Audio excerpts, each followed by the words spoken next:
Good evening, everyone. Welcome to tonight's meeting. We'll call the meeting to order at 6:04 p.m. I want to humbly acknowledge the land which live, learn, work, and play is Treaty 8 territory, traditional lands of Cree and Dene, and the territory of the Métis. For the record, we have Councillor Ball and Councillor McGrath joining us via Teams online. And Councillor, if you have your cameras turned on for voting purposes, please.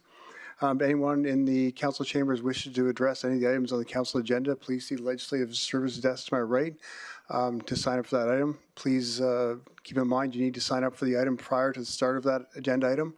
You'll have 5 minutes to present. Please remain on topic and please introduce yourselves before you start. Before you opt the agenda, is anyone wishes to serve a notice of motion?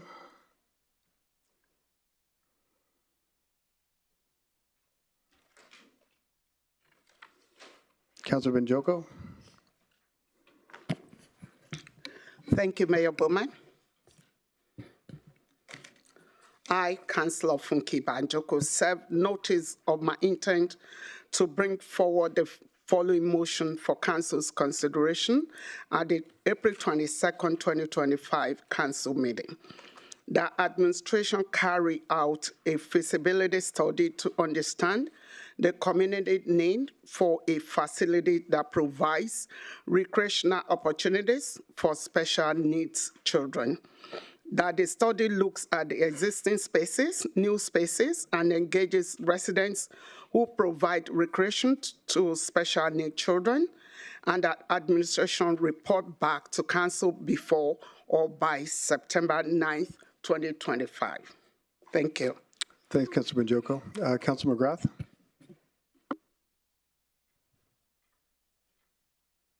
Through the chair, just give me 2 seconds just to get repositioned. Bear with me, please.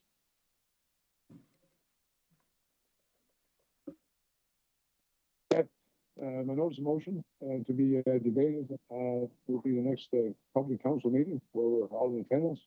The administration bring forward a policy that safeguards all municipalities with Buffalo employees from any repercussions when reporting instances of non-compliance with municipal policies, procedures, or processes, especially in situations where non-compliance actions result in negative mental, financial, or psychological or physiological consequences for staff or members of the public.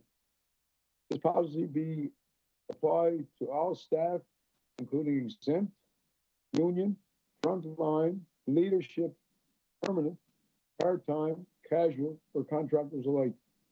The policy will allow reporting to be directly made to any member of council or mayor. Thank you, Councillor McGrath.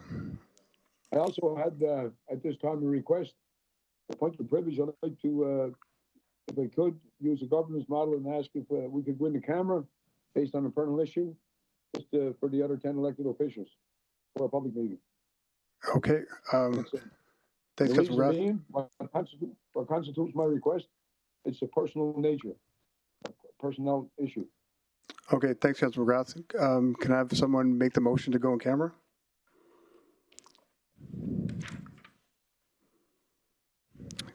Councillor Boussier. I'll make that motion. Thank you. Can I have a second for that? Councillor Cardinal. I second that. And I'll call for a vote. All in favor? In favor. And that's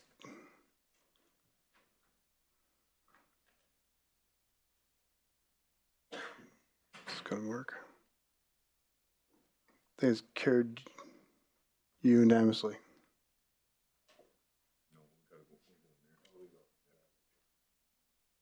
Through the chair, Mr. Mayor, if I had a valid number, I could call back in. Call back in on the in-camera line. Yes, we'll get someone to get that to you, Councillor McGrath. And for Councillor McGrath and Councillor Ball. And Councillor, we have Councillor go in the side chambers there. And I'll disconnect from this line right now. Thank you.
Okay, go ahead, Councillor Cardinal.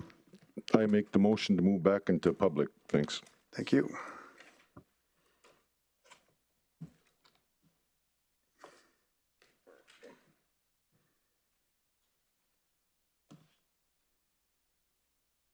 And thank you for the second, Councillor Ball. I'll call for a vote. In favor, online? I think Ken's on it.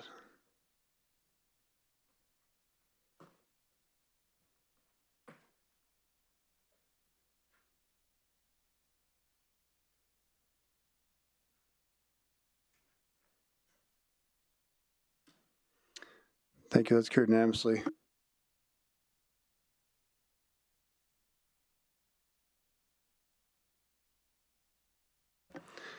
Can someone make the motion to adopt the agenda as presented?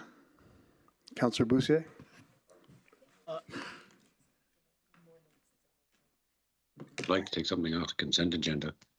Okay, just 1 second. I think we have more notice of motion. Okay, what do we?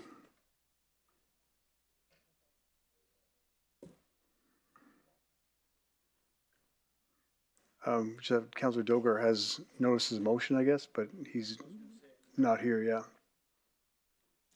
Just wait for him to come back. Do we have to do the notice of? Yeah. Before we adopt the agenda? Consent agenda before. That's next. Consent agenda, then adoption of the agenda. Okay. I'm gonna.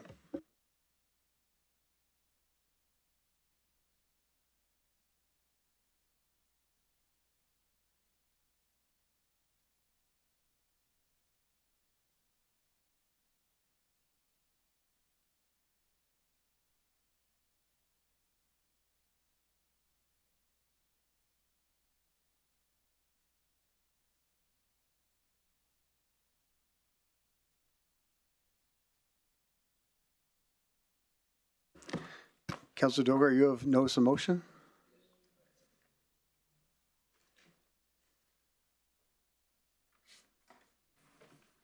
Whenever you're ready.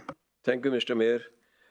Councillor Shafiq Dogar served notice of my intent to bring forward the following motion for Council's consideration at the April 22nd April 2025 Council meeting.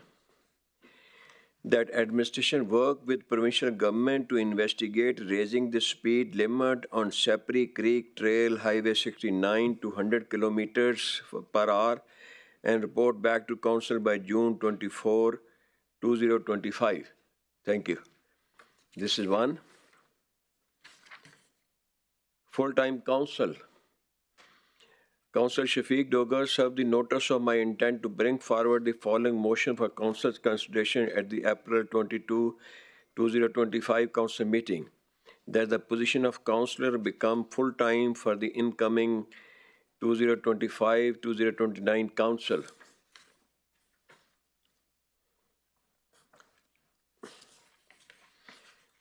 There's one more motion. That councillor has been absent for a long time. Still I have to frame little bit of it, and we have to see that council is kept in a full time. Councillor Dogar. I'll put it next time. You can't speak to motions at the Okay, agenda. I'll put it next time. Thank you. Sure. Okay, moving on to the adoption agenda. I will be, with council's no problem, has no issues with it. The Willow Square motion, I'd like to move it to the next meeting just because it's dealing with the seniors. And if they're going to be here to speak to it, I just don't want them sitting here until 10, 11 o'clock at night. Council's no problem with that. And Councilor Boussier? Yeah, thank you, Mayor Bowman. I had some information come to light in the last 24 hours, so I would like to withdraw my 10.9. Okay. However, having said that, I may bring back another notice motion in a couple of weeks, but I do want to offer up that I think we need to show our unions a little more respect and consideration. So for now, I'm going to withdraw it, but I may bring another notice of motion forward. Okay, Thanks. thank you, Councilor Boussier.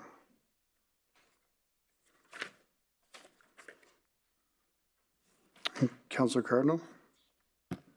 Can I kindly request that council approve moving one of my motions to the top of the page, please? To 10.1? Yes. And which motion is that? That would be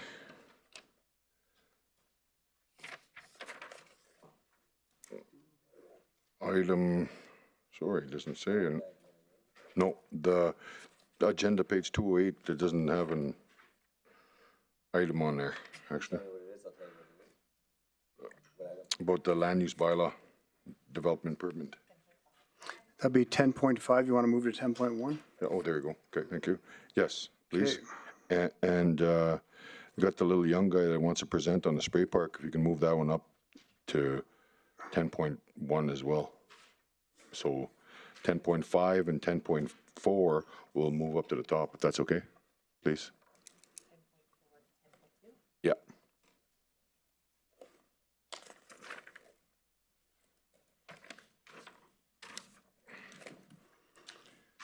Okay. Okay, and Councilor McGrath? Thank you, through the chair. Just had a request of yourself, Mr. Bowman, as we're planning to bring back the motion of the Willow Square. But asked if you wouldn't mind, according to your motion, would you be able to extract the information from administration on the day that this council, the council municipality, and the audit and budget committee, the chair, made a check for 10 million out for Willow Square, and the response by the then MLA and then mayor and the other MLA on the reasons not to build them. I think we need to bring the history back. So Yeah, I think, and as I move that motion to the next meeting, so we can do that at that time, Councilor McGrath. Thank you. So I realize that, but in the meantime, it hasn't been done yet. And we populate our website to the senior citizens that list the very Okay. good citizens that the information. Yeah, we're just not debating or discussing it right now, Councilor McGrath. We bring it back. We'll definitely look into that. It'd be too late to bring it back. I'm just asking in the meantime. I'm not breaking no laws here. I'm asking that, along with your motion, that administration provide to the public an open book of the history on Willow Square and the monies that we got sunk into it so far. Yeah, I think that'll be part of it as well. Thanks. I don't think it. I just like administration to make sure people had the information, because Todd is shitting his pants, but when he looked, he only found it. And I think the people should have the information as on the shelf. absolutely. Any other amendments to the is there any other amendments to the agenda before we adopt it? Not seeing any. Can I have someone make a motion? I'd like to move something off the consent agenda, so. Yeah, that'll be next, Councillor Ball. Yeah. Can I have someone make the motion to adopt the agenda as amended? Councillor Weigel? I move that the agenda be adopted as amended, please. Thank you.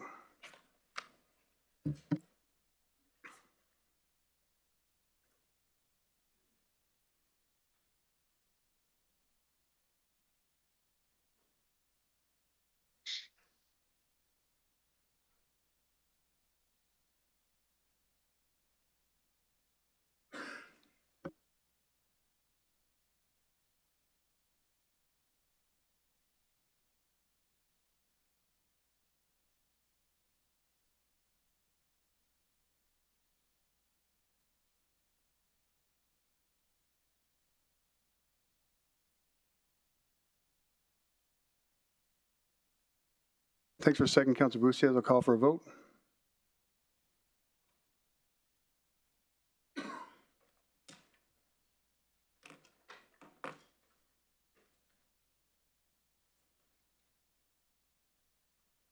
And that's carried unanimously. Thank you, everyone. And move on to the consent agenda. Does anyone wish to remove any items from the consent agenda? Councillor Ball? Yeah, I'd like to move item 6.6 to 9.4, and then 9.4 would subsequently become 9.5.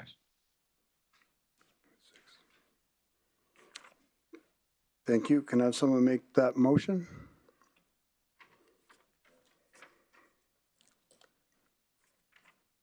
I think I did. And I second the motion. Oh, we just have to, that items contained, it will be contained 6.1, 6.2, 6.3, 6.4, 6.5, and 7 be approved.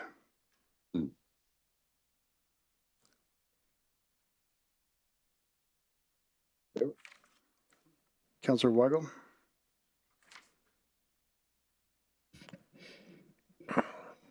Thank you. I moved that the recommendation contain the items contained in recommendations contained. I move that the recommendations contained in items 6.1, 6.2, 6.3, 6.4, 6.6, and 6.7 be approved. Not 6.6. Was it 6.6?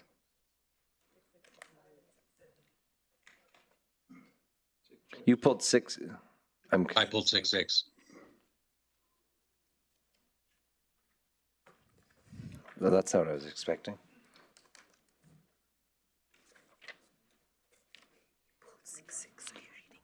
Right.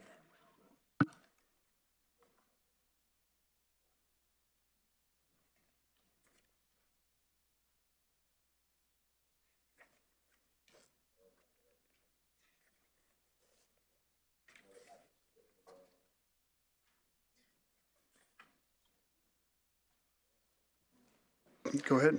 Thank you, Mr. Mayor. Councillor Ball, I'm assuming that you were trying to pull off the capital budget fiscal amendments, No, the committees? just the what is it? The report. The capital project update, status update. I can do the motion. No, yeah, if you can do the motion, I just, my agenda does not I move match. that item 6.1, 6.2, 6.3, 6.4, 6.5, 6.7 be approved as presented. Thank you.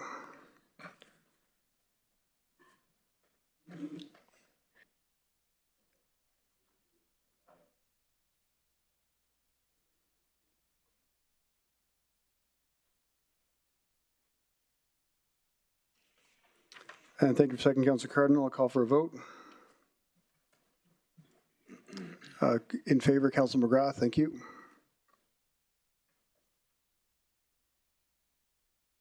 Not coming up on my screen. In favor. Thank you, Councillor Ball.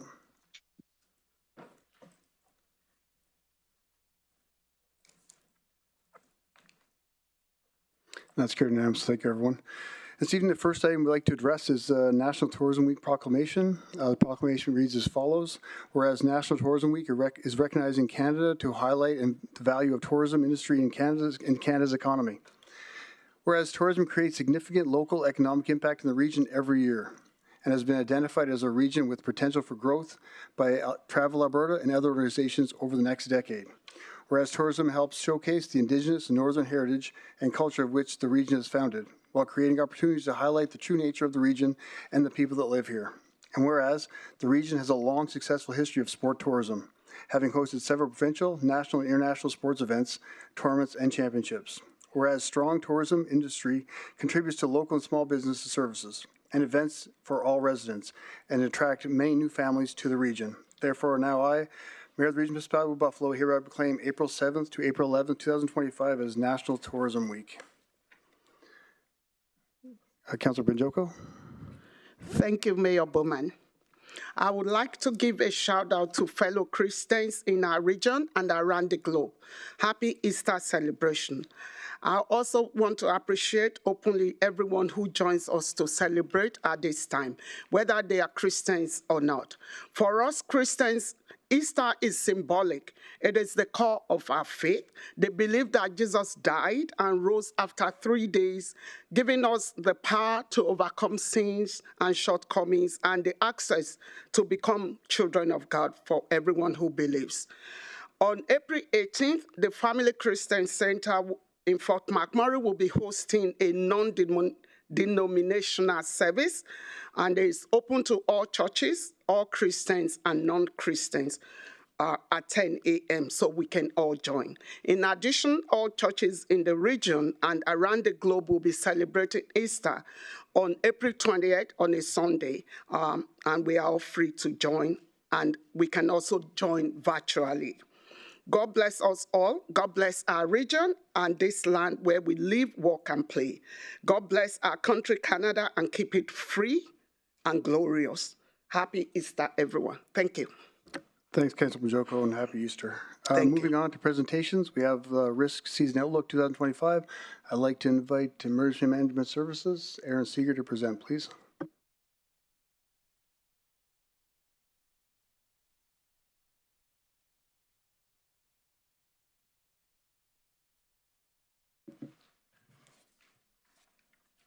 Good evening, Mayor and Council. My name is Erin Seeger, Acting Director of Emergency Management. I'm pleased to present the 2025 Risk Season Outlook. In the RMWB, there are numerous risks that we monitor. On the screen is our Hazard and Risk Vulnerability Assessment. As you can see, ice jam flooding and wildland-urban interface rate in the moderate to high likelihood and major severity. This means that these are the risks we put the most resources into preparing for. River breakup has occurred as early as April 12th and as late as May 9th, with an average breakup date of April 19th. Wildfires can occur all summer, but are most volatile during spring dip. This is the time before the grass grows thick and the trees sprout leaves. This means our period of highest risk is from mid-April to mid-May. It is impossible to know for sure if an ice jam flood or urban interface fire will occur, but we can monitor factors that impact the likelihood of occurrence. For ice jam flooding, we look at precipitation, snowpack, ice thickness, river levels, coldness of the winter, temperature forecast, and what happens in the Pembina Valley has a great impact on what will occur in the Fort McMurray region. Wildfires factors are very similar, with the addition of fine fuel moisture codes and drought, which forestry uses to assess a fire danger rating. Let's look at the 90-day precipitation levels as assessed by Environment and Climate Change Canada. January and February saw slightly above normal precipitation, and the forecast for April and May is above normal for Fort Chipewyan and normal in the Fort McMurray and 881 corridor. As you may recall, last year we entered a La Nina weather phase, which usually means a rainier spring and summer. The La Nina pattern was weak and is already transitioning back to El Nino once again. The weather experts say this means that those weather patterns will have little to no impact on our weather systems this year. Let's look at snowpack, ice thickness, and degree days below freezing. Alberta Environment and Protected Areas indicates that the total rainfall between May 1st, 2025 and October 31st was 282 millimeters. Average rainfall for this period is 326 millimeters. The snowpack upstream of Fort McMurray varies from below average in blue to above average in red, which cancels itself out and creates an average rating for this year's river breakup risk factor. The ice thickness was measured on March 18th and again on February 11th near the water treatment plant. Measurements were at 0.53 meters and 0.63 meters respectively, with the average of 0.88 meters. This gives a low potential rating for this factor. Accumulated degree days of freezing, which is a way of measuring how cold the winter was, in Fort McMurray for the winter is shown on screen and has been updated actually to the end of March 31st at 1,810 degrees Celsius with an average for the same period of 1,931. They take all the negative temperatures in each day and add them together to get that number. This factor results in an average potential rating. Temperature remains a constantly changing element of risk. On the screen here is the Environment and Climate Change Canada probabilistic forecast for Canada, showing the RMWB in a yellow or 40 to 50% likely chance of being higher than normal temperatures. An updated map was produced on March 31st, since this one on screen, which shows most of the region now in dark orange, meaning a 60 to 70% chance of higher than normal temperatures for the upcoming season. The graph on the right shows the normal temperature range for Fort McMurray, which May being as low as 4.5 degrees Celsius to as high as 20.7 by the end of the month. The Fort Chipewyan area has a less accurate forecast as the lake effect can drastically change the weather there.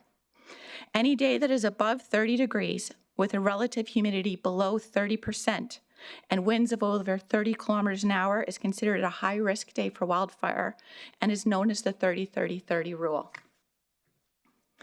The Canadian Drought Monitor currently has no data for our region, which means there is no consensus on the forecast. The Alberta Drought Map shows our region in Stage 1 drought, which is their monitoring phase. Recall that last year, the entire province was put in stage 4 drought, which means a significant drought conditions in multiple water management areas, and the RMWB saw a 1 in 50-year drought. Alberta Forestry measures the fine fuel moisture codes, which is how dry the material on the forest floor is. Combined with drought conditions, this is what fueled some of the fires last summer. Overall, this factor is much improved over last year. The preliminary river forecast outlook was received on March 7th and was confirmed by a secondary outlook received April 6th as an average likelihood of ice jam formation. Ice jams and ice jam flooding are the result of many factors, and the risk elements we have discussed are only a few of them. Ultimately, quick rising waters could result in a flood scenario any year, so preparedness is key. Every year, an ice advisory is issued by Alberta Environment and Protected Areas River Forecast Team when river breakup is beginning, and this is normal. An ice jam watch is issued if conditions are favorable for an ice jam to form or if one exists that is not causing problems. An ice jam warning is issued when an ice jam exists and is causing concern. When breakup happens at the town of Athabasca, we are 18 to 36 hours away from breakup here at the earliest. Historically, Fort McMurray experiences a dynamic breakup, with ice breaking systematically and flushing through the river system. 3 out of the last 5 seasons have been thermal breakups, meaning a slow melting of the river ice in place. Throughout the process, you can watch the river safely from our live river webcam on YouTube. You can subscribe for community updates at rmwb.ca/riverbreakup. And you can also go to the rivers.alberta.ca website or the Rivers app to check the river status, see photos, and river forecaster comments. Do be aware that river level readings are not reliable until the ice begins to melt and the gauges are no longer encased in ice. Above all, be safe and stay away from the riverbanks during breakup. This graph, let's turn our attention to wildfire season. As you can see here, the forecast severity rating for our region increases from April as low to June as high, which is normal. Alberta Forestry rates this as an average fire danger forecast. Alberta wildfire crews, helicopters, and regional emergency services firefighters will be conducting controlled burns throughout April to remove dead and dry surface fuels. Targeted areas include west of Fort McMurray, behind Abasand, near Sapre Creek, Gregory Lake Regional Park, Fort Chipewyan, Fort Smith, and Fort Fitzgerald, and work is also happening in Janvier and Conklin through the Lac La Biche Forest Department. This graph shows wildfire starts from 1960 to 2022 in Alberta. The majority of wildfires that start before June 1st are human-caused and preventable. Fires that occur during this period have the most potential for quick spread and larger areas burned. Fires that occur after June 1st are generally lightning-caused. Pay attention to all fire restrictions and bans which are being added to the wildfire app this year. Alberta Wildfire is the trusted source for all wildfire information. There are currently no restrictions in the RMWB, and one fire that is listed is under control. If you had previously subscribed to the Fort McMurray area updates, you will need to resubscribe this year as they have changed their platform. Learn how to reduce the risk of fires by visiting rmwb.ca/firesmart and watch for FireSmart programs to begin in early May. The RMWB will be launching a trusted sources media campaign to help residents know how to find accurate information about emergencies in the region. It is important to be prepared just in case. Pack a kit, or at least make a list of things you would need to bring if you get evacuated. Have what you need for up to a week, as evacuations may be for an extended period. Keep your vehicle at least half full throughout the risk season to avoid lineups at fuel stations. For more information on how to make a plan with your family, visit rmwb.ca/getprepared. One of the lessons learned from the 2024 risk season was to ensure that residents know the difference between an evacuation alert and an evacuation order. An alert will be issued if there is potential danger in the area. The RMWB will publish a news release, post on RMWB social media, and a non-broadcast intrusive alert will be sent out on the Alberta Emergency Alert System. Read these carefully to confirm if your area of where you live is impacted. During an alert, you do not need to leave, but you should be prepared to leave on short notice. This is the time to get ready. There are no evacuation supports offered at this phase. You can proactively register anytime, even today, by visiting the My Alberta Emergency Registration System. This will speed up the registration needed if you get escalated to an evacuation order. If an evacuation order is issued, you must leave now. It is not safe to stay. Evacuation orders are only issued if life safety is threatened, so please take them seriously. Stay calm and follow trusted sources of information. If an order is issued, a broadcast intrusive alert will be sent to mobile devices, radio, and television. The RMWB will publish news releases and social media with instructions. Basic support, such as accommodations and meals, will be made available to eligible evacuees through an official RMWB registration center, the location of which will be shared as soon as it is determined. If you have displacement insurance or somewhere else to go, you do not need to go to the registration center in person. Essential services such as electricity or garbage pickup may not be available inside an evacuated zone. Provincial and third-party supports may become available, and that information will be shared as it becomes known. The RMWB does not provide cash supports. The Emergency Social Services team has seen increased enrollment with our recent recruitment campaign, and anyone who wants to get involved can get more information at rmwb.ca/ESS. That concludes my presentation. Thank you and stay safe. Thank you, and thanks for all the work you're doing, and thanks to all the volunteers that have volunteered for ESS. That's great to have in the community. Any questions from Council? Councilor McGrath?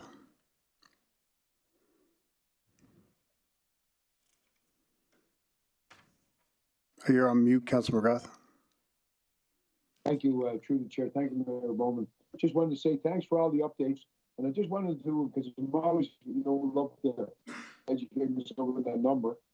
When you say 30, 30, 30, is that like the 30 days in the calendar, 30 days in the, what would that mean? Just for my own ability to learn. Through the chair to the question, the 30-30-30 rule I talked about is the days that we really want to be careful about wildfire risk in our region. Those are days that are above 30 degrees in temperature with lower than 30% relative humidity and winds of higher than 30 kilometers an hour. Any day can be a bad wildfire day, but those are the ones that are especially dangerous.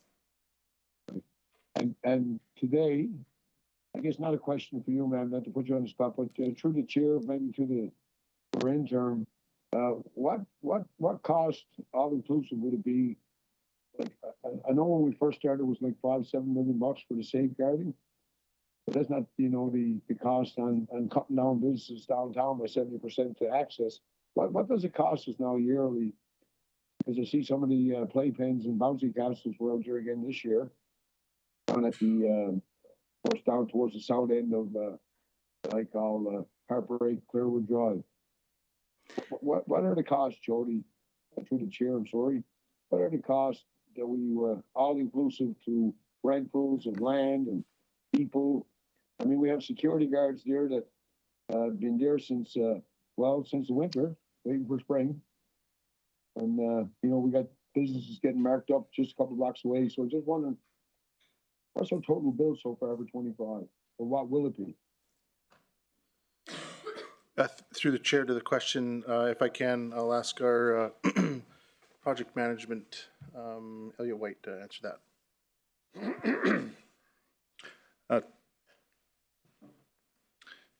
Through the chair to the question, are you referring to the current annual cost or all totals since 2021? Well, total, I think I'd be a little bit familiar with that because it's been every year.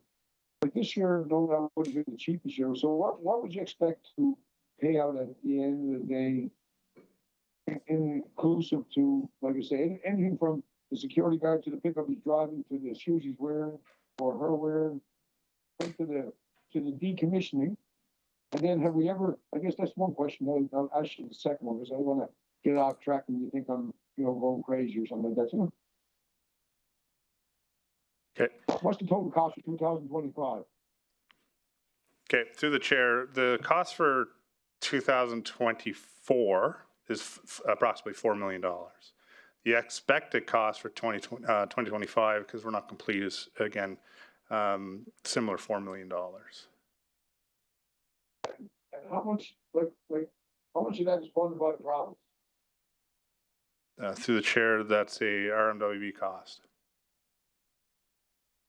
So no grants available, we applied for grants, we reach out to the MLAs, to the feds, the construction, it does what they wanted us to, and, there's no money, is that correct? Through the chair, we consistently review grants. We consistently apply for grants. We have grants associated with our permanent mitigation. We do not have any grants associated with our seasonal flood mitigation. And if you have it available, you know, because you were going to offer it before, so imagine you got it right there, a snapshot. Since our third flood, or three big floods, the 77, the late 80s, and this one, of course. What is that non-funded, non-committed, fully obligated spend in making the downtown core a little safer in the wrath of Mother Nature? To the chair, I didn't get all of that question. Get clarity on What's that. our rolling total? What's our total? What year did we start with the bouncy castles and the pre-app? And like, what's our rolling total? If we're at 4 million a year, I believe 1 year, the start year was probably closer to 7.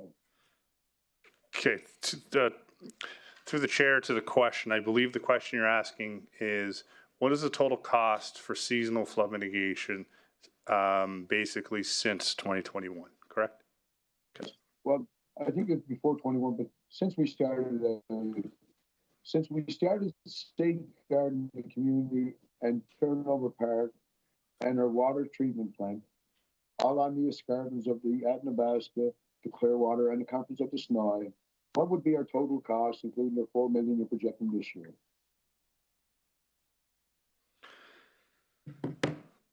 Through the chair to the question, since 2021, including this year on seasonal flood mitigation, we have spent, and will spend this year, approximately $31 million.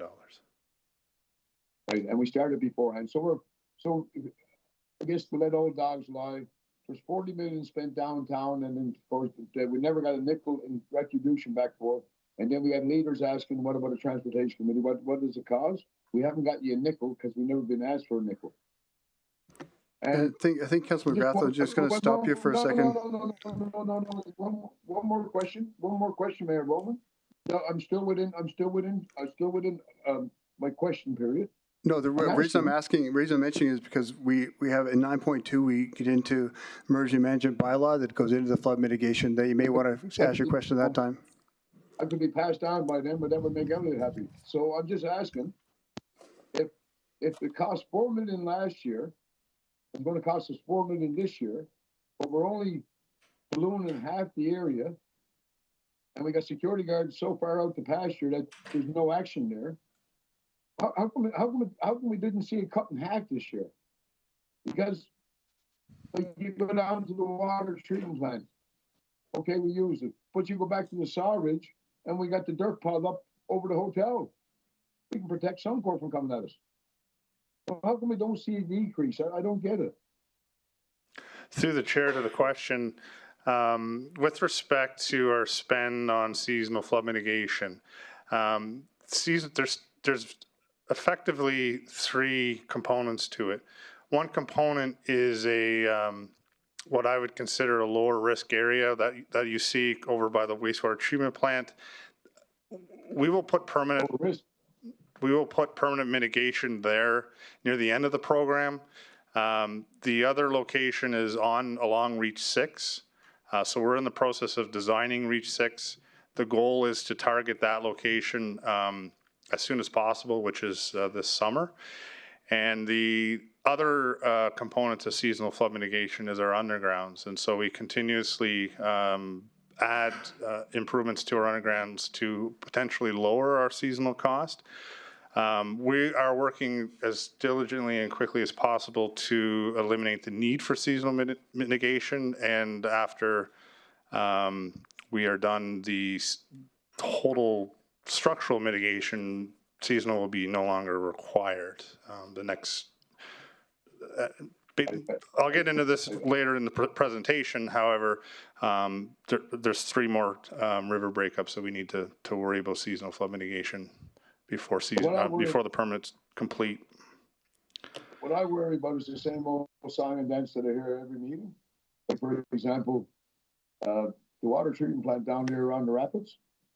That to me is probably a very sensitive area. We see what happened when we screwed that up once. We only got one water supply, even though we turned down others that can make water. So contrary to your point, the areas that are getting protected are less and less and less, but the bill is staying the same. So we'll get at that at budget season. But have we ever been approached by any of the businesses of the financial loss that we caused them? And you know, I like everybody's, you know, we wait till later, but later becomes midnight and then you forget tired and you're cooking and all this kind of stuff. But has there been a business downtown? Yeah, the point of order is upheld. Councilor McGrath, we're kind of getting off topic of the. Point of order, yes, by that. Yes, sir. Don't talk about the real stuff. Go ahead, no sweat. Go ahead. Thank you. Councilor Dogar? Thank you, Mr. Mayor. Thank you, Madam, for the nice presentation. Very timely presentation. These things are coming up. About the wildfire, that we come to know what all from the discussion I could gather, that because of the temperature and dryness, we anticipate there could be wildfire. But what about the flood? Is there any scientific ways, some signals that we get it? Is there any instruments invented or not? Through the chair to the question, we have monitoring equipment all through the river system, both through the province and the RMWB locally, that measures the river level.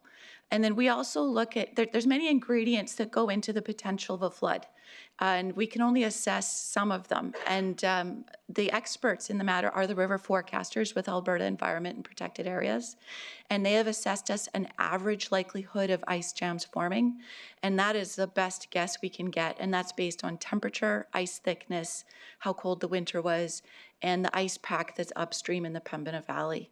So there's no way to know for sure. With an average likelihood of ice jams forming, which essentially causes the backing up of the river, which backwashes up into the Clearwater and causes the damage in the lower town site, to just basically be ready just in case. But with an average likelihood this year, and the river forecasters expect to arrive in the region sometime later this week to start monitoring the river. They fly it every day to look at it and tell us what's coming. Thank you. Thanks, Councilor Dogar. Do we have any questions? I'm not seeing any. Thanks, Aaron. Next, we have the report on elected officials' compensation, travel and expense policy. I'd like to invite interim chief administration officer to introduce the report, please.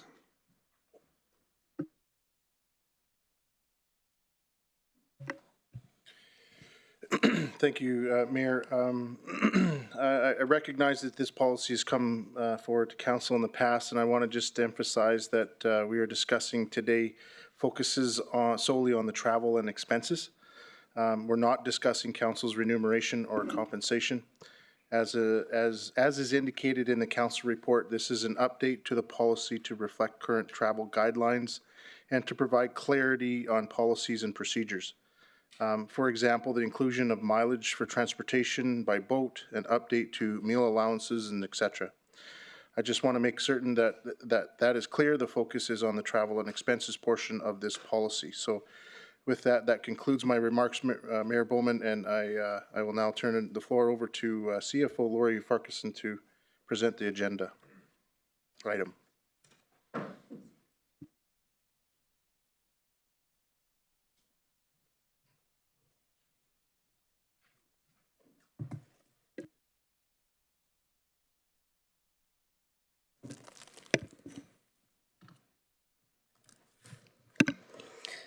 Thank you for the introduction. Good evening, everyone. Mayor and Council. For the record, my name is Lori Farquharson, Chief Financial Officer. The elected officials' compensation, travel, and expenses policy Ledge-050 has been renamed to the Fin 050 to reflect current travel guidelines and provide clarity on policies and procedures. Before you this evening is strictly the policy related to travel. The key highlights for policy changes include clarity on travel status pertaining to mileage for vehicles and boats. Mileage may be claimed when using a personal vehicle or boat for transportation related to council business. However, fuel will not be reimbursed.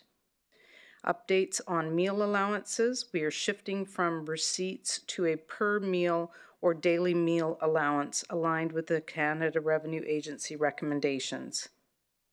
The identification of prohibitive items includes the purchase of alcohol being a prohibited item. IT equipment and replacements. Replacement of lost or stolen IT equipment will occur once during a council term. Any additional replacements would be at the councillor's expense. And finally, the expense claim review process has been refined. The mayor will no longer approve expense claims. These will be reviewed and approved by the Chief of Staff and the CAO. Deviations to the policy will be reviewed by the CFO, and where claims are not approved, the elected official may submit a written request for council to review the claim in a public meeting. This concludes my presentation. I'm happy to take any questions. Thank you, Lori. Can you explain how we calculate the boat expense, travel by boat? When we looked through the chair to the chair, when we reviewed the map and areas, for example, Fort Chipewyan, we used the distance that would be traveled by the river, and using Google Maps, we would then say it was X number of kilometers, and then it would be reimbursed at a per kilometer, whatever the mileage is at that point in time. Perfect, thank you. Do you have any questions, Councilor McGrath? Thank you. Through the chair to our CFO. Could you give the values of such per diems, per diem meals that you do? We don't want nobody out there thinking that for steak and lobster in the mornings and caviar in the evenings. Could you give them the three values of such meals? Through the chair to Councillor McGrath, I'm not sure what those values would be, but we are no longer going to be reimbursing anybody who's providing a receipt for a lobster meal. They will strictly be entitled to a per diem. Yeah, I think that's what he's looking for, those three values, breakfast, lunch, and dinner. Okay, yes, okay. So Because for... that's what I just represented. That's what I heard. That's what I just represented. So I just want a value with it. Like you're deciding what it is. So a breakfast, I believe, is what, $12? Lunch is 20? Supper is 27? Is someone close? Through the chair to Councillor McGrath, the as of March 25th, the CRA rates for breakfast reimbursement is $27.95, lunch is $27, dinner is $56.85. So a full day meal allowance would be $111.80. Oh, that's what the public loves to hear. Because simple people like myself, they like good information. So if you're out of town, there's no more. And just to make sure that in my 13 years dealing with the best and the worst and elected people, I've never seen anybody bill for lobster or anything like that. So I think it's very gracious what you're presenting this evening, because we really haven't got it up to that level. So I'm actually good that we'll be on par, and knowing that the next elected officials will be looked after. They want to worry about chasing down a receipt for 40 hours in Calgary someplace. They'll get the 27 for breakfast. They might be able to save a few bucks. Thank you. Thank you, Councilor McGrath. Do we have any other questions from council? Councilor Cardinal? No, thanks for the presentation to the chair, to Lori. Thank you for your presentation. I did wanted to say thanks to the staff for working on this because of the means of travel of the Indigenous people, and I'm one of the people that requested this, and it's important that others past me be able to travel by boat the way that the Indigenous people that did for the longest time. So I really appreciate the hard work that was put into this. Thank you. Thank you. Thanks, Councilor Cardinal. Councilor Bussier? Yeah, thank you, Mayor Bowman, through the chair. Lori, thanks for the presentation. Just the kilometers, I notice it appears there's an uplift after 5,000 kilometers from 66 cents to 72. Just curious the rationale behind that and how we establish 66 cents and 72 cents. Through the chair to Councilor Bussier, the rate for the first 5,000 kilometers is 72 cents, and the rate, actually, I'm not 100% sure. The rates for the mileage are based on CRA guidelines. And I believe the rationale is that after you've done 5,000 kilometers in a given year, you would get a reduced value for your mileage. Okay. That, I'm not 100% sure if that is a CRA specific. I'd have to take that back. Yeah, and I had it reversed. I thought it went up, but it goes the other way after 5,000. So, but the numbers are CRA numbers? Okay. Through the chair, that's correct, and we review that on a regular basis. And so this will be, in the back of the policy is the appendix, and we will update that as the CRA rates change. Okay, so just out of curiosity, if, let's say, someone drives to Edmonton, give or take, it's 1,000 or 900 kilometers, but they submit for an additional 300 kilometers for driving around Edmonton. What's the justification for paying them an additional 300 kilometers? Do they got to provide snapshots of their odometer before they leave or after, or do we just give them the extra 300 kilometers? Well, through the chair to the question, they would need to demonstrate if they were going down to Edmonton and return. That's easy enough to check, and there's a reasonability that's done to assess if it's excessive. If they were doing events, they would have to actually be able to speak to that. Like, I stayed at this location, I was perhaps participating in some form of a project down there, so they were driving a lot. But they would have to be able to justify it. Okay, and then if their justification is not approved, they appeal to who? Is there an appeal process? Oh, my apologies. I jumped into employee travel in my mind. You're talking about council. Yes. So, yeah, of course you are.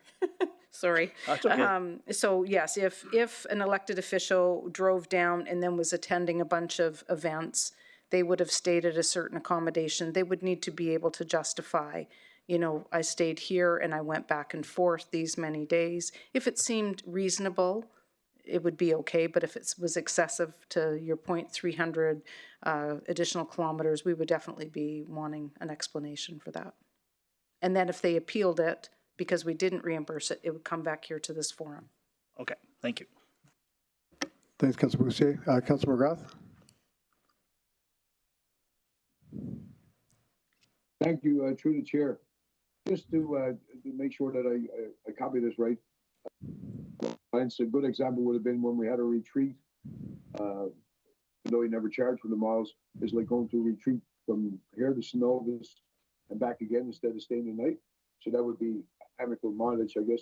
But back to the presenter, the way over the 30 years that you get paid for travel, I think ours is at about right now, I think maybe 52 cents, 53 cents, I think. So again, the income council, and I think we got to be square with the people. Any of these that are debated this evening or bring them forward, they're for the next council, like the new ones, the parties and stuff. So would you not think that, and if I'm wrong, God bless you, it won't be the first time, it won't be the last, but when I charge the city, say 200 kilometers to drive from here to Anzac, do Dolly around, come back, that rate includes everything. There is no more gas money, there is no more insurance money, because what compiles that rate would be all those encompasses. And after 5,000 kilometers, you get a decrease in your per diem for your kilometers because you're just about using your asset to depletion. I think that's the way it's set out. So the two questions are in that would be, could you educate the public and the ratepayers, the good people, our bosses, what our current rate is for our mileage, and ensure that I can't charge you gas after I charge you. So I can either expense my trip as whole or go to kilometer rate.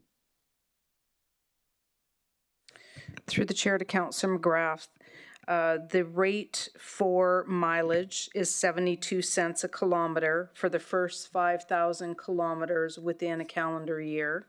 And then after that 5,000 kilometers, it is reduced down to 66 cents a kilometer. And the intent of the mileage, it is to cover gasoline, insurance, and wear and tear on your vehicle. So no, we would not reimburse for gas. We would not reimburse for any other expenses related to the operation of your personal vehicle or boat. Because I didn't want to think any member was getting picked on when they bought the gas thing, because we used to take their old watercrafts up the chip and we get paid for a bit of mileage, but we forgot that on the sandbars. But I'm just wondering, the question I have for you though, today, you're saying we're getting 72 cents a kilometer, councillors, when they're driving to Edmonton, or Calgary, or Red Deer, and back again for conference, or meet on a zone business or economic business? Through the chair to Councillor McGrath, that rate would only be related to when you are on travel status. I believe that there is an allowance that council receives for traveling locally. And that rate is effective as of March 25th. So if you submitted a claim last year, the rate would be based on the mileage reimbursement at that point in time. So I believe this changes. Sorry? So right now today, I want to make sure that I'm still on the line without everybody else. I don't think we're getting paid 72 cents a kilometer. So that we'd be picking up $72 for every 100 kilometers. I don't think we're getting paid that right now. And if you need to take a minute to ask our council approver, could it be Sandy, could it be Jade, could it be Sonia? I just want to know what councillors' present day rate is prior to this evening. What do we get per kilometer today? I think it's 55 cents, 52. But I want to make sure, apologize if we're getting 72. Is that very gracious? I never got it before. So could you confirm that, please? The only information I have, which is in the travel expense policy, which says that as of March 25th, 2025, the reimbursement rate is 72 cents per kilometer. That is not for council to be conducting business within their geographic ward. That is for council being on travel status. So you go to the RMA conference in Edmonton, you would be reimbursed from your home to your accommodations in Edmonton and then back again. We're not reimbursing council for doing council business. I get that. We only do that for certain administrators. What I'm getting at is, what is our rate today? My last conference, as you pointed out, I go there because of good networking. Now I missed the last one, but we had a good team that went. But the last one I went to was in the fall of 24, somewhere in the latter part of November. I think I don't recall I was getting paid 72 cents because I just put it all in. I just want to confirm, what is our rate right now today? I'm not talking about driving out to see Johnny out in Anzac and Mary out on the continent, because that's just what I do.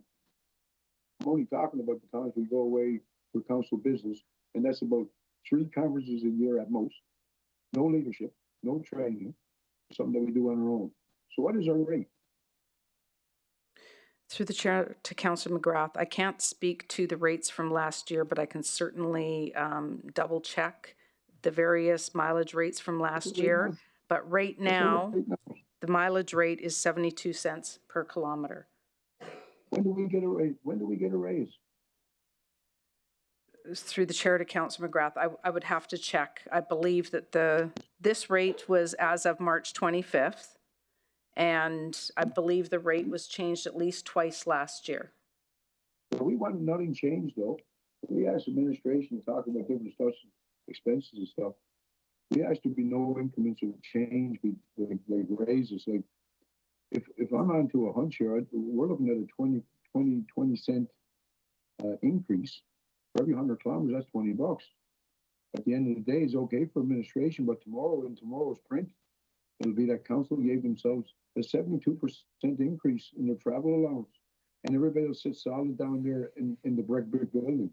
So I just want a simple question: is on March 1st of 2025, what were councillors getting paid in the RMWB for their mileage? Was it 52 cents? Was it 60 cents? Or was it 72 cents? That I'd appreciate. I can't liquefy my questions or try to slow down my voice or try not to come across as some big hoodlum that wants to. I think the CLO has those rates there, Councilor McGrath. Go ahead. Good. I asked for them a half an hour ago. That's all I need. Through the chair, I just pulled up an expense claim that we had on file from 2024. The forms get updated yearly by Corporate Services Finance based on CRA guidelines. Every year, 2024 rates, up until they were changed this year, so for the period of last year, they were 70 cents per kilometer for the first 5,000 kilometers driven and 64 cents per kilometer after that. So for every $1,000, we're getting, for every 1,000 clicks, we're getting 700. Does that answer your question, Councilor McGrath? Yes, I think so. So we're getting paid. We go to Calgary, we're getting paid about $1,500 round trip. That's without staying out at the lake lot and driving back and forth to your meetings. I understand that now. Thank you very much. Thank you, Councilor McGrath. Councilor Cardinal, your question? Yes, I did. Sorry. Thanks to the chair, to Lori. I'm curious how many kilometers you guys have got jotted down from Fort Chipewyan to Fort McMurray by river. Through the chair to Councillor Cardinal, it was in the high 300s.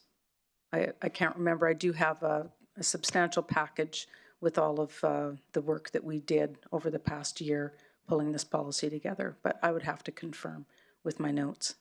No, that's fine. Thank you. Thanks, Councilor Cardinal. Do we have any other questions for administration? Councilor Boussier? Yeah, thank you, Mayor. Through the chair, Lori, I'm going to use an example. So Guy Boutellier's funeral, if we all decided to go as a group, could we claim that as a business, as elected officials going to a deceased elected official's funeral? Is there something in here? Because I've scrolled through it a number of times. What constitutes business, I guess?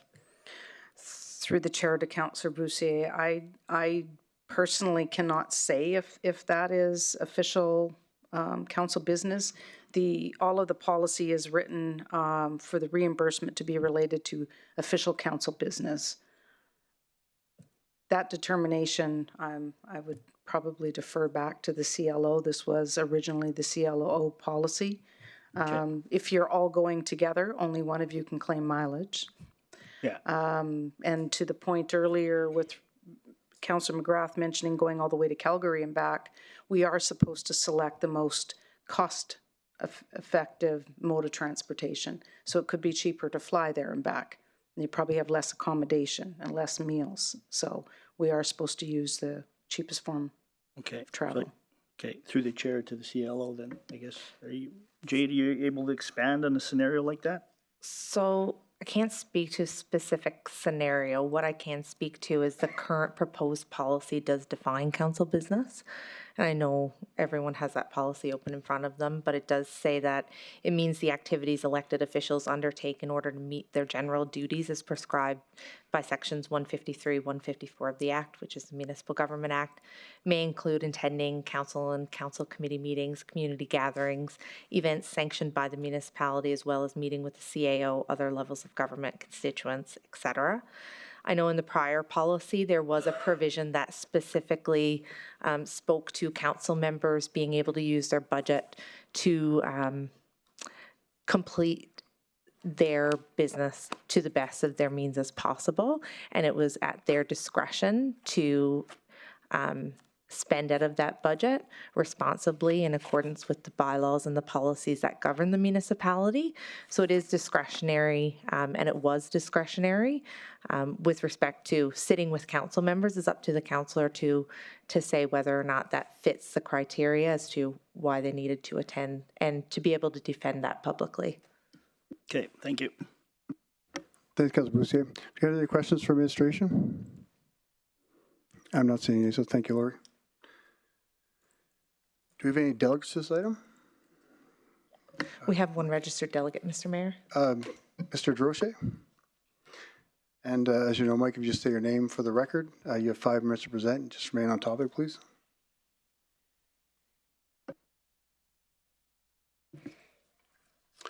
Good evening, Mayor and Council. My name is Michael DeRoche for the record. I am presenting as Joe Citizen. I've looked at this policy and there's several questions that come up, and it's from a taxpayer's concern. It's looking at it on responsibility. We heard earlier in the presentation about how we're trying to nail things down in the language, but some of the language within this document, FIN .050, doesn't seem to be that clear. The mileage rate, it doesn't really define that it's yearly.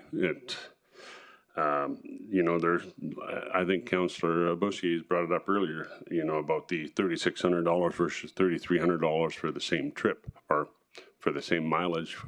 But if you use that for a trip to Edmonton, then that's over $1,000 per trip. So it doesn't take very much for it to suddenly go over those rates and change dramatically. And with AUMA and some of the other events that councillors travel in, that you would almost think that you would be well above 3 trips to Edmonton per year. So I'm just looking from a taxpayer perspective and looking at some clarity in that language. The other thing, we talk about the mileage, and I'm used to mileage from working at the college, and the rates published in the government federally and provincially are different. However, one of the things outstanding that we never got, that I'm trying to figure out how this applies, is council is permitted $275 per month as a budget for travel. And so most people putting in expense claims don't have that on top of the rate. So has there been any accommodation to adjust those rates towards that $275 for that local? Because that's literally over $3,100 a year in expenses that are going towards travel. That's a lot of travel, a lot of gas money. So it's just a concern. The last sort of point I wanted to address was the change of remuneration and wages to honorarium. There seems to be some inconsistency in the language used throughout this document. I'm confused at why the change is there. An honorarium is a payout given for professional services that are rendered nominally without charge. A wage is a regular payment daily or weekly, employer or employee. And then remuneration, which seems to fit the best, is money paid for service. And that we obviously don't want you guys to do this job for free. So looking at the document, if we're moving forward with a document that we want to be hard and fast and have the information and the clarity there for all of you and for all of us, there are some weird people out there that go through the budgets and look at numbers and question things, and that clarity is important for them, and I believe for you guys as well. Councillor Boussier brought up the funeral expense, and it fell into a gray area that's not covered here. So, You know, it's one of those things I just wanted to speak on to discuss. I've seen the changes and all that. Most of them are very, very good. Like the majority of this document, I'm quite happy with. But repeatedly throughout the entire document, the ugly head of honorarium pops up, which just doesn't seem to fit what you as council and as mayor get paid. And so I don't know who to ask Mayor Bowman on where I'd get that clarity from. I will speak to the meal allowance just quickly, and I find that acceptable. Going to conventions, the $27.95, that's your morning buffet, and you rarely get out of that if you're on a convention, and it's cheaper than a cab ride anywhere else. And owning a restaurant, I see the lunch and the dinner fall within that. So just a positive comment on that. So thank you. Thanks, Mike. Appreciate your comments and concerns there. Do we have any questions? Councilor McGrath? Thank you, through the chair, and to my good friend Mike, with the loudest golf cart in town, we saw Mr. Bouchier's, and he's gone to chow heaven. So Michael, the question is, the 250 vehicle allowance, that's all stacked in that salary of 51 a year, I believe it is. It's not like we get a bonus on top of a bonus, and I can hope the CLO will answer that for you. And other than that, congratulations on your beautiful gift of a new grandchild. And I'm glad that you pointed out that we can't go to Mr. Mike's and feed a couple of people, you know, a day for $100. You can do a good job at it. But I think everything there is in line. But we didn't vote for any raises or increases, as you know, because you follow council pretty good. And I agree with you. There's people that sit home and look at numbers, and that's why there was some clarity here this evening. There's even people that will take a measuring tape out and make sure a sign is a couple of feet away from the proper spot on the sidewalk. All the best to you, Michael, and we appreciate what you do in the community, especially when you're playing your instrument. Good there. Thank you, Councillor McGrath. The granddaughter's name is Quinn, Clara, by the way. So thank you. Thanks, Councilor McGrath. Beautiful gift. And thanks, Mike. Do we have any other questions for presenter? I'm not seeing any there, but we'll get you that information for you, Mike. But I'm pretty sure there's an explanation for it. I think the honorarium works out to be what council gets paid in honorarium, and the mayor's is a pay raise. I think that's what the difference in language is in there. I understand it just doesn't fit any dictionary definition in that because you are paid regularly every 2 weeks and all that. Everything that fits on it, it is a number that you go into the position knowing.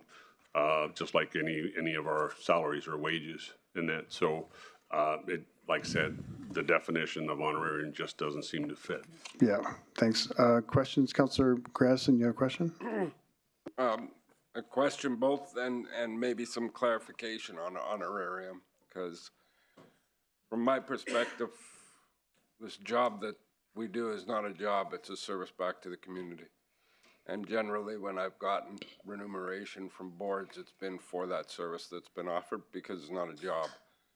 And I kind of used to think that it was until I was elected, and I realized it's a service to the community.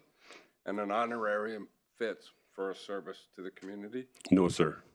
Well, in my perspective, it does. I was just sharing that with you. Sorry, I was back there looking up the definitions and I wrote them down and all that. That's why I'm quite sure. So that's through the Oxford Dictionary and all that. And several of the other dictionaries seem to concur with that. The remuneration is money paid for service, which is what you clarified. Okay. We've Thanks, all been Councillor wrong Grasson. once or twice. Do you have any other questions for the presenter? I'm not seeing any, so thanks, Mike. Thank you. And next is Michael Ferrer. And again, Mike, you want to say your name for the record and just have 5 minutes to present. Just remain on topic and remain seated for questions, please.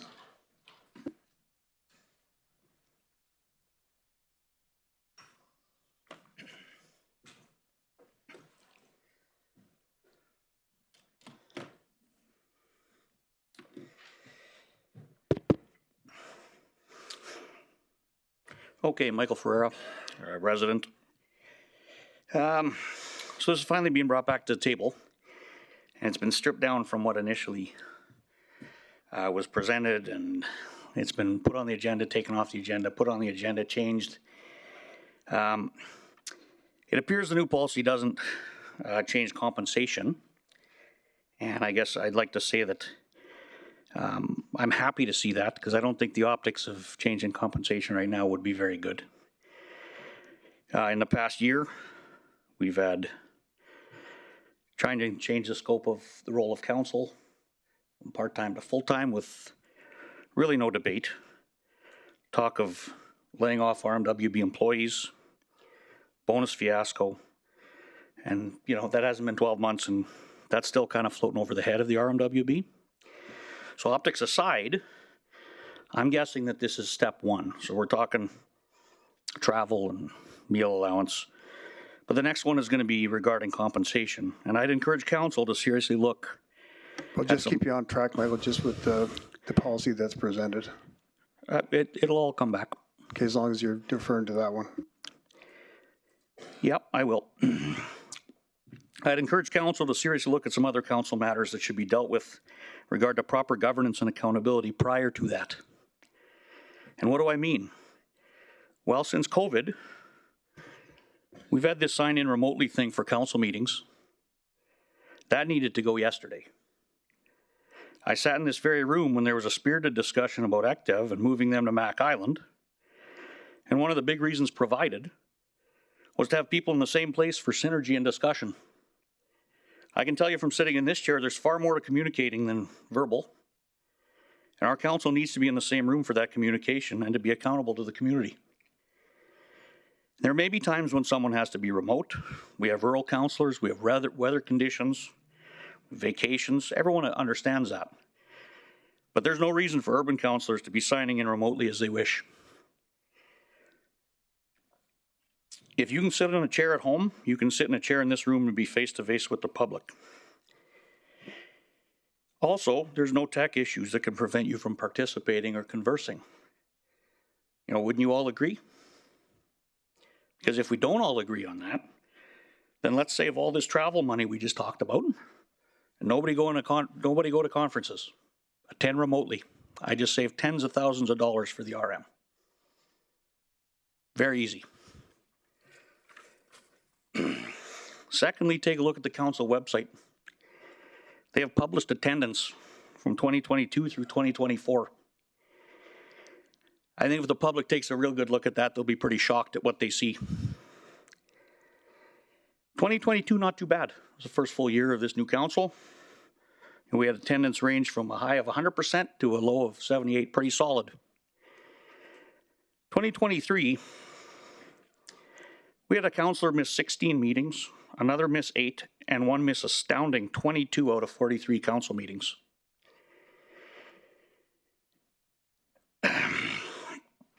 The other thing we can look at is council committee attendance.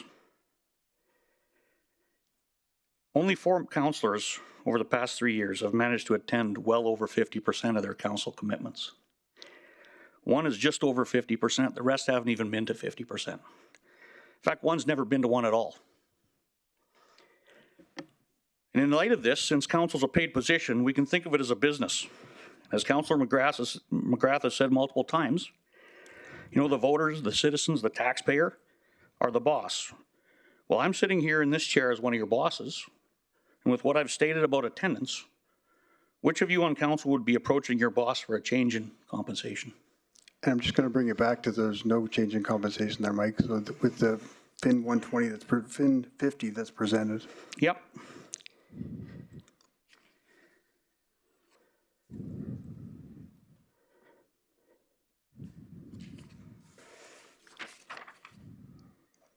This document's mostly travel expenses and meal expenses. Yeah. Well, I'm just asking for a little leeway here because we've changed this about 40 times, and I've registered to speak on this I don't know how many times. I know. I've seen you. So council can, get their stuff together. So give me my 5 minutes and let me speak. So last thing I want to bring up is the Integrity Commissioner. When I look at the agenda for meetings as they come out, I sure see a lot of in-camera Integrity Commissioner stuff. I know of two things with a couple councilors that probably were taken to the integrity commissioner. I'd imagine there's more to it than that. Council's a position of public trust. And before talking compensation, this council should be undertaking a position of zero tolerance for those that can't distinguish right from wrong. If you're on council and before the integrity commissioner, if there's any corrective action given, your time on council should be over. Perhaps the MGA won't allow that, but you could certainly make a motion that corrective action results in an inability to run for municipal office again. Full stop. To summarize, Okay. before council comes back to compensation after tonight, some accountability has to be addressed. The remote login thing, it's got to go. My understanding is that was brought to bear during COVID. Make a motion and end it. You could do that tonight. Meaningful work needs to be done on attendance. Maybe we tie compensation to attendance. Cal, stop there, Mike, you're over by a minute, but I'm sure some of this may come up in questions, and if that compensation does come forward, I think it'd be a good time to come in then as well. And I do acknowledge you were here for many late meetings, so we do apologize for that. Do we have any questions for the presenter?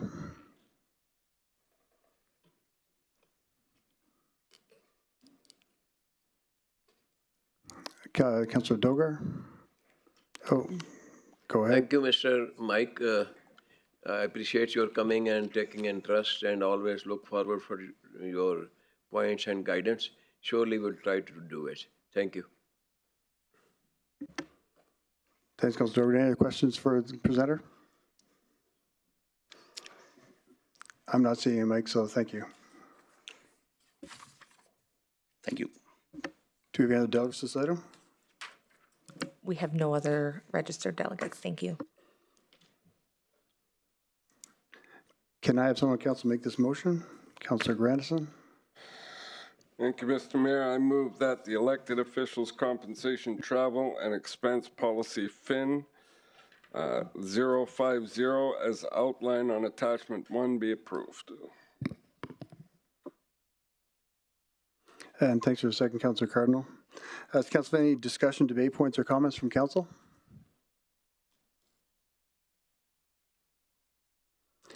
I'm not seeing it, so I'll call for a vote. In favor online?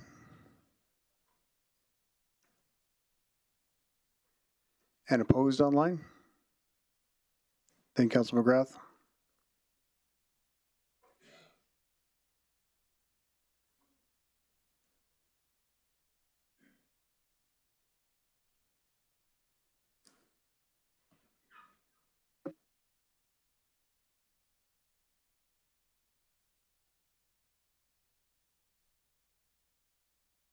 Mayor Bowman, could I ask a question to the chair?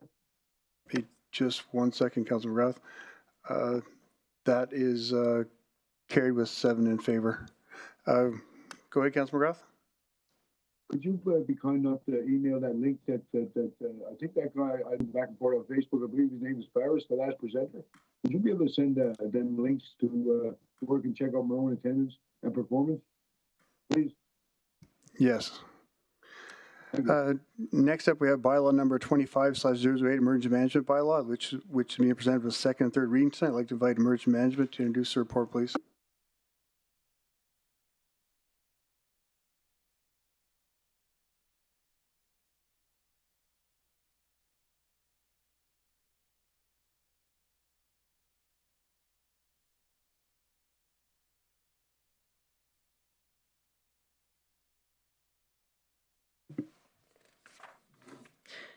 Good evening, Mayor and Council. My name is Erin Seeger, Acting Director of Emergency Management, and here with me is Patrick White, Municipal Legal Counsel.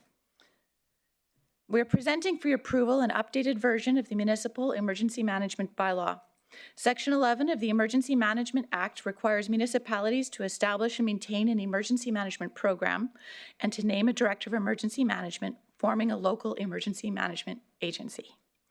The agency is responsible for the development and maintenance of the plan. In the RMWB, that plan is the Regional Emergency Management Plan supported by 16 community emergency management plans, which are more specific to each sub-community in the region. The bylaw is required under the Local Authority Emergency Management Regulation It is required to establish an emergency advisory committee, assign powers and duties for emergency response, and outline the process for declaring a state of local emergency, or SOL. The bylaw was last amended in 2019 and was heavily focused on the 2016 Horse River wildfire event and the associated after-action review.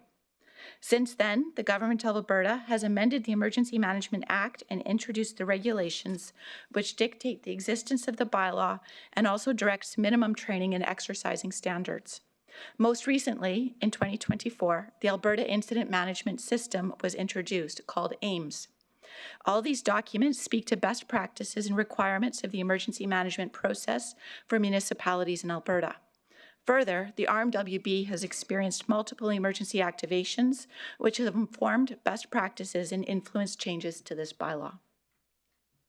The key changes in this bylaw include the removal of references to the 2016 Horse River wildfire. It needs to represent best practices for all types of emergencies, including fire, flood, critical infrastructure, etc. The lessons learned from this incident have not been forgotten, and the incident inspired many of the changes in legislation previously discussed. The passing of Bill 21 last year required a minor change to how SOLs are declared. We must now state the powers afforded under the SOL that we intend to use, such as evacuating people or prohibiting travel. The bylaw has been updated to clarify and align the roles of the CEO and the DEM with the regulations and the Act. This allows the DEM to manage all emergency-related powers that you will find under Section 19 of the Act, and for the CAO to manage all non-tactical activities such as business continuity, approval of plans, determination of funds for emergencies, while retaining all of the duties, functions, and powers that they would normally have under the MGA and the CAO bylaw. The Act and the regulation sets out the requirement that municipalities have an emergency advisory committee, and it's established through a bylaw, this bylaw. The committee consists of the mayor and 2 appointed councillors who are responsible for ensuring the development and maintenance of the emergency management plan. And this committee meets at least twice a year and is apprised of ongoing developments within the emergency management program.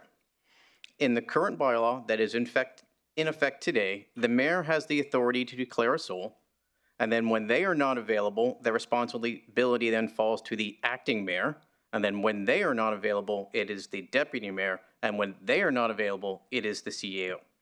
However, in practice, those that are on the emergency advisory committee have the best knowledge of emergency management program and the plans, as opposed to the acting and the deputy mayors. So therefore, for you tonight, the updated bylaw would see the authority to declare a SOL fall first to the mayor, then to either member of the emergency advisory committee, and then lastly to the CEO. So these changes included in this bylaw revision bring it up to date with the current legislation and best practices, as well as implementing all of the lessons that we have learned from previous activations. And thank you. That concludes our presentation for this evening. Thank you. Do we have any questions from council? Councillor Cardinal.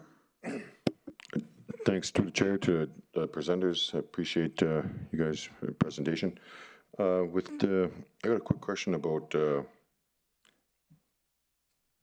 additions from us as a municipality for the Emergency Management Act. Did we have any input as a municipality for the reason of the bill change, for the Bill 21? Do we actually get some input on why the bill was changed?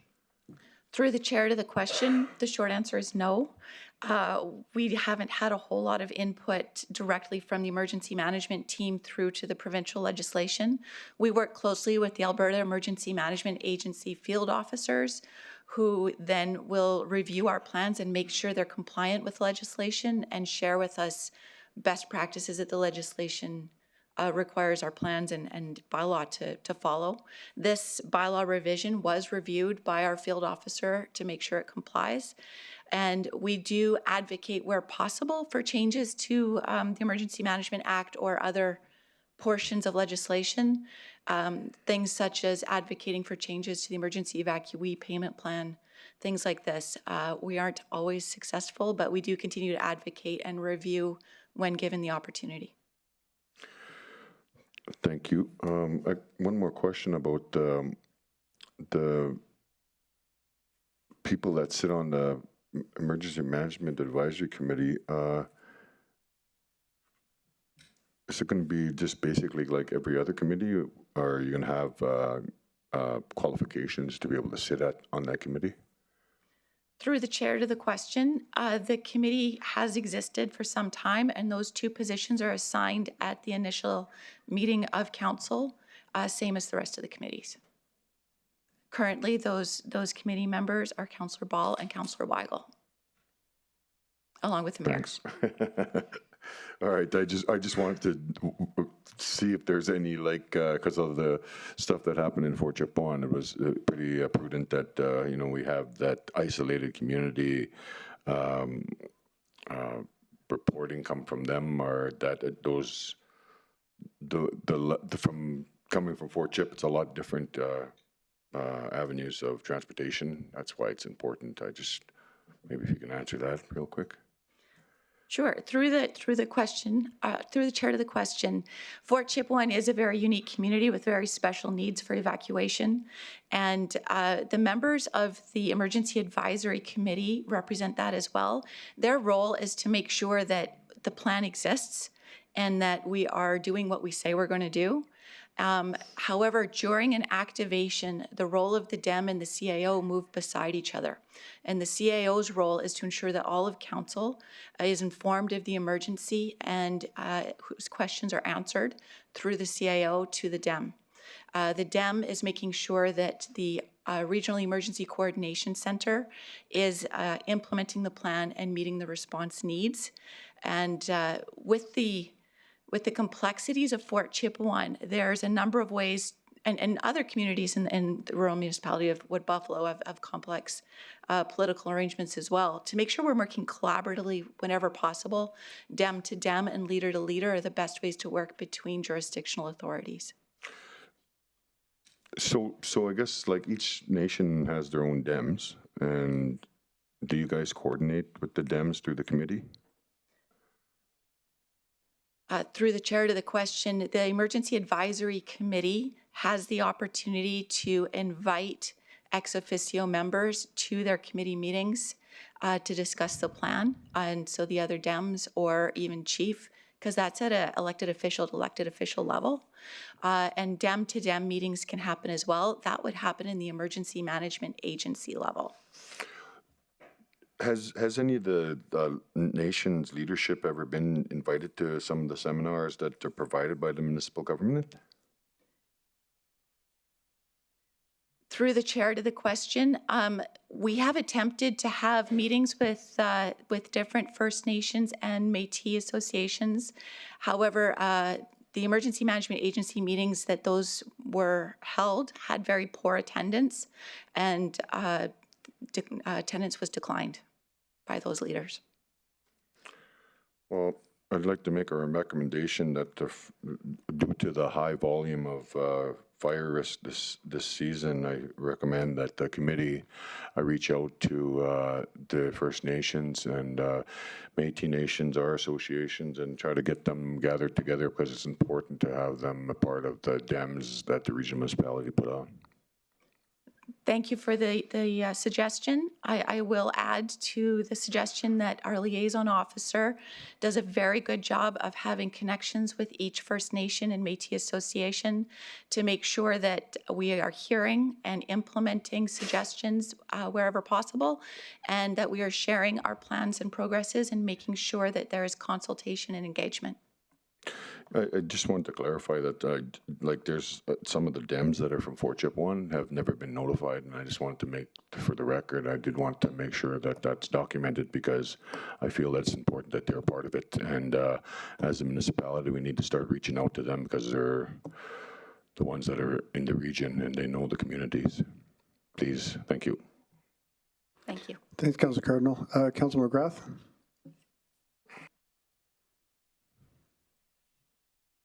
Okay, hi, thanks, through the chair. Really appreciate what you're bringing forward this evening there, guys. And so your proposal right now, I think, was option number 2, and if you can just remind me, what would it be? The mayor first, as always, CEO. What was that matrix you had down there? You know, the option that you got spelled out, sir? After the mayor, which one was it? Was it any member of that committee? Through the chair to the question, yes, sir, that it is either member of the committee, so it would be Councillor Weigel or Councillor Ball at this time. So in the absence of the mayor, deputy mayor is next, not the acting mayor as is in the previous slide. And if the deputy mayor is not available, then is the acting mayor. And between the three, and Travesty, I haven't seen it yet in my 30 years of local government. Nobody flew the coop all at once. But I just wonder, how far down that slide you got to look for a member of council? If all matters broke loose, I wouldn't know. I wouldn't say Jody Butts or Mr. Marchand or Kelly Golaski, any of those guys that seen a fire, they wouldn't wait for a politician. But I'm just wondering, where do the rest of the council come in if they're not on that committee? Because you just heard in the last presentation, you see what this guy got to realize, that people sit on committees. There's other people who don't sit on committees that give you 100% no-show rate. So I'm wondering, in your oral chart that you're making, what was, like, you got 3 up there. Would council be your 4th one that we can see?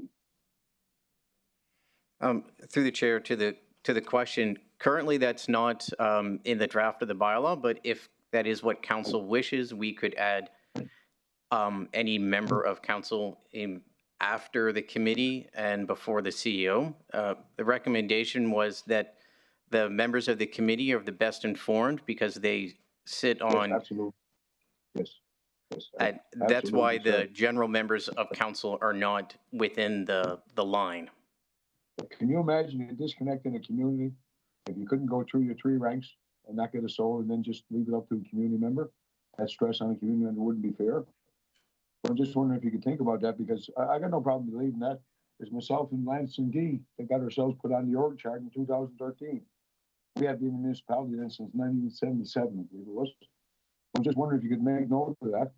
Second thing is, as far as the chiefs go, and there are 7 Métis nations, I can attest to the opinion of Councillor Cardinal, because there has been times in management that they're not aware, and it makes more of an uncertainty. And of course, with being a month out of, like that day where we all changed, we got to be conscious of that. So I just want to be, if you be respectful in your org chart, know that there's 11 elected officials, the same power as the mayor has, except for his job is full time to make sure that he shepherds our wish.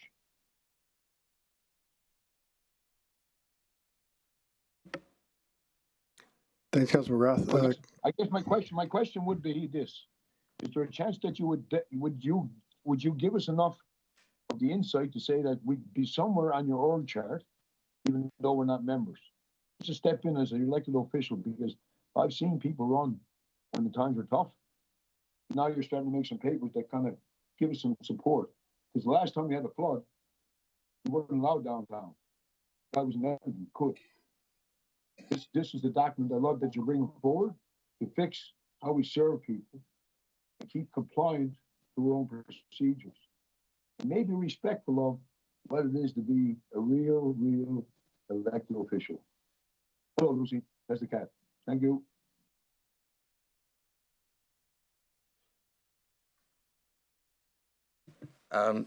Through the chair to the question, if you wish to amend the bylaw, and that's something that council wishes to do, I can, we can take a short recess and I can write up an amendment And I if that's think, as necessary. Councilor McGrath mentioned, where it has acting then deputy, I think the way it works generally is goes to deputy first, then acting. In the org chart, if the mayor can't attend, it goes to deputy, then it goes to acting. I think that would capture councilors outside of the emergency management committee, which are councilors that are chosen at the beginning of the term, which this, since 2021, have been Councillor Weigel and Councillor Ball. So I think that may capture that. Do you agree, Councillor McGrath? Absolutely. I agree with that. I agree with that abbreviation. And like I said, I don't even think this committee has ever reported back to council. In fact, I know that councillors took the notion to our CAO last year and said, why spend $5 million when we can't feed the homeless? We could stack all the snow up in Alberta and we still wouldn't have flooded last year. So I just want to be recognize the fact that we're here to serve the people. Just like the guy in front of you, the last presenter. I can't wait for him to serve the people. So such a good man should not go to waste. And see the value that is serving others. So you're right, Mr. Councillor Mayor Bowman, I'm getting off track. But if we could just be recognized as elected officials equally, I think that new lawyer is onto something. Because that's how you build relationships. Thanks, Councillor McGrath. Councillor Lavalley? Hi, thank you, Mayor. I just want to echo Councillor Kendrick. I think it's very important to get the Indigenous organizations involved in the emergency management plan, because I know that Willow Lake Métis Nation was never invited. It was never invited to come sit at the table. And I have under good authority that ACFN and Mikisew weren't invited as well. So just moving forward, I would like to make sure that we are all invited to come sit at the table. And I know that there's an after-action review of the 2023 fires in Fort Chip that was never brought to Fort Chip for review. Through the chair to the question, thank you for your comments. I'll take that back. One of the things when we're referring to the bylaw today, but when it comes to the emergency management plans, we are in the process of updating each of the sub-plans, the community emergency management plans. And the ANZAC plan was actually just done. And Willow Lake Métis, along with many other ANZAC stakeholders, partners, neighbors were consulted for months to make sure that they were at the table and that the plan is for the community by the people who live in that community. But when it comes to these meetings of the Emergency Management Agency and the Emergency Advisory Committee, yes, very much I am hearing what you're saying. Thank you. Thanks, Councillor Lavalley. Councillor Cardinal? I guess I wanted to just question the debrief. Did we debrief any other communities, or did we just forget about debriefing council or the nations or the communities? Through the chair to the question, can you confirm which you're talking about? 2023? The debriefing of the forest fire. And communications afterwards about how the debrief went of the actual results of the fire. So through the chair to the question, I'm going to assume you're talking about the 2023 Rocky River wildfire in Fort Chipewyan. Well, not only that one would be Fort Fitzgerald as well, right? There was one there. There's one here in Fort Mac. So in general, all right. So through the chair to the question, after action reviews are performed after every incident, and a report is combined, and we interview people who were part of the incident in the emergency response team and the emergency coordination center, and we combine a lessons learned report, which is provided to the CAO, and it's up to the CAO where to take that. All right, thank you for that. Thanks, Councillor Cardinal. Councillor Dogar? Thank you. Thank you, Mr. Mayor. Thank you for the very nice presentation. My question is just that, emergency and fire, certain localities are more vulnerable, as rightly pointed out by the councillor. She has his 4 localities right in the bush. They are Gregor Lake, Anzac, Janvier, and Conklin. They are more vulnerable according to my assessment. They're in the bush. So some representation from there should be there. Either she herself or, she recommends somebody who is more vibrant. Would you consider it, please? Through the chair to the question, The committee, the Emergency Advisory Committee that is required under the bylaw is appointed by council themselves at the beginning of your session. Fine. Councilor McGrath, you have another question? Thank you, Councillor. Thank you, Mayor Bowman. And you're right, I do have another one. I got a lot of questions, Mayor Bowman, as we come down there for this cloud and find out where we really are. I'm just wondering through the chair, thanks for that. Is by chance our leader of industrial relations and indigenous relations, is he in the house this evening? Dennis Fraser?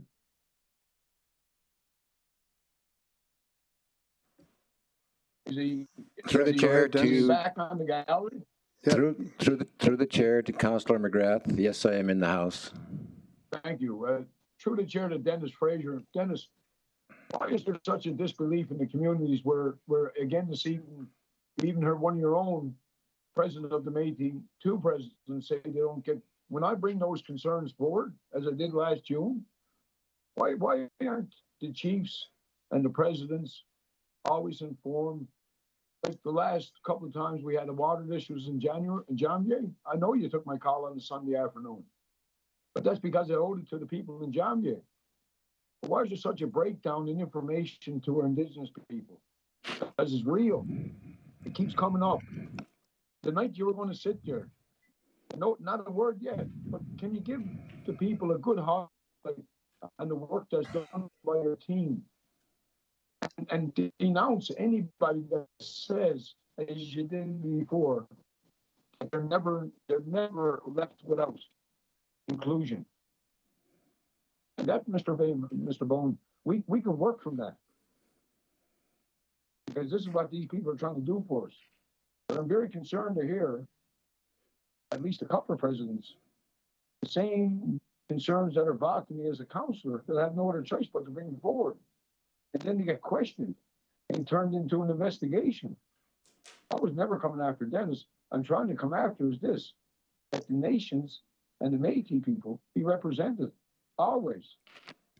But Dennis, can you give us an update, just what you've done for the last 6 months? Just a highlight, because it's no good to sit there in silence, especially after hearing the concerns again. Okay, if you want to let Director Fraser answer the question, Councilor McGrath. I wanted to make sure Mayor Bowman that talked slow enough and clear enough so I wouldn't have 4 administrators kick me off if I didn't understand the question. So Dennis, do you understand what I'm asking you? Through the chair to the councillor, be specific with your question. You feel every time there's an emergency, one in anywhere in Wood Buffalo, that our first reaction is to trigger the emergency team and involve our leaders and all our Indigenous people, whether they be Métis, whether they be any of our First Nations, and even some of the bordering communities.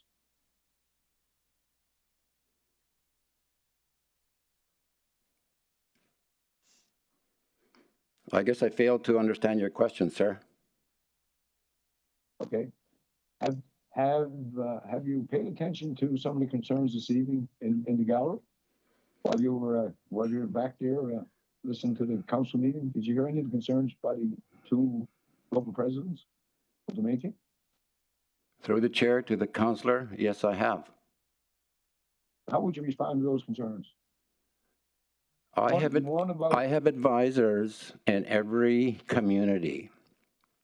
There are many things that the organization has done, Indigenous and Rural Relations has done, to improve communications, including taking in the rural operations area, taking over all of Fort Chip, taking over the rural contact offices, and then we also work with RES. We work with Julie, in regards to the plans. We have an advisor in every community. We have protocol agreements with 11 communities, 11 out of 12 communities. I meet with leadership, both Indigenous and Métis, constantly. So I don't know what your accusations are. No accusations. No, I go back to my colleagues. I go back to Councillor Stella. Your concern earlier, what was it?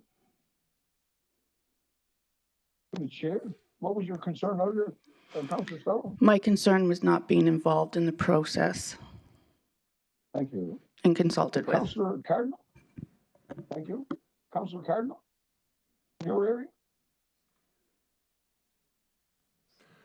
My concern was just having more input from the nations. And actually, no, let me rephrase that. Actually sharing more information as to the Dems. That was my concern with the Dems. Thank you. Sorry. My concern, I guess, to round it out as three concerns, is that I know I've worked with the chiefs that don't get involved or people that are not notified. So it's not an accusation. I just think it's an area that we can improve upon. I don't know what you're getting about accusations. It's a council meeting, a public one, and we just wanted some disclosure. So I hope that, Dennis, through the chair, you're the only guy who can ask. But how you twisted to be an accusation? You just heard the questions. Now I'll ask you again. What would you say to those concerns after you heard them from the people with the concerns? The concerns were directed to emergency management, RES, who we work with very closely. Well, what would you say to the members' concerns, though, Dennis? She has a very legitimate concern. What would you say to that? I would say that emergency management has answered that question. But what you say, because you head up the road relations, indigenous relations. You know, sir, I'm not sure why you're coming after me. Yeah, and I think we can. I'm not coming after you. No, I think there's. We're getting off the topic of the emergency management bylaw that we're working on here. Carry on. No. I wasn't getting off nothing. I was getting off making things right. But the little coup was going to carry on. I get that. And Dennis, I was coming after you. The public can tell you. I'm not excited. I just wanted to know how we address the concerns that have been real, and they've been real for a decade. Because I've been here for 30 years serving the public in both roles, and I hear the same concerns. So it's okay to bring them forward. And if they feel comfortable, don't say, I'm coming after you, because you're the guy that heads up the organization. Okay, thanks, Councilor McGrath, because I think we want to focus back on the emergency bylaw, on this bylaw itself, and not the other issues we see around the community. So back to the bylaw. Could we have in the bylaw an installation of at least each one from a. Sorry, Councilor McGrath, you're breaking up. We're not hearing what you're saying. You hear me now, Mayor Bowman? Now we can. Could we make a bylaw, make an amendment to the bylaw, that we can, in addition to, have one acting chief, one of the chiefs from 5 First Nations, one of the presidents from our active 7 Métis nations on that advisory committee, so that they know, and I know, there are people who are looked after, and there's a set of ears looking out for the nation and the Métis people. So I'd like to make an amendment to the bylaw if applicable. Okay, when we get to that, we'll do an in-camera to look at the amending the bylaw when we get there. Okay, well, wouldn't have to go in camera to amend it. Just amend it, just like we do with the other ones, I guess. I got you. Thank you. Okay, thanks, Councilor Rath. Do we have any questions, any more questions for the delegates?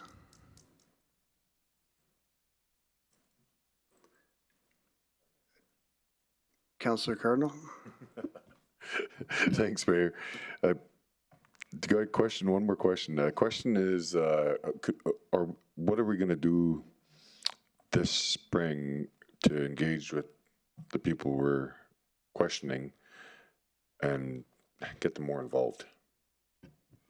Through the chair to the question, through the liaison officer, we have reached out to the various First Nations and Métis associations to make sure we understand who is representing each, that we can get information to should a situation arise.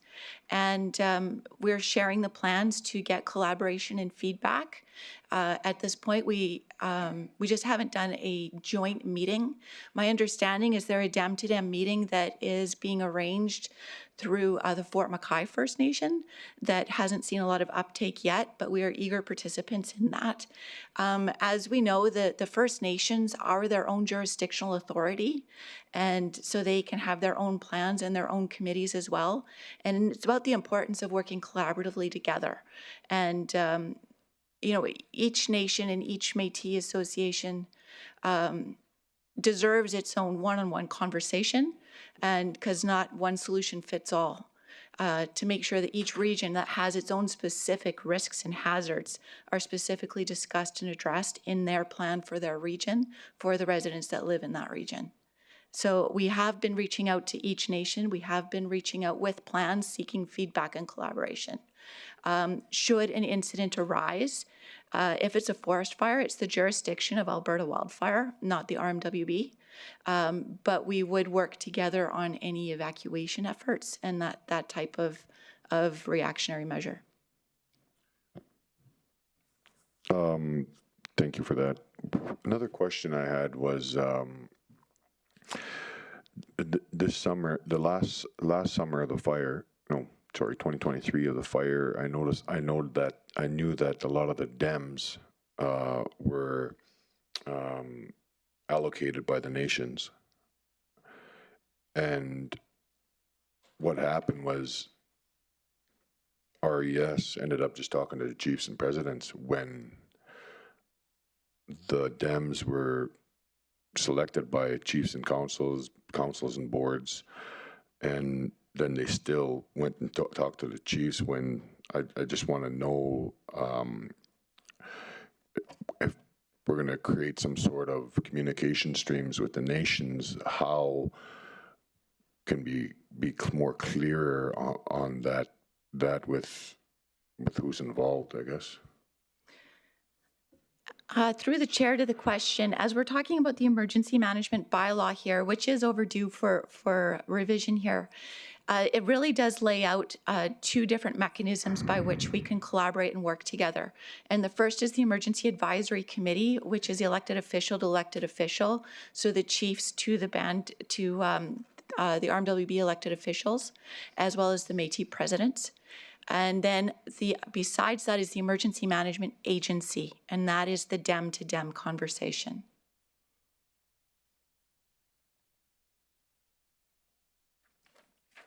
Okay, thank you. Thank you. Thanks, Councilor Cardinal. Councilor McGrath, you have another question?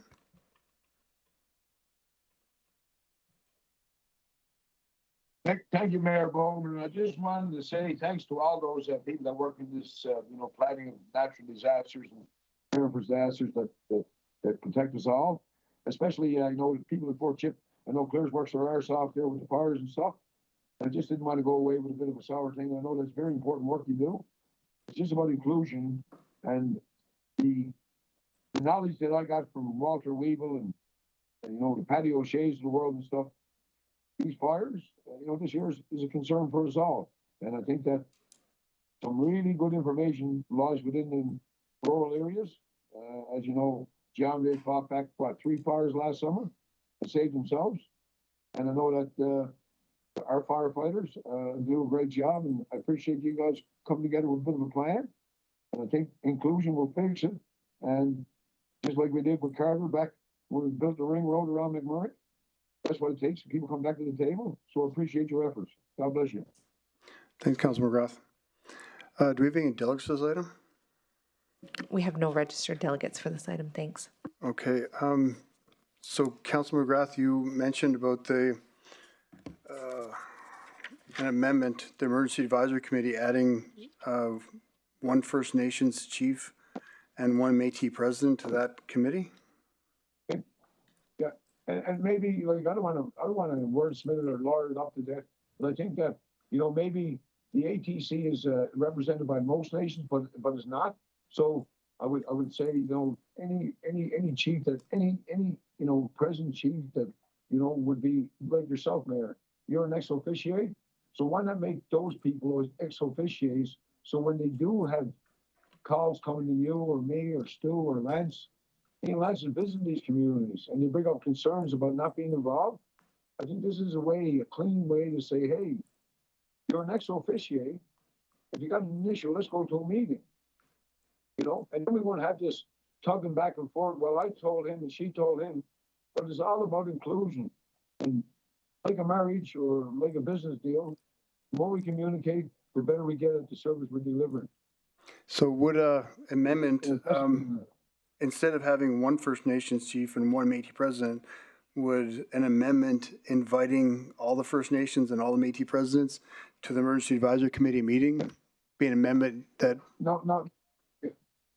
So what I would say, because you know how this is going to get gaslighted by the boys out there on Facebook. By the time I get turned back to Facebook later on this evening, they'll be saying I wanted 50 odd people in the community. What I would say would be, No, it's only two. It's only the emergency. The meeting is only 2 meetings a year, and I think we could extend that to other stakeholders, or even have a separate meeting with all stakeholders. I would sponsor a room for the first one that includes ex officios. Just call them ex officios, and then they have a date. And if they can't make it, maybe like if Chief Adam can make it, maybe he's assistant, you know, or maybe he's CEO. But to make sure that people are included. But I think you're onto a good thing there. Okay, so maybe an amendment just to have add another meeting with the Emergency Advisory Committee and the First Nation and Métis stakeholders. Like me and Lance took a drive up the Winter Road this year with a couple of elders, and man, they got some beautiful ideas that wouldn't cost us a nickel, and we'd probably knock off about 45 clicks out the hall. He's a smart man, but he gives you time to it freely. So is that, it's about inclusion. Is that that amendment work for you? Perfect. That's perfect, sir. Thank you Okay, very much. so we'll add better days ahead now. an amendment for add another Emergency Advisory Committee meeting with stakeholders. Councilor Bajoko? I just would like to suggest we have a clear amendment that Councillor McGrath is proposing, because I personally can't hear him too well. So if we can get administration to help us get this done so we can move forward looking at the agenda tonight. Yep, I think Patrick is frantically writing there. Okay. And once you have it written there, Patrick, maybe if you could just read it for us on what think is that, whether it's another meeting or with the Emergency Advisory Committee, inviting the stakeholders as well, the First Nations and Métis.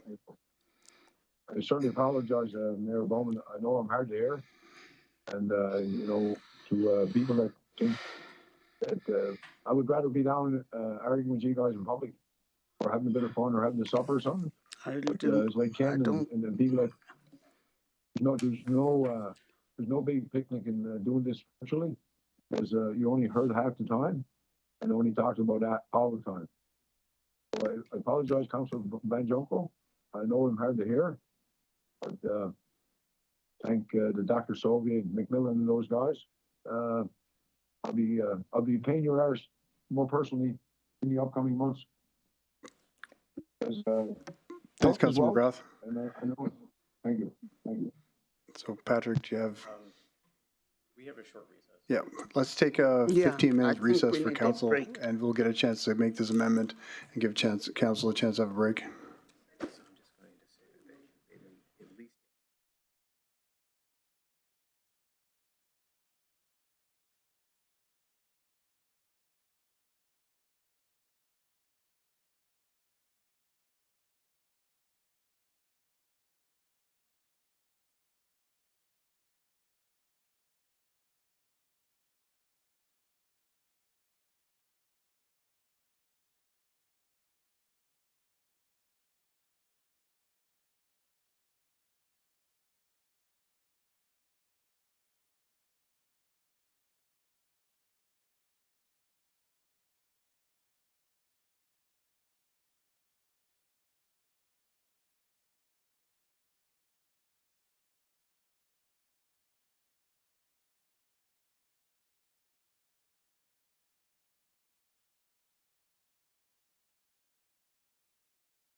Welcome back, everyone.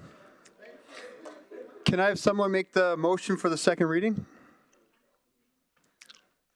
Councilor Benjoko?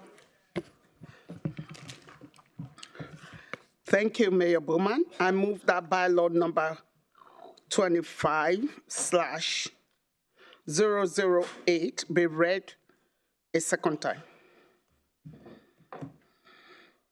That's been the emergency management bylaw be read a second time. Thank you. Thanks, Councilor Benjoko. Councilor McGrath, do you want to make the motion for the amended motion? Well, if it's all the same, it would probably be better for people. I guess I just hope everybody can hear me. Yeah, we can hear you. Okay, that the bylaw number 22/008 be amended to replace sections in its entirety with the following. That the committee shall meet at least annually with Indigenous leaders as non-voting guests to integrate their perspective in a meaningful and collaborative way in emergency management plan and related plans and programs to achieve a mutual understanding of emergency management. Thank you, Councilor McGrath, and we have a second for that. So we'll go to the, does anyone have any, we're debating the amendment then for not right now, everyone. So if anyone has any comments or debate points on the amendment, Councilor Cardinal? Oh, sorry, I was going to read the... Okay. I would just like to speak to it. Go ahead, Councilor McGrath. I'd offer the rest of the elected officials this evening a meaningful thoughtfulness and mindfulness. As I know personally, I see the community suffer with misinformation, and in stressful times, we want to be growing mental health issues. We want to diminish and extinguish and build certainty in our communities, especially when we've been through more catastrophic failures in our community, and I've been part of each of them. And I know that this will be a long ways able to let the leaders go back to their community members and have an update. And I think that this will help, and only good things should come from it. Thank you. Thanks, Councilor McGrath. Are there any other comments or debate points on the amended motion? I'm not seeing it, so I'll call for a vote on the amended motion. In favor online, Councilor McGrath, thank you.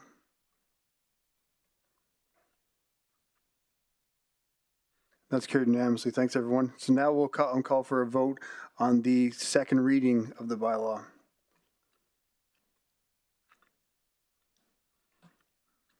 And Councilor McGrath? I bring that motion before it's one comment to the mayor. I'd like to personally thank the team for including the region as a whole and using resources, especially in these times when you need to plan for the worst and hope for the best. So just thanks for all the input. Thanks, Councilor McGrath. And I support the motion. And that's carried unanimously. Thank you, everyone. Can I have someone make the motion for the third reading? Councilor Benjoko? Thank you, Mayor Bowman. I move that bylaw number 25/008 be read a third and final time. Thank you. Thank you for the second, Councilor Bussier. Then a debate, discussion, or comments from council? Councilor Cardinal? Thanks, Mayor. I just wanted to say how important this is to the Indigenous communities that fill this great region, and I also wanted to acknowledge all the hard work that our administration puts in, and still taking direction from council, and I appreciate everybody's input, and it's actually great to be able to have the inclusion that this municipality strives for, and this is a perfect example of how important it is to include all our Indigenous communities, but not only them, build a great relationship and unity and respect for each other, and making sure that they're involved. And it's very important that we lead by example, and this is one of them tonight. Thank you very much. Thanks, Councilor Cardinal. As I'll call for a vote. In favor?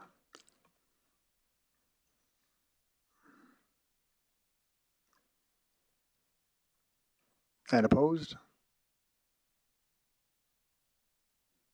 Councilor McGrath, you in favor or opposed? I think your screen's frozen, Councilor McGrath.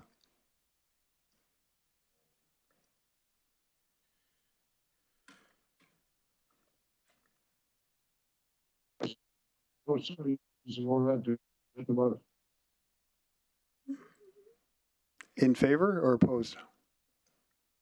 Oh, yeah, no, in favor, in favor, yes, in favor, yes. Okay, thanks, Councilor McGrath. In favor. And that's carried unanimously. Thanks, Aaron. Thanks, Patrick. Next, we have the flood mitigation update 2024 Q3 and Q4. I'd like to invite Project Delivery and Facility Services to introduce the report, please.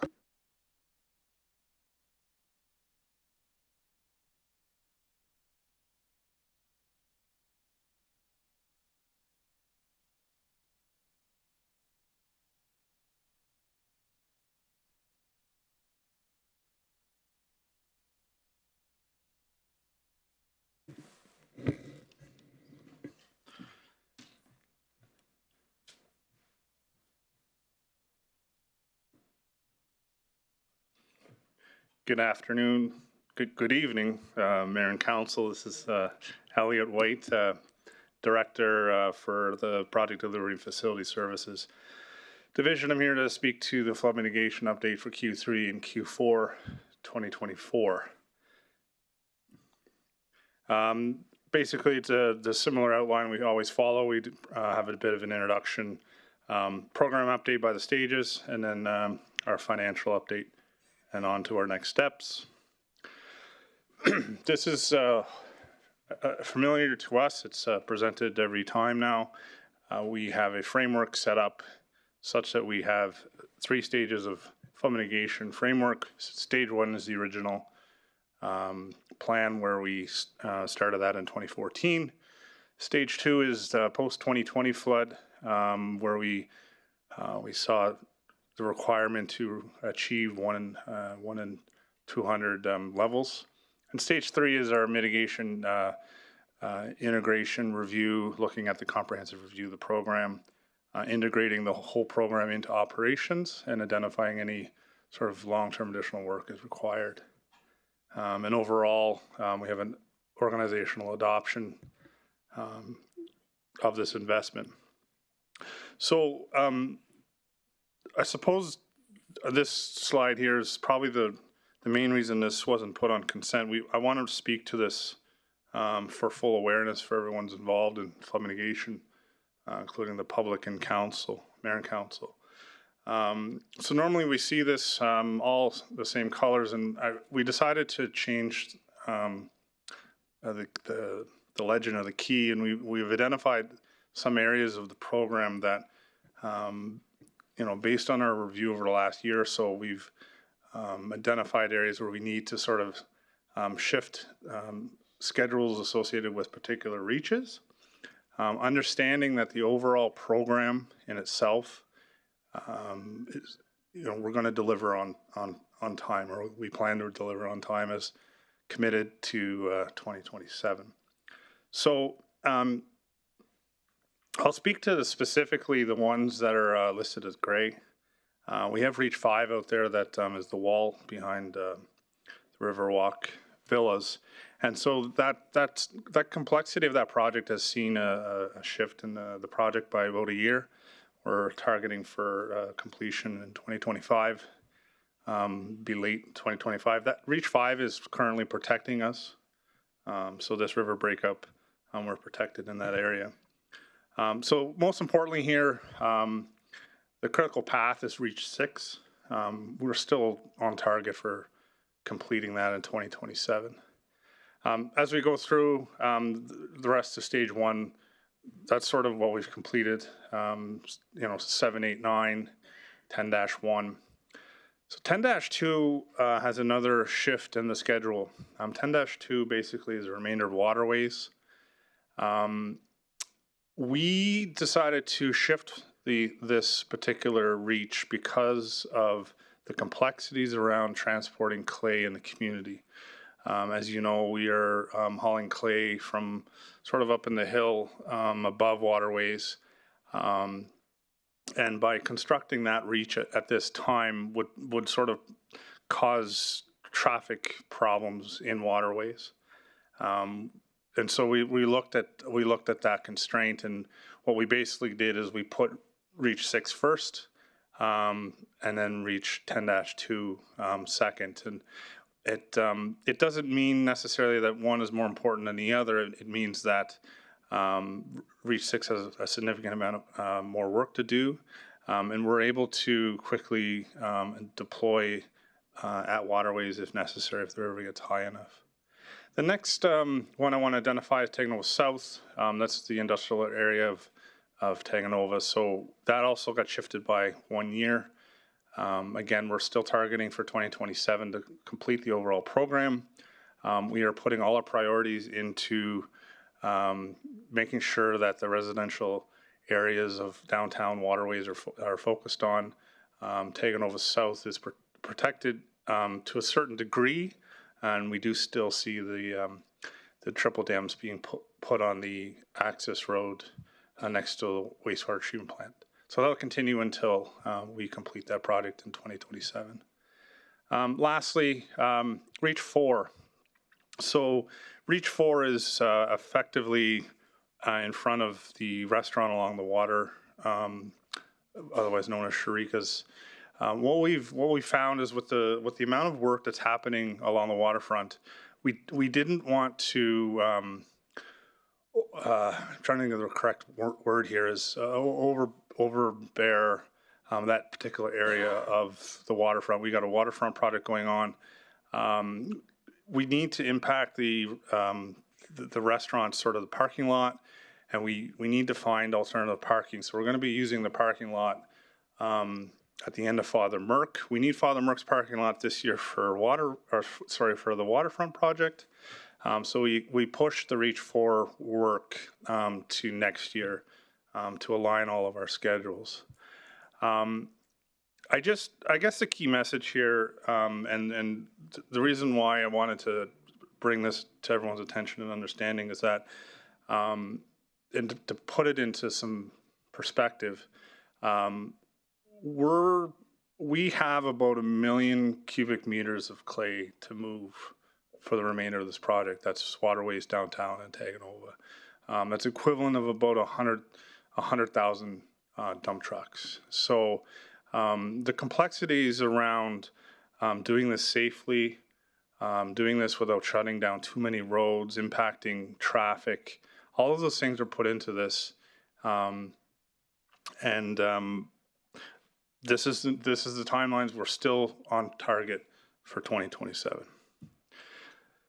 This is a different form of that slide you just saw. It shows the progress as we go through.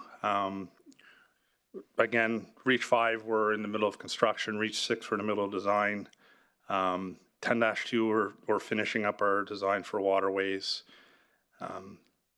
Most of the other areas, 1, 2, 3, has reached the 1 in 100 reach. So progress still continues. We're doing a lot of design right now. You'll see a lot more work happening in the summer when construction season starts. And this is stage 2, where we get into Taganova North again.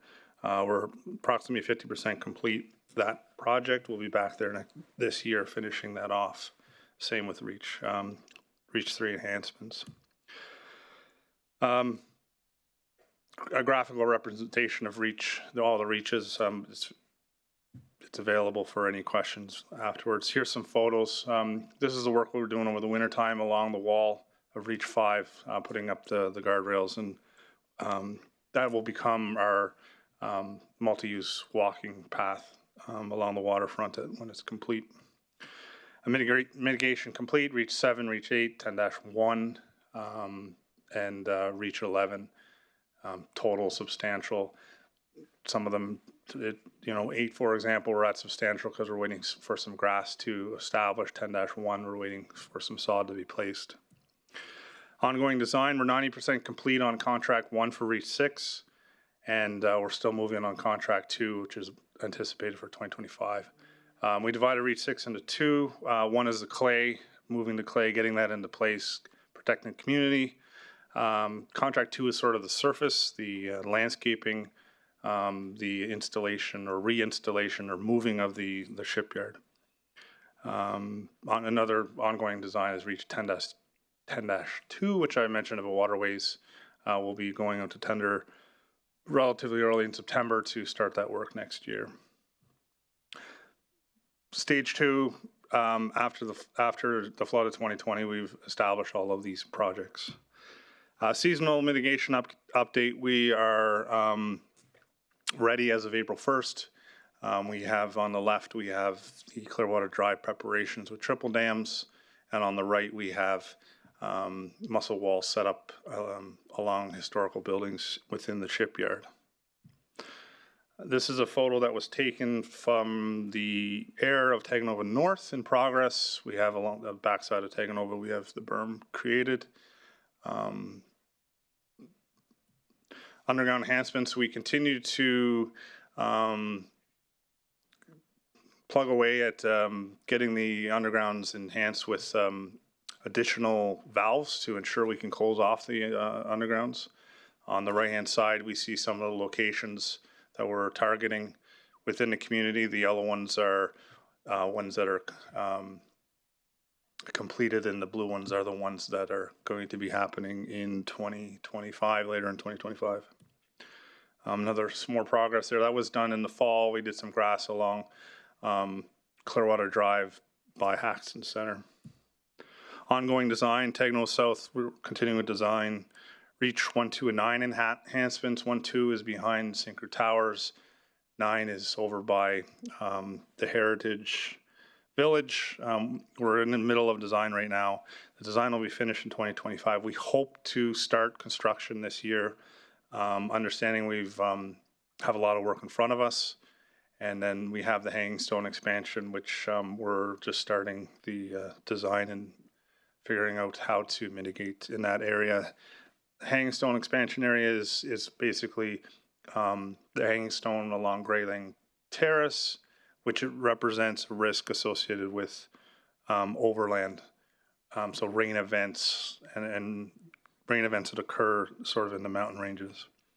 Stage 3, as we mentioned, is mitigation integrity review, going through the entire program, making sure all of the gaps are plugged. And like I mentioned, bringing standard operating procedures into play and integrating them into operations. Financial update on the seasonal. We kind of touched on this before. This is a year-over-year of the spend that we have on seasonal. 2025, we're looking at targeting around $4 million again. That's been spoken to. This is the overall program of the permanent mitigation. So last time we were here, I believe it was, last time I was here, I believe it was in September, we spoke of the June reporting of 123 million. We're now showing a spend to the end of the year at 143 million, which is a delta of about 19.8 million. And we continue to spend every day to make sure the design is continued and construction will continue again. Another graphical representation of our spend, seasonal versus permanent. This is our grants at 19 million currently awarded. So I just want to, I'm trying to get a message across to everyone here, and I mentioned it before, I want to mention it again.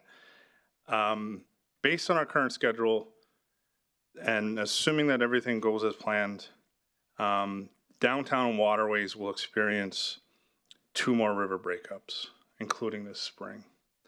And Taganova, that area will experience 3 more river breaks. So what I mean by that is that those areas will experience those river breaks will continue to have seasonal mitigation in place, but after those 2 river breakups, we'll have our program, our permanent program in place, and the structural mitigation will be completed.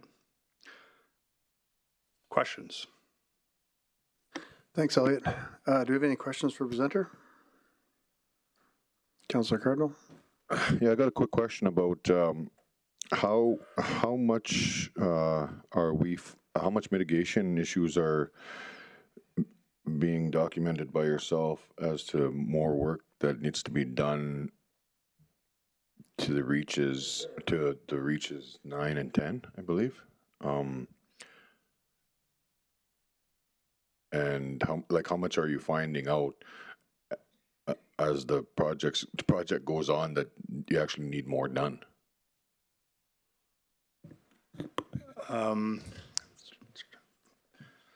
To the question, right now we have a plan that we've framed with stage 1 and 2. We know exactly what that scope is. So we're not expecting any sort of sudden changes outside of the Reach 6 component, which relates to Imperial Oil. We've talked about that back in July, September. We're still in the process of just, doing a land deal with Imperial Oil. So that's the only major scope change that may come about. But right now we have the framework. We know the scope of this whole program as it sits to mitigate this community to 1 and 200 in terms of downtown, waterways, and Taganova. No, that's it for me, Elliot. Okay. Appreciate your presentation. Thank you. Thanks, Councilor Dogar. No, thank you, Mr. Mayor. Thank you, Elliot. Nice presentation, like always, a professional way. I just have a query that once I went to Reach 6 and behind Taganova is 6 or 5? Behind Taganova, through the chair to the question, Reach 6 is along Clearwater Drive. Taganova is within the Taganova area. From the distance I watch it because I couldn't go close because of the machinery. Next day I put an email and that please arrange my visit, coordination. And the reply I got that it is given to subcontractors, so it is not, coordination cannot be made. I feel that here is only theory, so many dollars going this way. So make us accessible to that we are more absorbed in the thing. We are more engaged in the process. That would help us also. Maybe we contribute also to the to those who are working. Thank you. Councillor Pinjoko? Thank you, Mayor Bowman, and thank you for the presentation. So as at now, we've spent 143 million, correct? Through the chair as of the end of the year, December 31st, 2024. Of 24. Yeah. So we're probably 150 something at the moment. And the completion of the flood mitigation projects all around would come to a close by 2028, right? So my question is, do we have a projected cost that by the time all this will be over, we should expect to have spent X amount of money, and this is a contingency plan because we don't have endless resources. So I'm just wondering where we should expect all this to lead us in terms of cost. Through the chair to the question, I I hear your question. I'll make sure that the next quarterly update has that information in the slide deck. The information that I can share with you is our plan is, the current budget is $239.7 million for this program. And are we, from the tracking, are we close, I mean, is the cost close to the projection as at now in terms of completion and what is projected to have been spent? Through the chair, to the question, that is correct. We look at each project we look at each individually as separate projects. We assign, we allot budgets to each one, and we're on track review it right on now. track. Correct. Okay. And then when all this is completed, 3 years is around the corner, how much do we need to budget for seasonal mitigation going forward every year? I think I've asked that before, but I just want to hear that again. Through the chair of the question, I wouldn't be able to speak to that question. It's a very delicate question. The better we do at permanent mitigation for downtown waterways and Taganova, the less we spend on seasonal. So that is to say, when when permanent is completed, we won't have triple dams. We won't be putting plugs in the underground system. We will have costs associated with preparation within the organization and things like that. I guess it would be more like soft costs. But we haven't done an analysis on exactly the cost internally to this organization for like maintenance. It's sort of that maintenance and sort of that sort of longer term cost. It wouldn't be. I don't believe it's very much. It's more internal. For example, parks would be going out and looking at certain areas of it. We need to establish who's going to be reviewing the berm stabilities, making sure that those are intact. Every department would have their own operating procedures. So there's no finite number that we've established at this point. Okay, thank you. Okay. Thanks, Councilor Winjoko. Councilor Weigel. Thank you, Mr. Mayor, through the chair. Thanks, Elliot. I appreciate it. I guess just publicly, just a couple of questions that have come up before, but I'll just ask them again. The architecture of the downtown flood mitigation, in the way that it is, I guess, designed, does not create a bigger black flow into Draper, causing a deeper flood. To the chair of the question, I will make the statement that I am not a river engineer or a river expert. But what I will say is, based on my professional knowledge of what I do know, and the people that I've spoken to in the past, is that flood mitigation berms and structural mitigation that we put in place in downtown waterways in Taganova will not create more flood risks to any other areas within this community or further upstream. Now, Draper already is in a floodplain, so I get the idea was that it would back it up farther, obviously, with just the logistics of not being able to, what was used to go into downtown would just backflow up the river to Draper. Correct. I understand. To the question, we have to respect the Clearwater has millions of gallons of water flowing by. I don't know how often that information is available. So the fact that we've sort of partitioned off downtown waterways in Taganova is sort of a drop in a bucket compared to the amount of water that's flowing through the Clearwater at any given moment.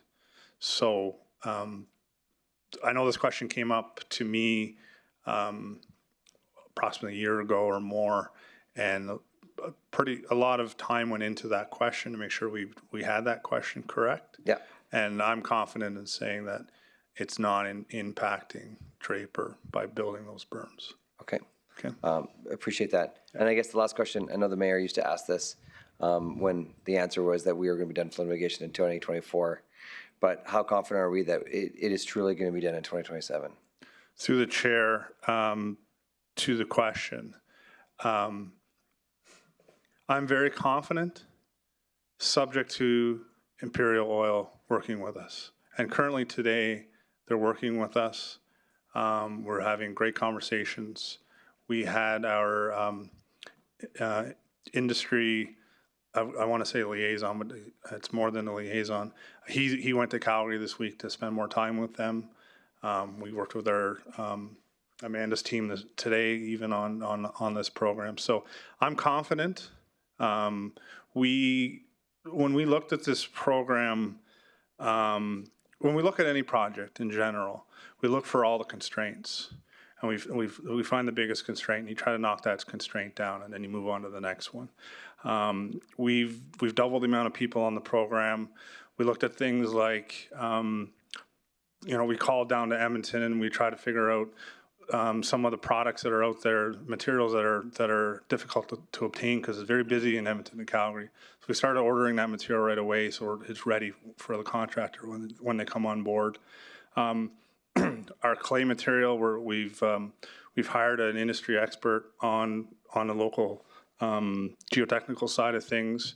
We're working with, potentially working with others in the industry, including the industry themselves, on providing us more clay. We're doing everything we can to eliminate those constraints, and we're down to this Imperial Oil, and we're working well and working hard on it. If Imperial Oil comes to the table and we come to an agreement, then there's no reason we can't deliver on our promise. Awesome. Okay, thank you. Thanks, Councillor Weigel. Councillor Lucier. Yeah, thank you, Mayor Bowman. Through the chair, I think you just answered the question, Elliot. So we're at the mercy of Imperial Oil before we can begin any construction on Reach 6? Through the chair of the question, I would say no. I think we can start on Reach 6 quite easily. It's only one section of Reach 6 that we would be up against a constraint. As I mentioned in July, maybe in September, if worse comes to worse and we're not able to come to a deal, we could put a wall in, similar to what we see for Reach 5, if we had to. So we're going to move forward without an agreement in place? Through the chair, the expectation is by the time we have equipment on site that we'll have an agreement in place. So our schedule is sort of, we're working in tandem together, so. Okay, yeah. Thank you. Yep. Thanks, Councillor Lucier. Any other questions from council? I'm not seeing any. Thanks, Elliot. Do we have any delegates to this item? Mr. DeRoche.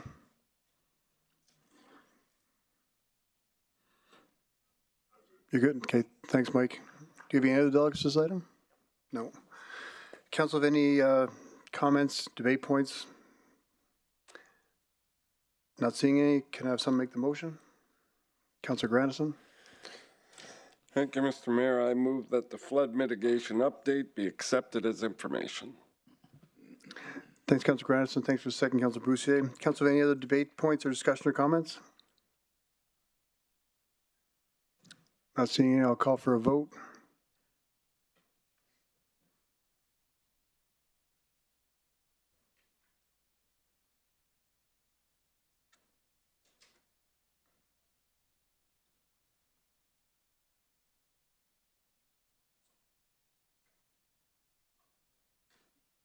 And that's carried with 8-4-1 against. Thank you. Next, we have item 6.6. So it was capital project amendments. I'd like to invite the CFO to present. And Elliot as well.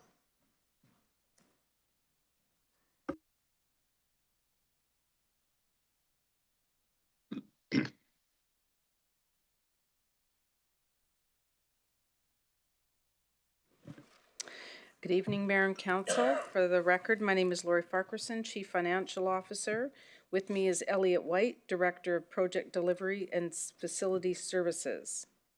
The Capital Project Status Update presents a comprehensive snapshot of the approved capital projects, which includes 2024 and prior budget details as of December 31st, 2024. This report is a collaborative effort with Financial Services and the Project Management Office. We're happy to answer any questions you may have. Thanks, Lori. Councillor Ball? Thank you. Through the chair, thanks for the report. When we went through it quite detailed today, but I do have a few questions, and that's why I asked us to be removed from the consent agenda about basically 3 projects. And then I guess, Elliot, you'll be on the shelf on this one. Fort Chip Sidewalk to Doghead, the update is no update available. That's what it says on the sheet. Can you expand on that? Through the chair to Councillor Ball. I'll speak on behalf of the administration. Frankly, this was well, maybe I'll speak on behalf of PMO because I represent the PMO. This was an oversight on our behalf, on our side. I didn't capture this program in our overall program, and so I didn't understand that this was part of the PMO portfolio. And by the time that I caught it, we were unable to update this project. So that's part A of that.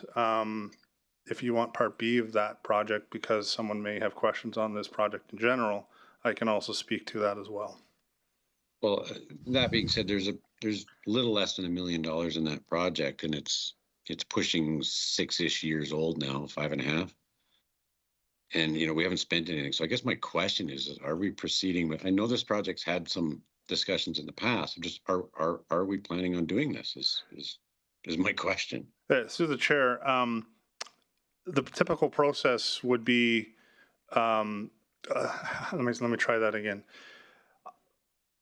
Based on my review of this project, there's some challenges associated with it, both from a financial challenge and a physical challenge. And so our process typically is for me to bring this to CPSC, which is a capital steering committee. We would then discuss it and discuss a path forward. So we're kind of bringing this to the public in light of CPSC. So I'm going to speak for the organization here. We did a review of this project since this was issued to public, and the $1 million is not going to be enough. We're not final on our cost estimate, but there's a significant amount of cost associated with building the sidewalk. There's simply not a lot of room on the side of that road. We would have to do quite a bit of infill to put a sidewalk in. Secondly, the available materials in Fort Chipewyan associated with concrete. If we were to build this as a standalone project, it may not be fiscally responsible. So I want to bring that to CPSC for a discussion and then bring it back to this forum to have a further conversation that is better informed with all the information so we can decide whether this project is something we want to continue with. Okay, and there's a reason I'm asking that, because there's a number of projects that are listed that kind of have the same sort of issue going on where we're sitting on $1 million for multiple years. We've got a project coming up, which is the next talking point, asking for money. So it just makes sense to me that maybe some of these projects get looked at and maybe removed and then revisited again. But I guess maybe you'll bring those forward in the future. So my other one was same for the rural roads, the egress roads in Anzac and Jonvier. The current update is that it was put on hold at the CAO direction. I mean, that's years ago. So what's the plan for that project? Through the chair to the question, we updated that based on the previous CAO that we spoke to back in January. We are still, from the mayor's perspective and the CAO's perspective, there is still conversations happening from their level. But from a PMO product delivery level, we're not moving forward with necessarily a design. So there's conversations maybe happening to seek funding from provincial governments and federal governments, but for us as administration, we're kind of on that whole pattern. Right, and I appreciate that, but here we are again. We have a project that we're talking about that's on our books, that has money in the bank account that we're not doing anything with because there's other activities taking place. We're sitting on money that we're not using, and there's one as an example here, the site drainage and improvement program, which is one of your projects on that list that was recently updated. It says that the project's substantially complete, so I can assume roughly 95% complete. The project's, I think, $2.3-ish million. You got just a hair over $1 million left.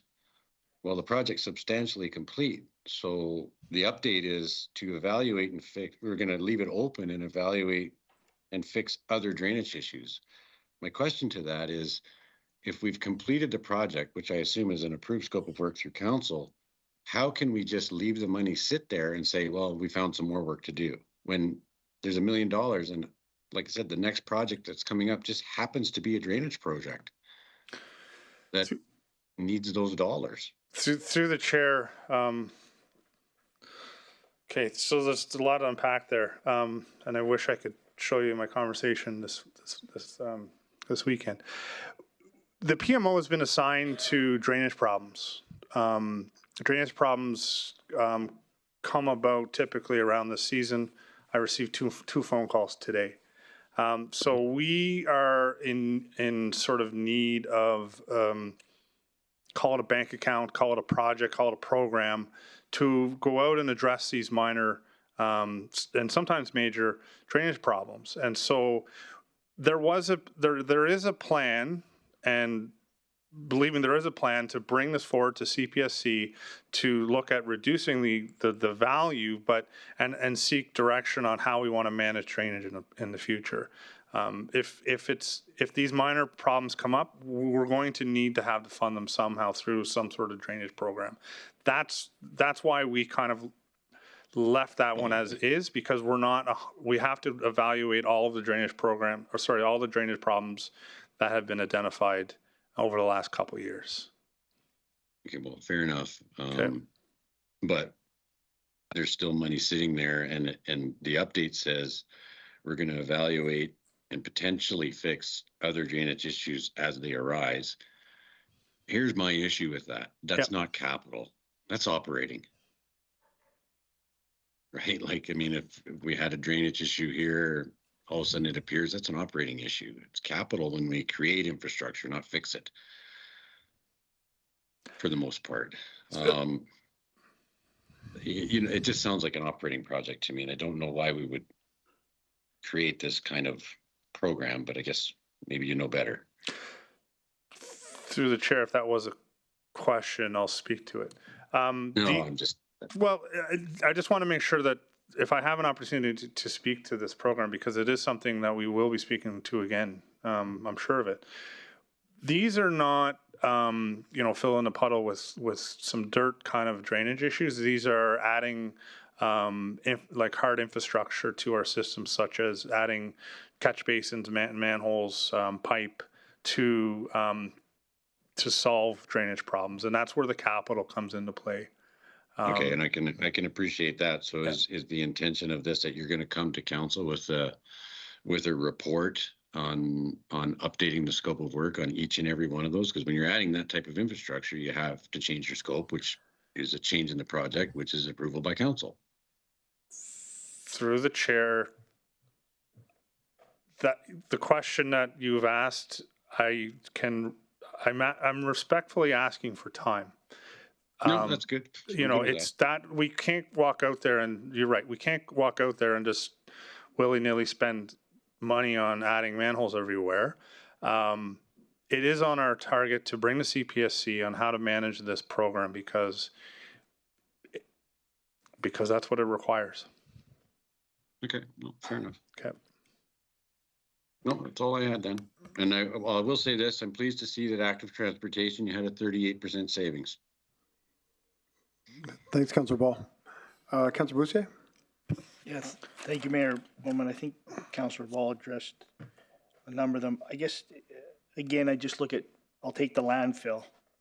It was approved in 2000, the cells, closure of the cells, just like it's at 0% 6 years later.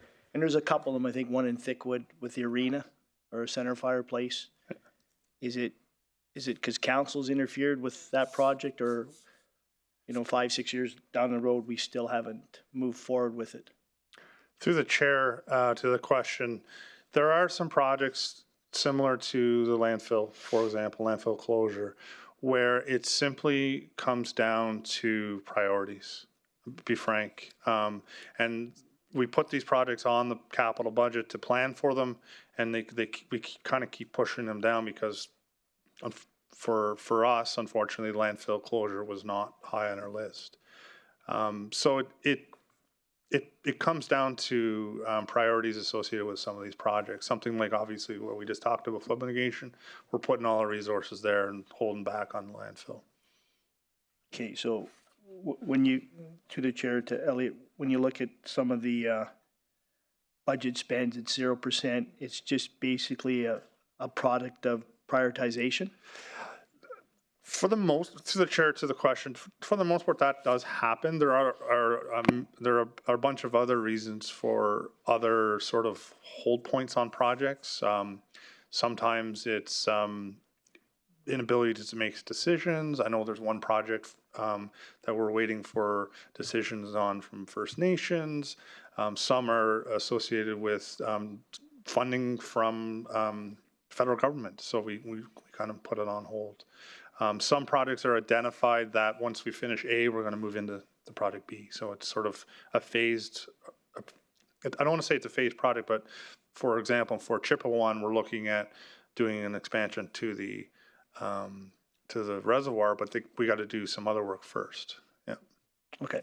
Okay, thank you, Elliot. Yeah. Thanks, Councilor Boucher. Councilor Weigel? Thank you, Mr. Mayor. I was going to leave a lot of these and do, I know finance has done a great job of trying to clean a lot of this up for us. I do recognize that. There is a couple, I guess, on here that I guess we talk about, like stuff like the Draper Community Gathering Place.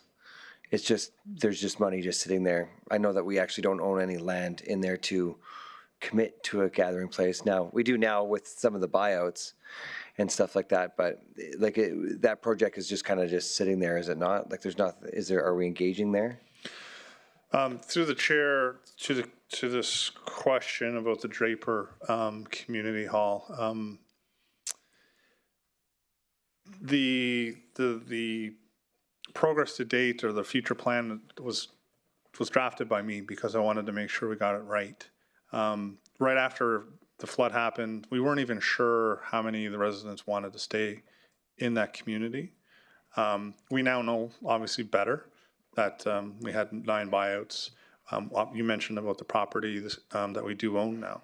So now the next question is, what are the next steps? And that's our next step, is to figure that out and work with the community to understand what they, as a community, would like to see.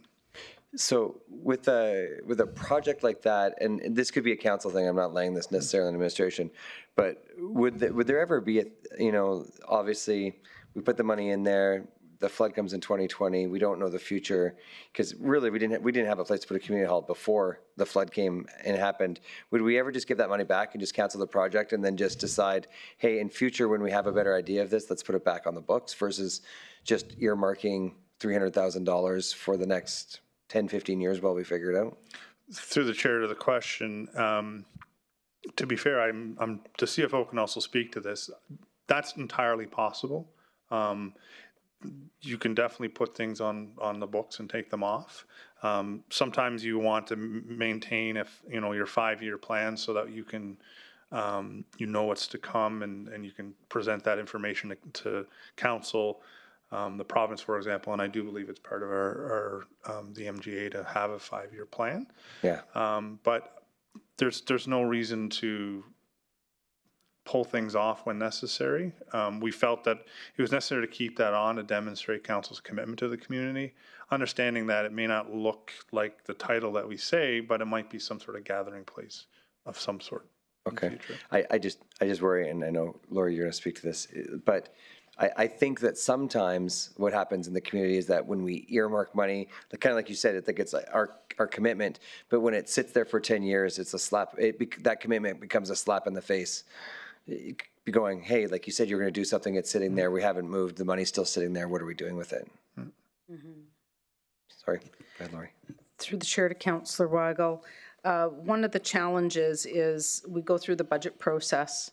We have tax dollars each year that we identify for operating and capital. And once we build out a capital project, we've taxed for it. So taking things on and off is not necessarily something we would want to do. If it is an initiative that we don't believe we're going to do, then we should take it off for sure. If it's something that we're pausing on, I think it's better to have that visibility because we don't want to be taxing again on this for the same initiative. So if we're actually going to do it in the future, leave it on there because it's been taxed that year. But if we're not going to do it, then that's the idea of pulling it off. Correct. And, you know, we certainly, there are ways that we could track it and whatnot, but while we're earmarking those funds, we do have that money invested, right? So the money is growing and working for us. And there are ways in which we could track, but then you have turnover 10 years down the road. Nobody knows what a reserve is for or why something was done the way it was done. So, right. Yeah. Okay. No, I appreciate that. I guess the other one of them, something like the Conklin water treatment plant that says it's going to be completed by February 15th, obviously with an update here. It doesn't say that it's completed, but it's going to be completed. Is that completed? Through the chair, ironically, you picked one that we hit some delays at the end of the year and in January, February, so we weren't able to complete, but I understand from the project manager and the manager, we're well on the way to finishing that project. Yeah. So it's almost... We're just right there, right? We're just running into the last 10% of any product's the hardest percent to complete, right? Awesome. I did have a couple other ones like that I'll put in an email. Just stuff like the moccasin flats. I guess it goes down to the same idea as the Draper Community Hall. We just haven't decided what we're going to do to move forward with it.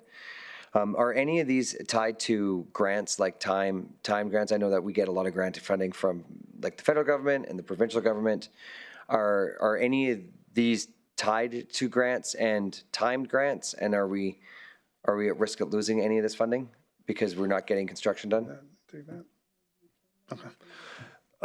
To the chair of the question, absolutely, there's some grants tied to some projects that are timed. Yes. And are we at risk of losing any of that grant funding because we're behind on construction? I would say that there is always risk associated with grants and projects and schedules. There's one project in particular that we are managing right now, but we're planning to be on target.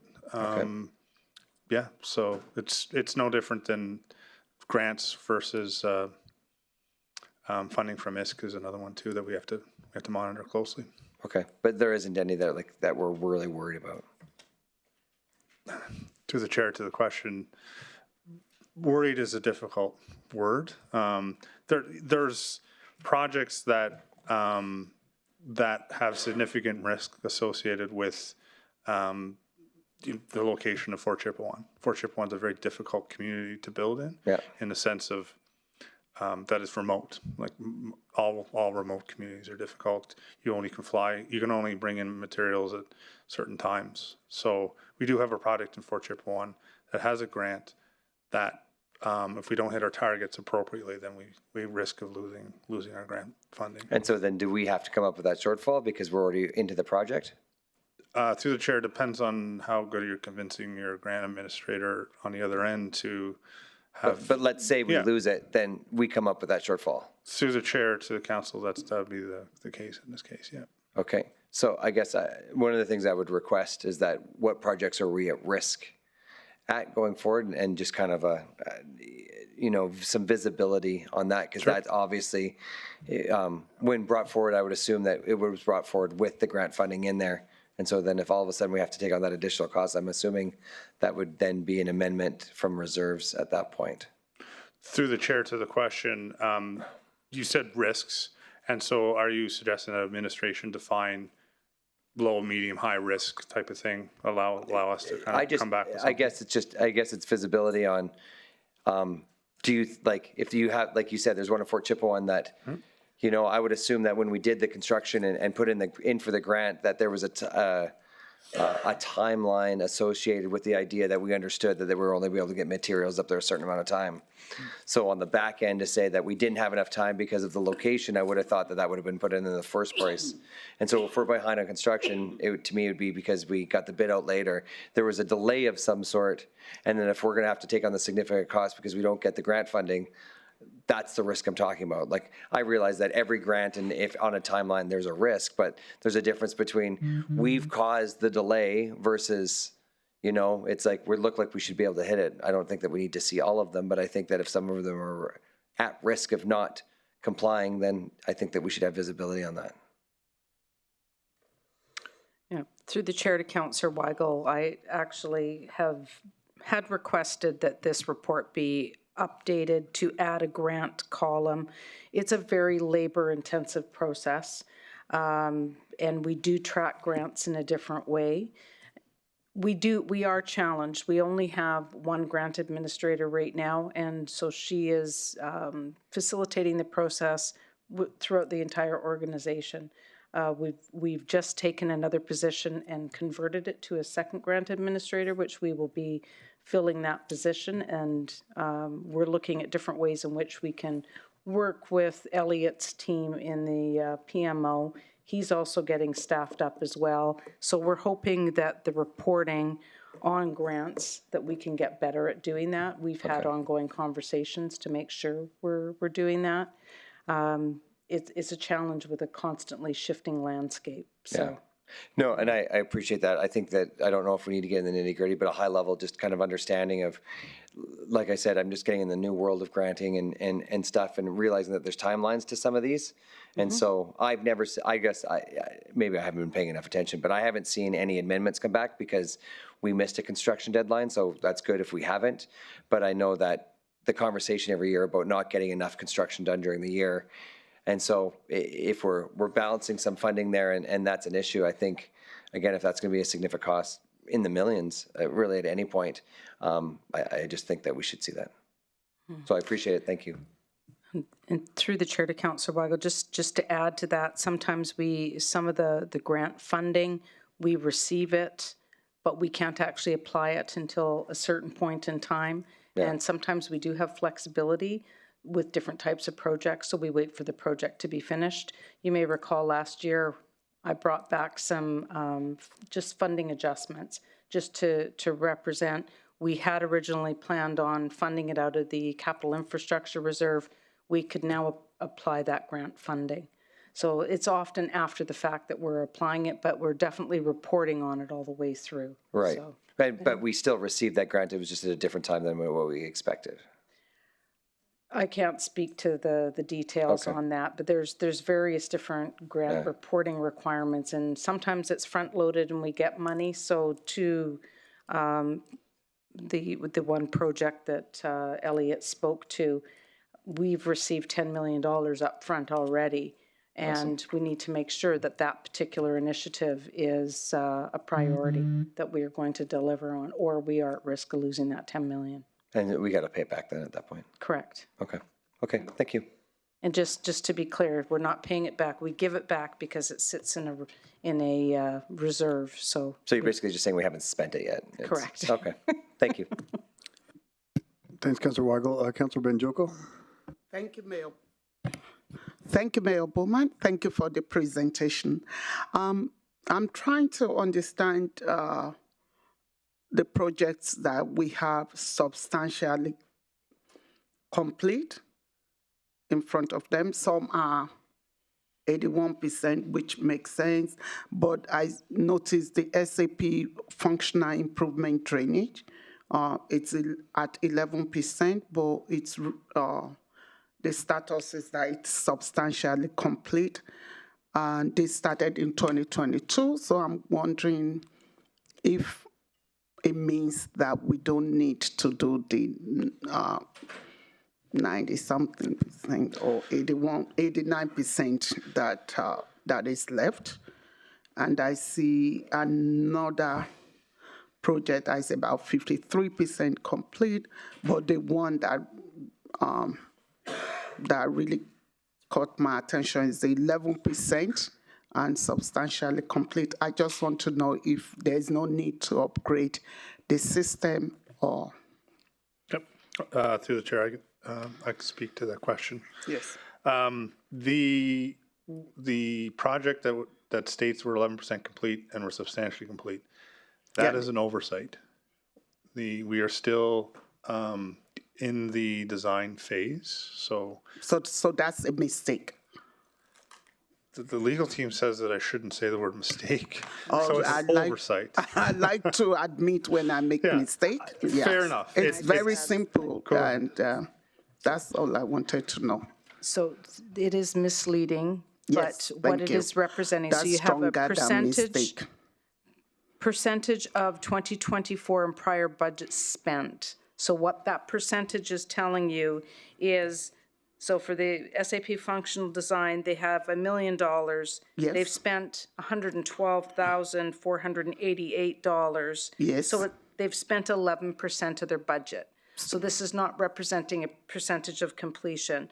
When you look over the far right, you've got project status, current progress to date. You will see oftentimes the PMO will report, this is the percentage of completion, right? So we're just measuring, on the left, we're measuring the dollars, and on the right, that's where the PMO was providing those updates. Okay, so I think Elliot already answered the question, and you also sort of emphasized that it's misleading. That's the way I read it, because I'm not the accountant. So I just wanted to know if that means we have a savings of about $650,000. That would be great, but that's not the case from what I'm hearing. Through the chair, the statement saying that it was substantially complete was a mistake. Thank you. As she clarified, there is more spend to have. That's for that one particular project. The other project you mentioned of 53%, I'm not sure which project you referred to, so I can't speak to it necessarily. Is this the drainage improvements for the playgrounds or for Dave McNeely, Elsie Yannick, and Brett Drive? Yes, I think so. I'm trying to find it. But I know I saw another one, which is 53 is not so bad, but 11 raises my, Correct. I can speak to the 3 playgrounds that had drainage improvements done. Yes. The information on this document is that the project is completed. It is substantially complete, so there will be a significant savings on that project. Oh, that's good to know. Thank you so much. Thank you again for the presentation. Thank you. Thanks, Councilor Bajoko. Any other questions from council? I'm not seeing any. Can I have some make the motion? Councilor Bajoko. Thank you, Mayor Bowman. I move that the 2025 capital budget amendment. Sorry, Councilor Bajoko, it's beyond your screen because this is the item that Councilor Ball pulled off the consent agenda. So if you have your screen there, this one is at the 2024 Q4 capital project status report. Okay, I think I can't see any. Please. It should be on your laptop. This one? Okay. Got it? No. I can do it. Great. Go ahead, Councilor Ball. Sorry, Councilor Bajoko. Thank you. That the 2024 Q4 capital project status report as summarized on attachment 1 be accepted as information.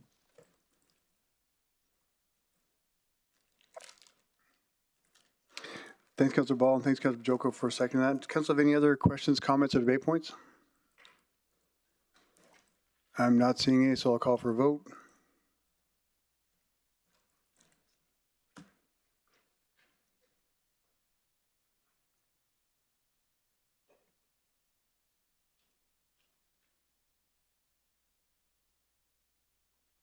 And that's carried unanimously. Thank you. And now moving on to the capital budget amendment.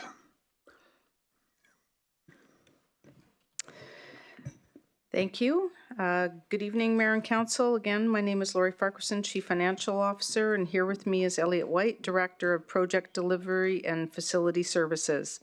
Administration has identified one capital project amendment to be submitted for Council consideration.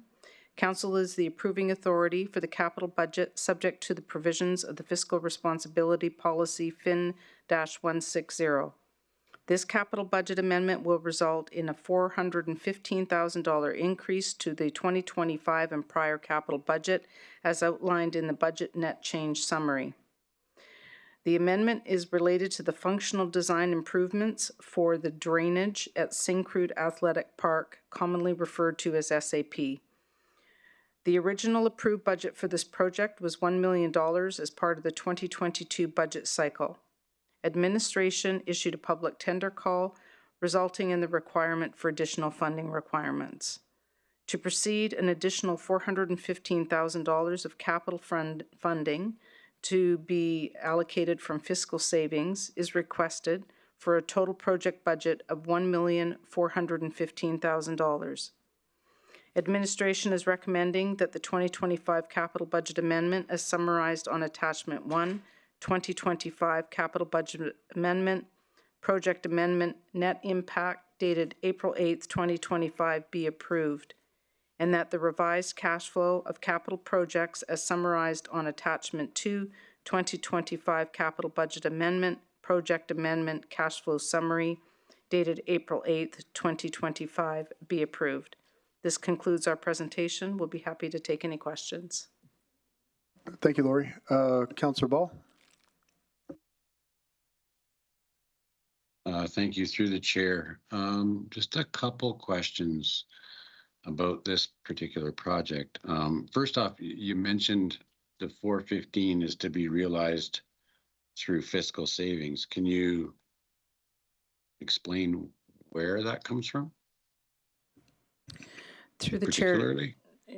Through the chair to Councillor Ball, when we have any adjustments to the capital projects throughout the year, any savings that are identified, they are in what we refer to as fiscal savings, or it's a type of a contingency.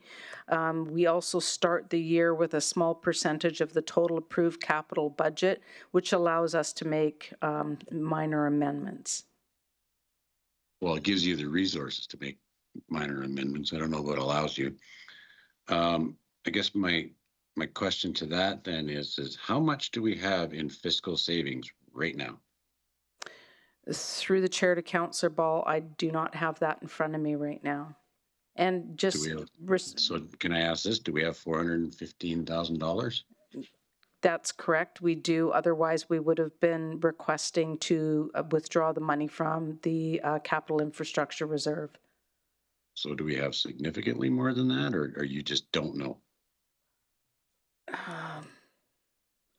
Through the chair to Councillor Ball, I'm afraid I don't have that information in front of me right now. I did have somebody here that could have assisted, but she's gone. I can certainly get that. I'd really like to know how much we have in fiscal savings, because that's an interesting topic, because it's just an arbitrary number, it seems like right now. Okay, my second question to this is, and I guess keep in mind I'm a little bit vested in this, I do know a little bit about this project. Is this the end of this project, or is there going to be more coming? Because it doesn't say in here, it just says we're going to clean up the drainage issues.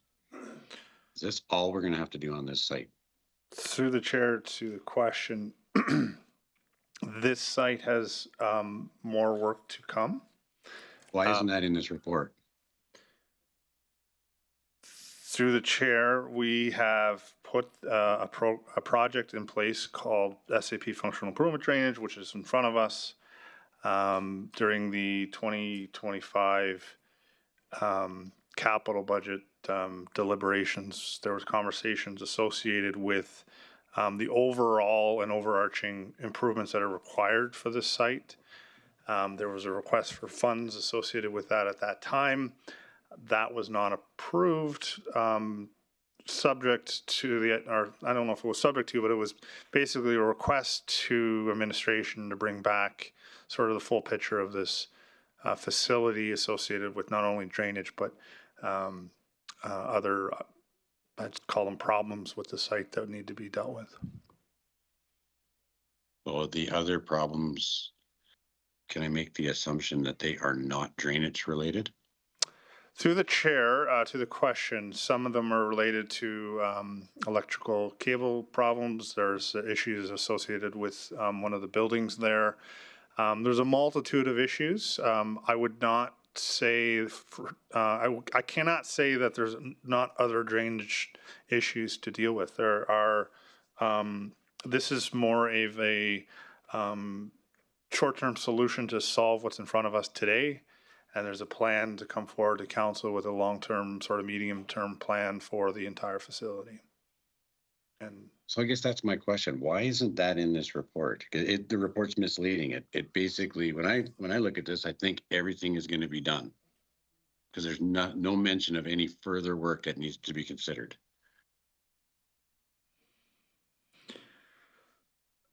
Through the chair,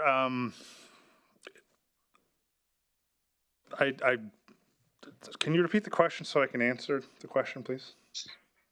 I'm just curious why it isn't in the report.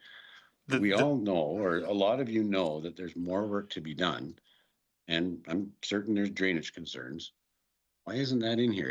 It's a bit misleading. It feels like this is the project that we have. It's going to cost, we thought it was going to cost $1 million. It's going to cost 1.4, and we're going to get it done, and we're done with it. But that's not the case. We're not done with this. It's going to grow to something else. It's probably going to be $5 million. But there's no inclination that shows that that's where this project is headed. Or are we just going to create a new project that says, you know, we did part A, now we got to do part B, but we didn't let you know about that. Through the chair, we're going to allow the owner of that asset speak, Keith from Public Works. Okay. Excellent. Thank you, Elliot. And true to chair to Councillor Ball. You're correct. And if you recall, I want to say maybe back in 2020, there was a request that came forward for the functional study. And this is what's being referred to. So I think it came forward before my time. So it looked at SAP as a whole, and there was 14 priorities, and the first priority of that being drainage.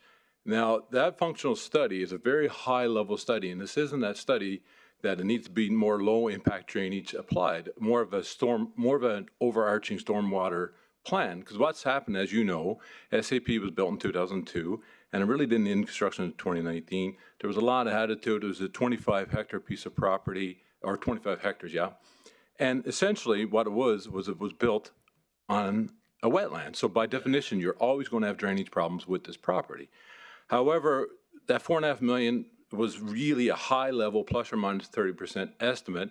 And what we did at that point in time, I think it was in 21 when we came to council, we said, okay, let's take $1 million and let's look at the higher priorities. So that $1 million, we went forward and we got a further design, 115,000, I think somewhere around there for that design. We were left over with 80-5. That's a separate project. So this is what's coming forward tonight. Now, once we get into those higher priorities, see how that works, and then it will better inform future drainage issues that needs to be applied. But I like to make it very clear, and the report says it as well, is a premium that we will have to pay for SAP is that it was built on a bog, it was built in a wetland. There will never be a point in time where it will be clear of drainage issues. Now, these improvements tonight will make it better. It will mimic what was originally there. And if it needs to be further involved, then that's a future capital ask. Now, during budget deliberations, I committed, or administration committed, to come back to council with a full picture of the functionality study, the 14 priorities, which talks about electrical, which talks about additional cricket pitches, which talks about Kwanzaa, which talks about everything that needs to be done at SAP. So a bigger functional study will be coming forward, but this is separate. This is a separate ask that came forward at a different date. So absolutely, it's a first phase of a bigger picture. And you got to appreciate too is that, you know, we play over 1,200 softball games, 300 soccer games, 300 cricket pitch. Like that facility is heavily used. And if we were to do all the drainage issues and the other 14 priorities, especially drainage that needs to be done, it may cause to shut down that park. So it needs to be done in phases so that we can continue to enjoy that park. So that's essentially where we got to today.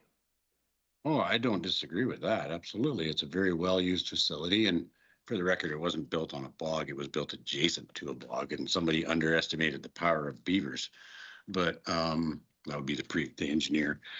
But that's what I'd like to see, though, is what are the phases? So like this is literally phase one. Where's phase two? Where's phase three? Where's whatever the number of phases are, and to get a full picture of where we're headed. And this report doesn't give me that information. So I do support the idea of doing this work. Just for the record, I would like the broader picture.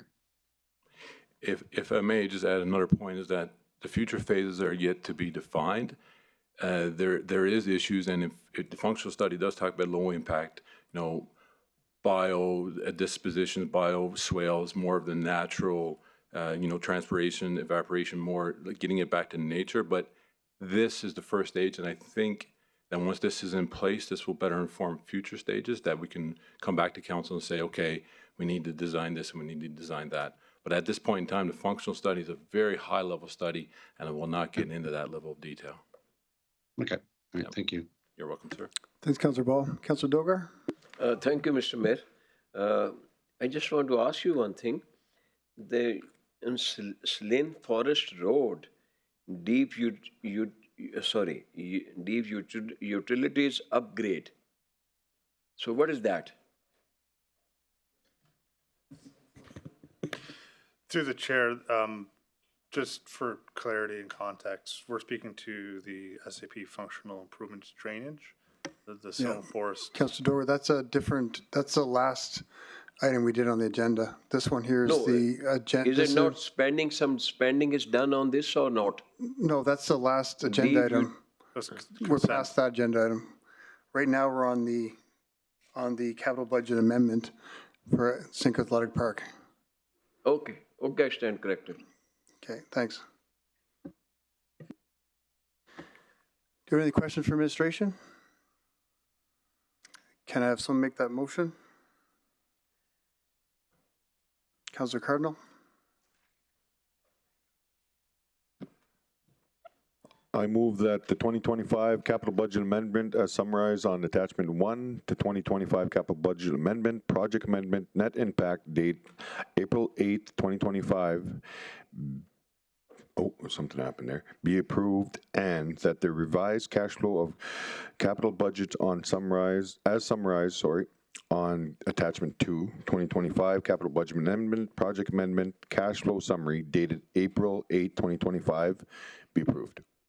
Thanks, Councillor Cardinal. Thanks, Councillor Ball, for the second. Does anyone have any comments, questions, or debate points? Not seeing, I'll call for a vote.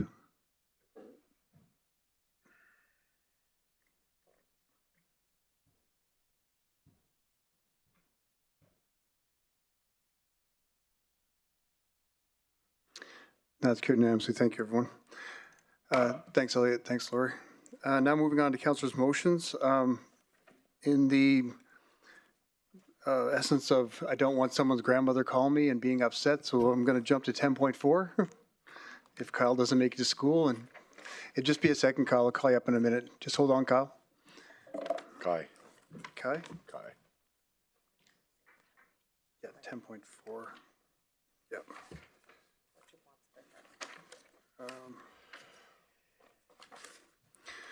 So councillors' motions, we have for item 10.4 for Chipewyan Spray Park. I'll ask Councillor Cardinal to read out his motion. Remember, just a reminder, Council, that's on page 14, item 10.4. Go ahead, Councillor Cardinal.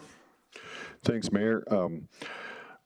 I move that administration explore and bring forward options to coincide with the consideration of the 2026 capital budget for the potential development of a spray park in Fort Chipewyan. Thank you, Councillor Cardinal. Thank you for the second, Councillor Boussier. Councillor Cardinal, do you want to speak to that motion? Yeah, I think so, Mayor. I just wanted to recognize that a lot of the community engagements that have been going on in Fort Chipewyan, numerous the last couple ones, we've had requests come in from the community about the importance of having a spray park in Fort Chipewyan, that the kids can have a spot to go and have fun with their newborns, with the young ones, and to have a family place that they can call their own in Fort Chip. I do acknowledge that there are some possible areas, including behind the Keano College, that would have a place to be able to put this spot, and I think it's a great spot for the community to come together and share a place that they can call their own. It's close to the basketball court. It's also close to one of the schools. It's close to the community garden, and I just believe that it would be a really good addition to the community of Fort Chipewyan, and I respectfully ask that council support my motion, and I believe that we do have some delegates that have come all the way from Fort Chipewyan and made the time to be here tonight, and I feel that it's very, very important that they're here, and I acknowledge that they're here, and I appreciate them taking the time to come and support the community of Fort Chipewyan and what it means to be able to pass this motion and have the community acknowledged and the request be acknowledged. Thanks. Thanks, Councilor Cardinal. And delegates this item? So I'll just call for Kai Kudere. Kai, you want to come up? Just press the button there, Kai. Yep. And just say your name for the record. Let's pull the mic down. Hello, Mayor and Council. My name is Kai Kudere, and this is my dad, Kevin Kudere, and I'm 10 years old. Thank you for letting me speak today. I live in Fort Chipewyan, and I really love my community, but I wanted to talk to you about something I think would make our town even better. First, I think our golf course is awesome, and it's something we should keep and take care of. It's a place where families can go, kids can learn to play, and we can all spend time outside together. Not everyone here plays hockey or other sports, but golf gives people another fun thing to do. It's also something you can enjoy at any age. And second, I'd like to ask if we could maybe get a kids' spray park or water park. Here in Fort Chip, in the summer it gets really hot and there's not many places for kids to cool off and have fun. A spray park would give kids like me a safe place to play, stay active, and hang out with friends. It would make a lot of us really happy. I know building things costs money, but I think it would really help kids and families in our town feel proud and excited to live here. We want to grow up in a place that has fun things to do and shows that our ideas matter too. Thank you again for listening to me. Sincerely, Kai Kudere.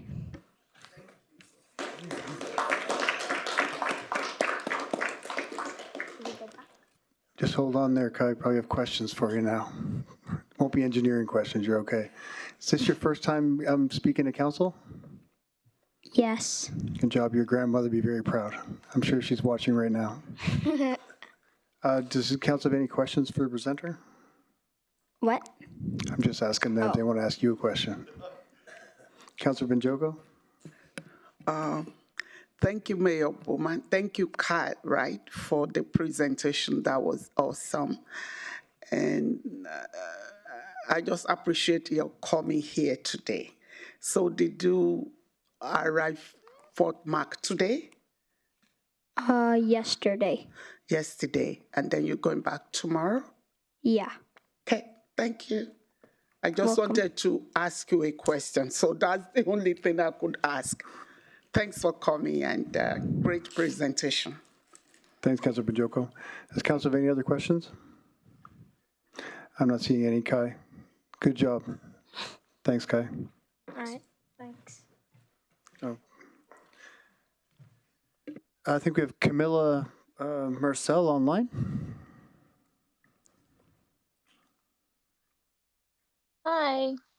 Hi, Camille. If you could just state your name for the record, and you have 5 minutes to present, and just stay on topic and remain online for questions, please. Yeah, hey, so my name's Camilla Marceau. I'm a community member for Chipewyan. I just wanted to touch base on the topic of the spray park also. So I just want to thank you for giving me the opportunity to speak today.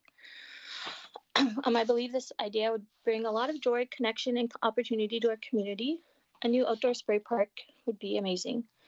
As many of you know, while we're lucky to have places like Dory Lake and our local swimming pool, they don't always meet the needs of everyone in our community. Not all families have transportation to get out to Dory Lake, and even when they can, the water isn't always safe. Swimmer's itch and algae blooms have been a reoccurring issue. We've also recently learned that our lakefront is contaminated, which makes it even more important to provide safe alternatives. Our community swimming pool is a wonderful space, and we're grateful to have it, but nothing quite compares to enjoying the fresh air and sunshine on a beautiful summer day. An outdoor spray park would give our children and families a safe, accessible place to cool off, socialize, and simply enjoy being outside. Beyond just everyday fun, it would be an amazing place to host birthdays, parties, community gatherings, and youth events, making it not only recreational space, but a place that builds community and creates memories. For a small, remote community like Fort Chipewyan, projects like this go a long way. They show our youth that they matter, and they give our families something to look forward to every summer. So, yeah, thanks for that. Thanks, Camilla. Does council have any questions? You're okay. It's okay. Breathe. Okay, sorry. That's like really a lot for me to do. Councillor Cardinal? I just wanted to say great job, both of you. You make me want to cry here. Both. Thanks, Councillor Cardinal. And thanks, Camilla. Thank you. Do we have any other delegates? Jay? And Jay, just wanted to say your name for the record, and you have 5 minutes to present, and just remain on topic and remain seated for questions after, please. Hi, good evening. My name is Jay Tlegdy. I'm Senior Manager of Intergovernmental Affairs for Athabasca Chippewa First Nation. Thank you for having me. I'm glad to be here in Treaty 8. So I'm work for ACFN. We support this motion. We're grateful to Councillor Cardinal for bringing it forward. Hard act to follow. They actually stole some of my points, so I won't reiterate too much, but I will expand over some of the great points that Camilla did. So she referenced Big Dock. So this is the contamination that we found out about at the Transport Canada dock in Fort Chipewyan. Was contaminated with heavy metals, arsenic, uranium, all sorts of cancer-causing substances. And this was the primary spot that children swam for decades. And so they're not going to be able to do that anymore.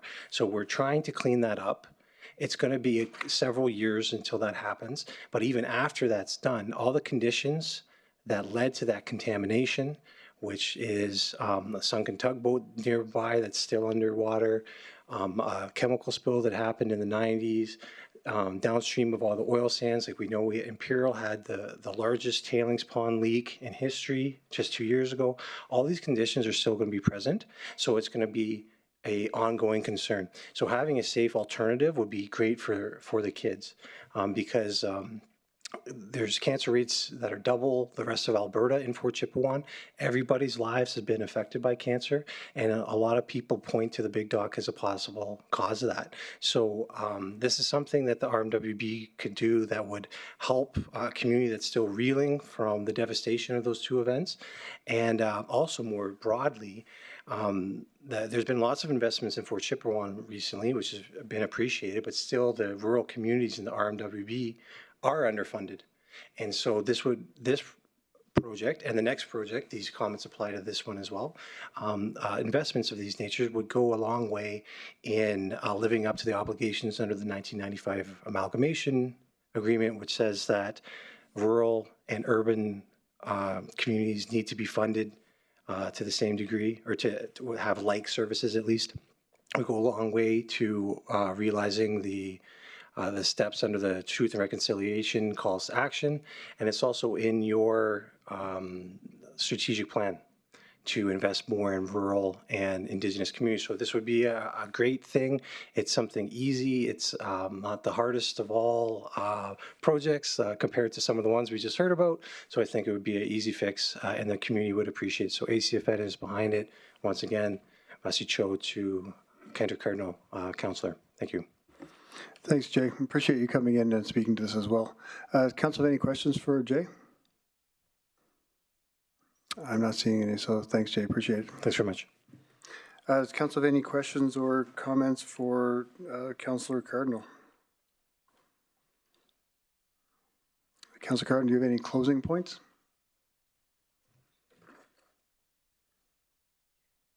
Oh, sorry, Kendrick. Go ahead. No, I wanted to say thank you to Kai and Kevin and Camilla and Jay for stepping up and showing pride in the community of Fort Chipewyan, and I appreciate them taking the time to be here once again. And you guys heard it from you guys have heard it from them how important it will be. Claire's just texted me. She said you should get Kai to pray in Cree, but that's Claire's grandson, and she's proud of him right now. And I just wanted to say how proud I am of them, and we're making waves about bringing our community out of isolation into this region and having them be a part of the growth of Fort Chipewyan, but not only the growth of Fort Chipewyan, the growth of the regional municipality. And I appreciate them being here, and it's an honor to say that I'm from Fort Chip with them behind me. So thank you very much. Thanks, Councillor Cardinal. So with that, I'll call for a vote.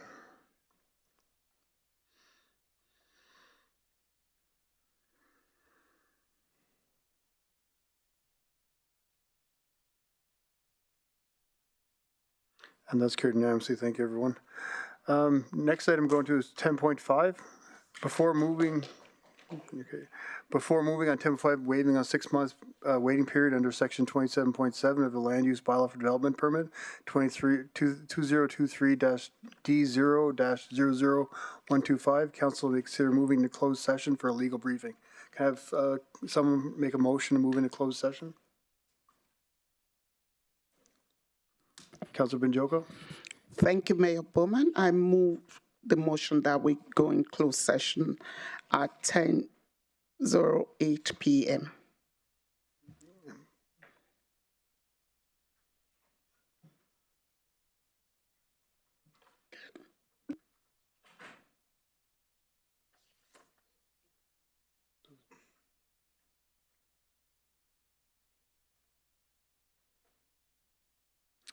And thank you for the second, Councillor Ball. I'll call for a vote.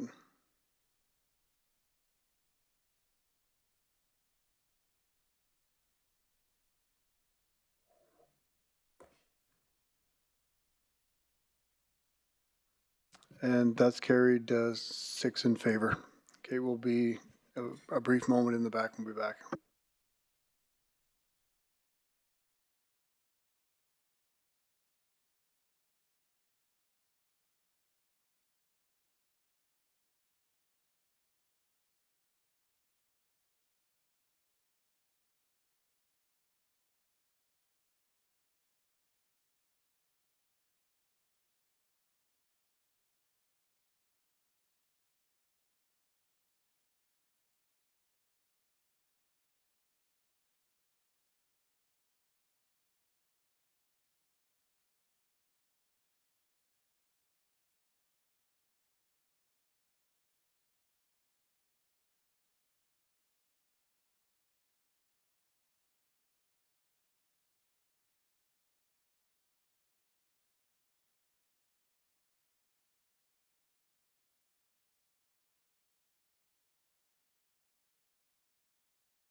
Welcome back, everyone.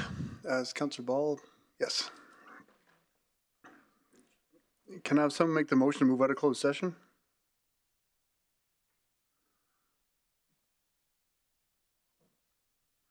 Councillor Weigel? I move to come out of closed session at 10:28 p.m.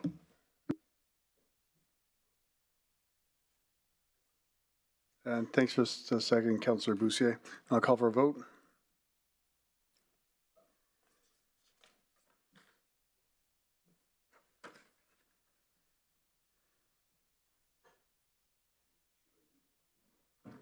You will, yeah. And that's carried unanimously, thanks. Non-public, I'll ask Councillor Cardinal if he wants to read out his motion. Thanks, Mayor.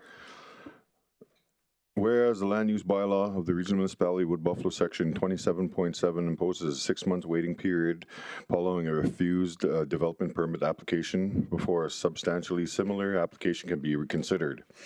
And whereas development permit application number 2023 DP -00125, the DP, proposed a liquor store office warehouse located on 193 Mackenzie Avenue, Fort Chipewyan, Alberta, was approved by RMWB's Planning Authority on August 16, 2024, which approval was overturned on appeal to the Subdivision and Development Appeal Board, SDAB, on November 19, 2024. And whereas in its reasons for refusal, the SDAB drew inference that a second liquor store in the hamlet would cause or contribute to further occurrences of alcohol-related crime.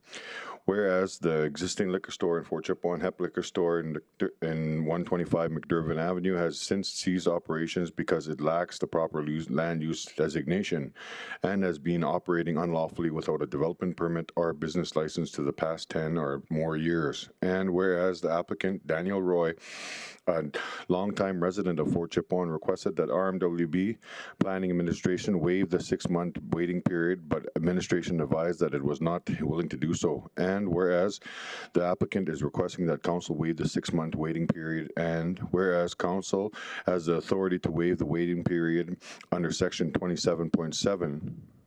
Oh, what did I? Oh, shoot. Okay. 7 imposes a 6-month waiting period followed oh shoot. You're right here.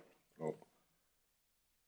Section 2.7 point, okay, sorry. Whereas council has the authority to waive the waiting period under section 2.27.7 where it deems appropriate based on the discretion conferred to it under section 640 in brackets 5 of the Municipal Government Act, and that the fact that council can reassume the authority it has delegated to its planning administration. Therefore, be it resolved that council waive the 6-month waiting period under section 27.7 of the land use bylaw with respect to development permit 2023-DP-00125, the permit, the DP, sorry, and thereby permitting the submission and reconsideration of a substantially similar application for a liquor store and warehouse at 193 Mackenzie Avenue, Fort Chipewyan, Alberta, prior to the end of the prescribed waiting period.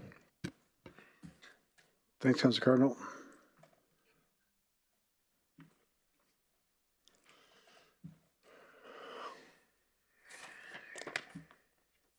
And thanks for the second, Councillor Doger. Councillor Cardinal, going to speak to your motion? I wanted to have some sort of sense of the presenters kind of speak their mind and maybe educate us a little bit on what it is that they try to request. And I'm looking for hearing them out and hopefully coming to resolve and making sure that we support essential need in the community of Fort Chipewyan. Thanks, Councillor Cardinal. Delegates, we have Danielle Roy via MS Teams online.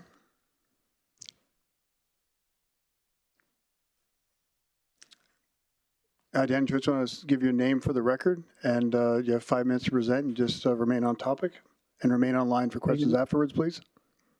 Yes. Is it possible to ask Robert to speak first, please? I can. Robert Hummerstad?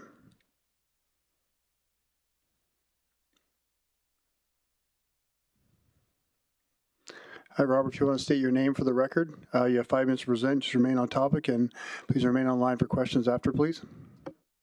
Yes, thank you, Mayor Bowman and councilors. You can hear me okay? Yes, go ahead. Okay. My name is Robert Homersham. I'm a lawyer. Regrettably, you get to hear from 2 of us in a row, it would seem, after that delightful presentation from the young residents of Fort Chipewyan, but I ask for your indulgence. My practice focuses on commercial real estate, specifically land use planning and development. I represent Daniel Roy in his efforts to get the requisite approvals to develop, build, and operate a liquor store in Fort Chipewyan. And I'm speaking to the motion before you, which is item 10.5 on your agenda, which Councillor Kendrick just read into the record. Fort Chipewyan has been without a legal liquor store for over a decade, and the liquor store that had been operating illegally, without land use, without a development permit, without a business license, and with respect to which the municipality has chosen not to enforce compliance, that liquor store, known as HEP Liquor Store, has recently ceased operations. So there is no outlet in Fort Chip for liquor sales, not even HEP's illegal operation, and nothing on the horizon except for my client's proposed liquor store, and he's going through the process as he should. So you can imagine how this is adversely affecting this remote community. Bootlegging is rampant, and my client, Mr. Roy, a longtime resident of Fort Chipewyan, can speak to that much more than I can. We are asking you to support this motion before you so that Mr. Roy may resubmit his development permit without delay. Now, a motion such as this doesn't typically come before council, I realize. Instead, it is more typically made to the municipality's planning administration. And we did make that request, but we were refused for what I would characterize as irrelevant or incorrect reasons, and I'll get to those. More recently, Mr. Roy reached out to planning administration to inquire about applying for a temporary DP for a liquor store on the site, an ATCO type trailer that would serve as a liquor store until such time as his permanent DP would be approved, and was told that even this application would be subject to a 6-month waiting period. So it is our view that this request to you is urgent. The hamlet of Fort Chip needs a legal outlet for liquor sales. Your approval of this motion would also, in our view, right a wrong. That is planning administration's refusal to waive the 6-month moratorium on reapplications. Council can assume jurisdiction to make decisions under its own land use bylaw, and that is why we are seeking your assistance this evening. Let me give you a bit of background.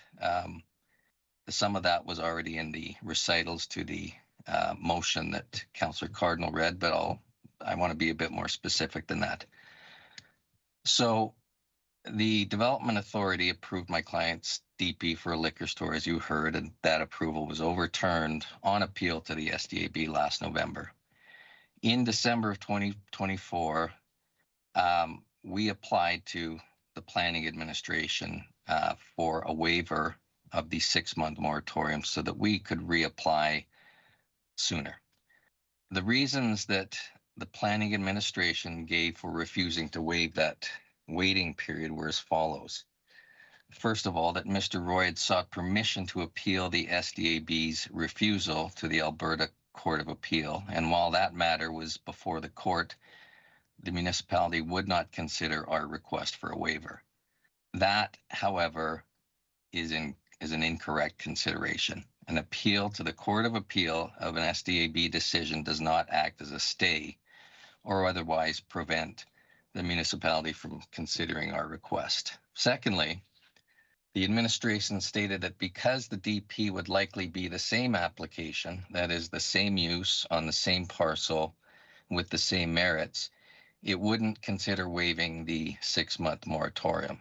However, that is exactly why one requests this waiver, because you are requesting that you reapply for the same use on the same parcel prior to the 6-month expiry of that moratorium.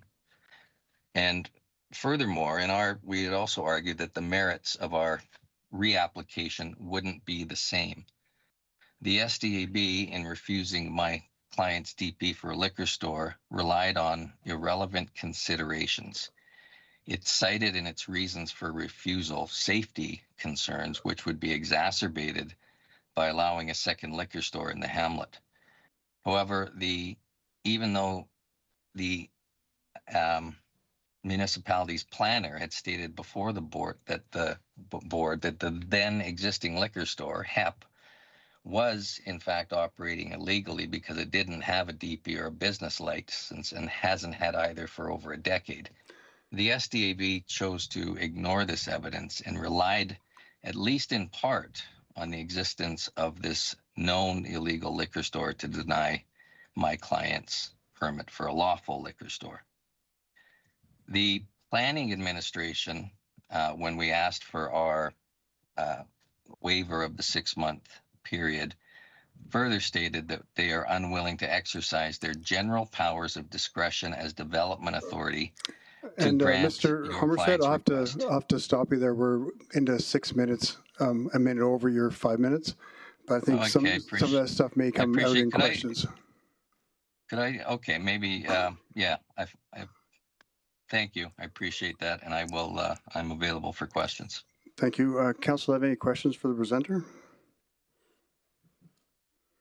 Councillor Cardinal? Thanks.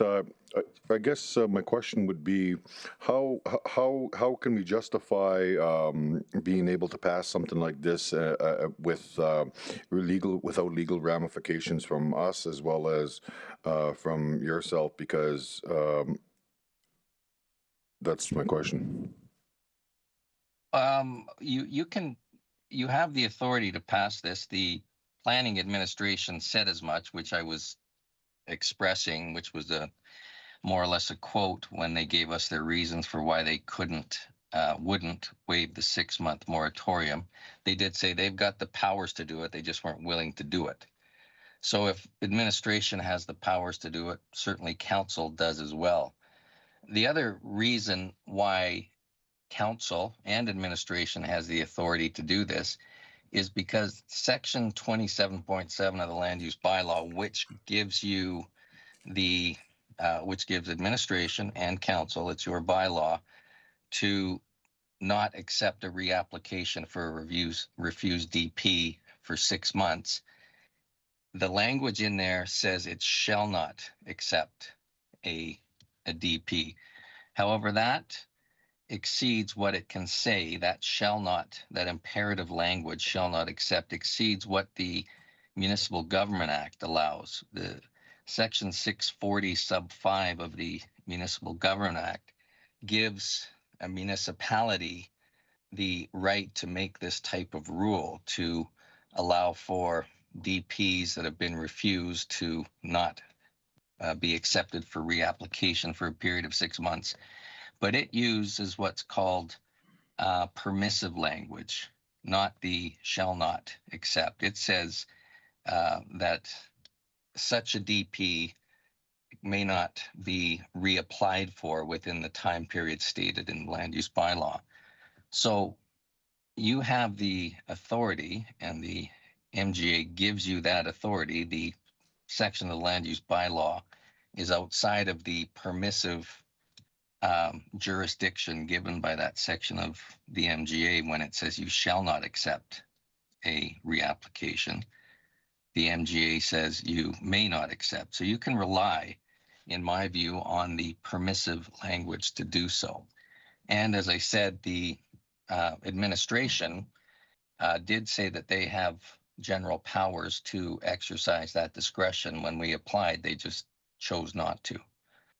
So that, you may have heard a contrary opinion from the lawyer for the municipality, but I would suggest that the position we're giving you is correct, and I'm not aware, other than perhaps someone challenging a decision, if you were to approve this motion, someone may challenge this decision through a judicial review, but that would, be one way of clarifying this. It's in my view, it's clear that you have the authority to do this. Your municipality lawyer may be telling you otherwise, but it's an open question, and if you do make the motion in our favor, it may get challenged through a court process, but that's how legislation can and often does get interpreted. I hope that answered your question, Councillor Cardinal. It was a long-winded answer, but I hope it. No, I appreciate your reply there, Robert, and I don't really have too much more questions. I guess I just wanted to have your side of the story, but I guess my next question would be to legal is how Councillor Cardinal, we can go to questions legal afterwards. Okay. Do delegates first. Does council have any other questions for the delegate? Councillor Benjoko? Thank you, Mayor Bowman. Thank you, Mr. Robert, for the presentation.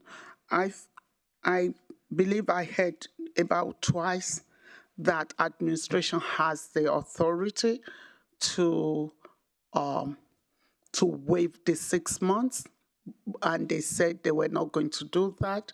Was that communicated to you in writing or verbally?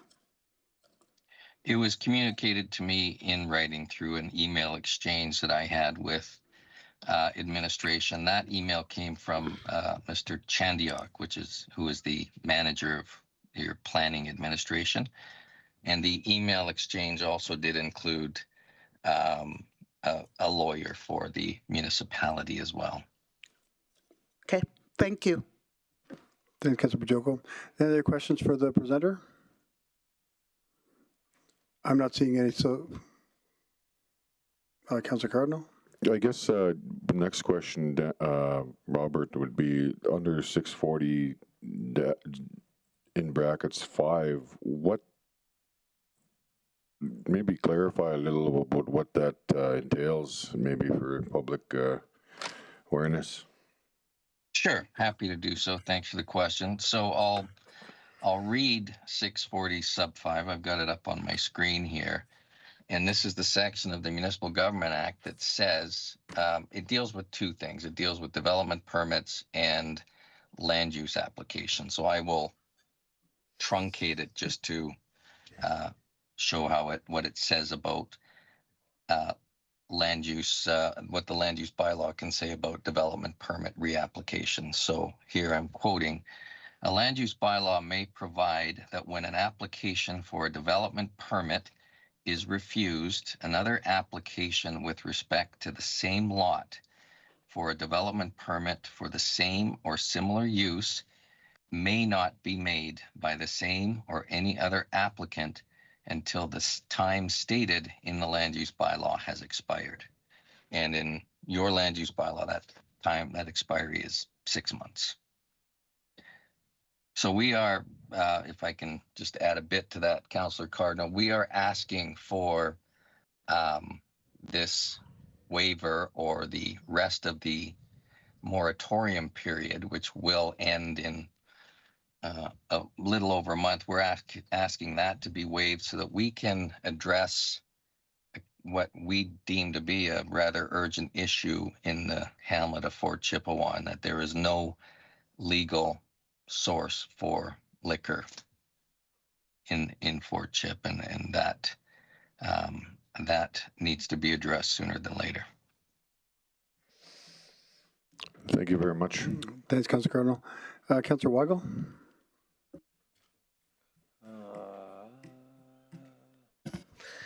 Thank you, Mr. Mayor, through the chair. This 27, section 27.7, is that found in the land use bylaw or in the Municipal Government Act? That is in the land use bylaw, section 27.7 of the land use bylaw. That's where the land use bylaw takes its authority from that section of the Municipal Government Act that I just read out, the 640 sub 5 section. But it states that the administration, or you cannot accept, you shall not accept a reapplication rather than may not accept, which is the language in the MGA. I appreciate that. And maybe I'm reading this wrong, so maybe administration, but we don't have a 27.7 in the land use bylaw.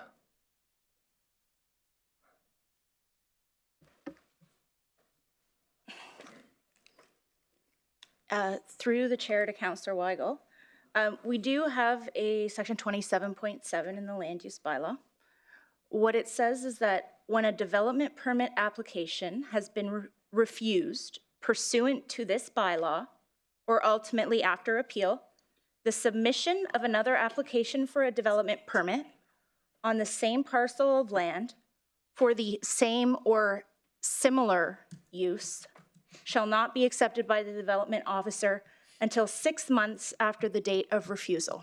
And that's under our new land use bylaw that we just passed? Councillor Weigel, the new land use bylaw doesn't come into effect until the beginning of 2026. Okay. So we're still looking at the bylaw, the land use bylaw. I want to say the old one, but it's the current one. My apologies. Yeah, Okay. 2010, I think is the...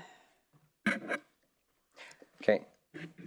Okay, I'll yield the floor for now while I read this. Thank you. So, and I'd like to clarify, this isn't the venue for a battle of the legal opinions. Certainly, as Mr. Homersham has pointed out, there are often conflicting views from lawyers about how legislation should be interpreted, and often it can take the courts, decisions from the courts to determine what the appropriate interpretation is. What I will say is that section 27.7 does not give the planner authority to waive the 6-month period in the way that it's drafted. And certainly that is the position that the planning authority has taken in refusing it. I believe that I do have an email here that suggests that Mr. Homersham, thank you for your email. I have reconsidered your request, and as the development authority, we are not willing to waive the 6-month period. So the manager of planning in this instance used the word willing, and perhaps it should have been able. But the reality is that administration does not have the authority under that section of the bylaw to waive that 6-month period. Thanks, Caitlin. I think it might come more questions when we get to debate on this. Does anyone else have any other questions for the presenter? I'm not seeing any, so thank you, Mr. Homersham. Mr. Mayor, may I respond, though, to what, and I'm sorry I don't know the lawyer's name that just spoke, who quoted from a letter, an email that was sent to me from Mr. Chandiok, but the quote wasn't the entirety of the quote. And I'd just like to read into the record because I have it in front of me, that email. Yeah, go ahead. So, Mr. Chandiok, in that email dated December 20th, says we, as in the Development Authority, are unwilling, and I'm quoting directly here, unwilling to exercise our general powers of discretion as Development Authority to grant your client's request to waive and or vary the 6-month DP filing moratorium contemplated within section 27.7 of the land use bylaw. So your manager of planning did say that they have a general discretionary power to grant that waiver. They're just not using it. So that's different than what the lawyer for the municipality had said. Thank you, Mr. Homersham. Again, this is where I want to be careful about devolving into a battle of the legal opinion. I do want to point out, my reference was to an email dated of a different date. But I think what does need to be pointed out in regards to Mr. Homersham's comment is that the planning and the manager of planning, in saying that, was responding to an email where Mr. Homersham, you identified that the development authorities had a general planning discretion conferred on it, subject to notwithstanding Rule 27.7. So again, I don't think that what was communicated at the end of the day by the manager of planning is ultimately relevant, because as far as the municipality is concerned, our position is that Section 27.7 does not grant the planning authority the discretion to waive the 6-month period. Thanks, Caitlin. And yeah, so I'd like to keep this right now just to questions to the presenters. We have another presenter waiting as well. Do we have any other questions for the presenter from council? I'm not seeing you, so thank you, Mr. Hammersham. We'll move on to the next delegate. Thank you. Daniel Roy. Yes. Hi, Danny. If you want to say your name for the record, you have 5 minutes to present, and just remain on topic and remain online for questions after, please. Yes. Thank you all for being here. Daniel Roy. Thank you all for being here tonight, Mayor, Council. I'm a longtime resident of Fort Chipewyan. I've been here for 25 years with my wife, Clara Shortman, 2 kids, and Jennifer has 6 kids of her own, which I might add 3 of them would love Spray Park. And my certification includes I'm a journeyman electrician. I presently operate the power plant here in Fort Chipewyan. And I'm simply trying to bring a legal liquor store to Fort Chipewyan in a centralized location in plain view with better working conditions for the workers. My development also fits right into the Fort Chipewyan area structure plan that was put together in 2018. Fits like a glove. I want to bring a high level of security by following all the recommendations from the RCMP, who are trained in designing establishments with security in mind. Fort Chip hasn't had a legal liquor store operating in our community for the past 10 years. EP was operating without a business license development permit on land that wasn't zoned for that purpose since 2014. They finally had to shut down last month, mainly due to the zoning restrictions. Hence my request to have a temporary liquor store put together to service the community for that essential service. Since the closing of HEP, I spoke with the planning department regarding temporary store on the same lot, and I was told that it would have to face the same restrictions, hence the 6 months waiting period.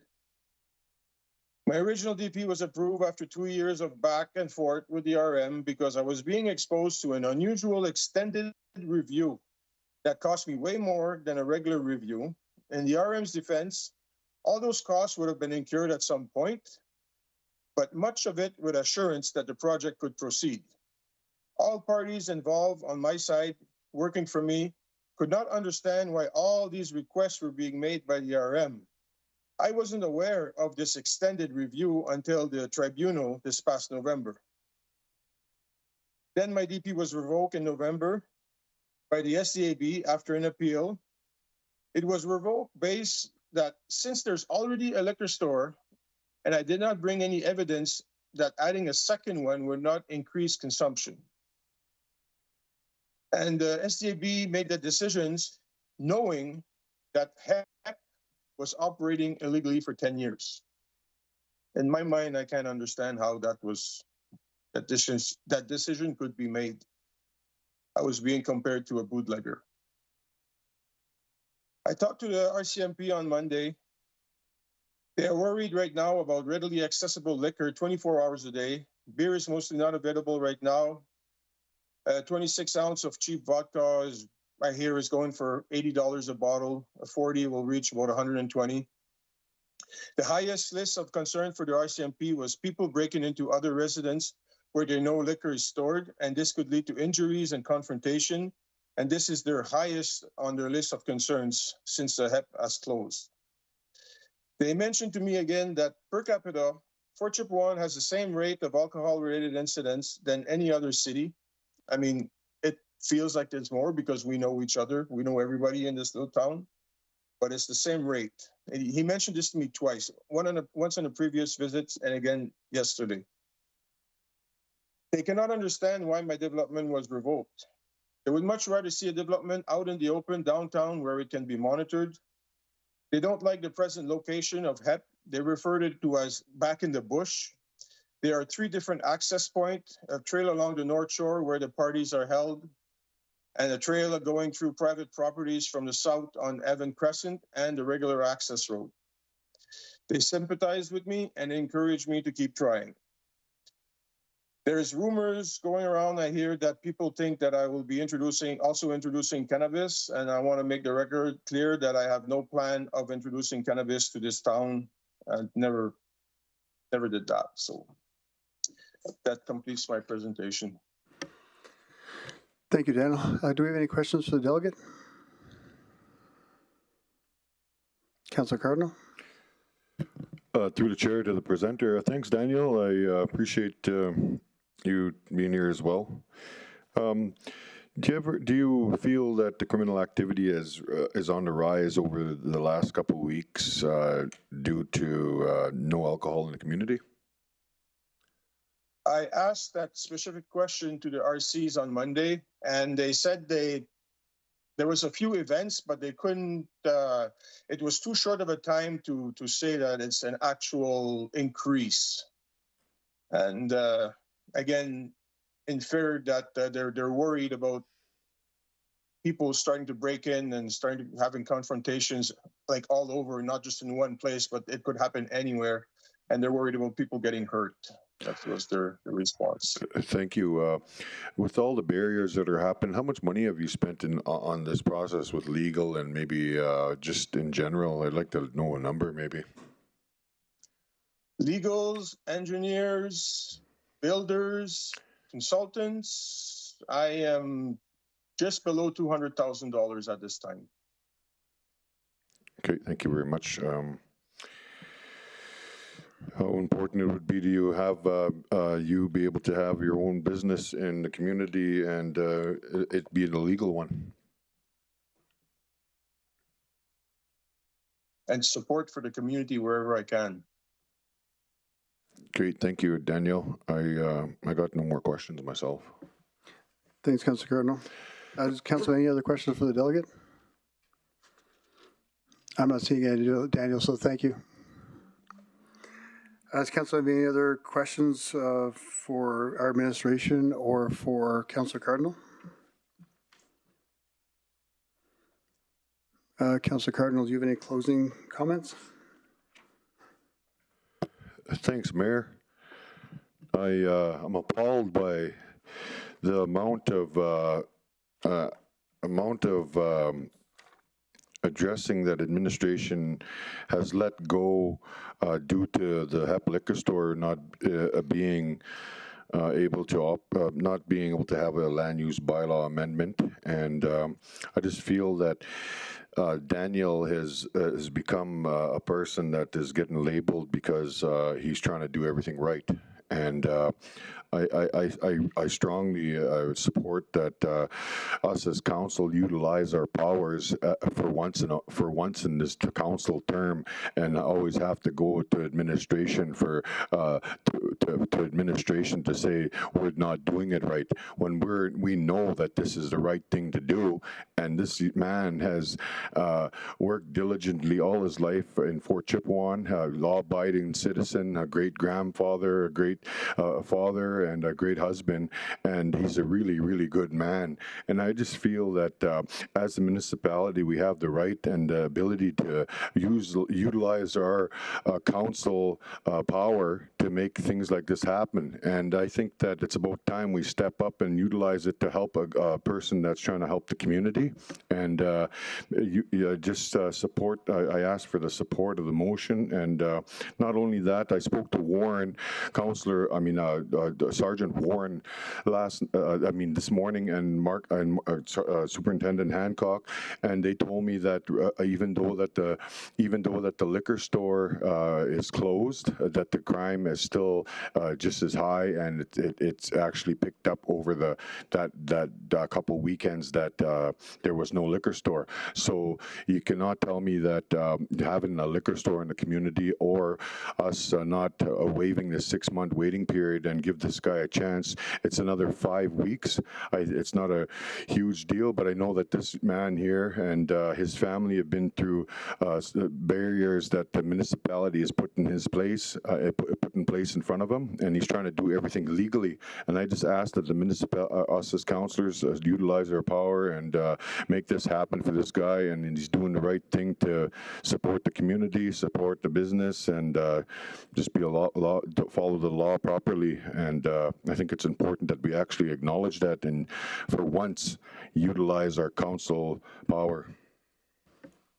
Thanks, Councilor Cardinal. Councilor Benjoko. Thank you, Mayor Bowman. I actually know Daniel.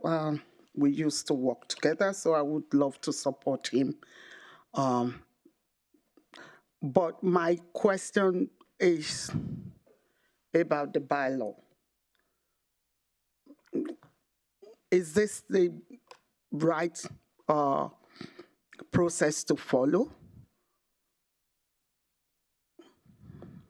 Do we change the bylaw before we waive the 6 months? I'm a bit lost. So there's a bylaw. Do we have to change that bylaw to be able to waive this 6 months? In this case, 5 weeks. I would like administration to advise.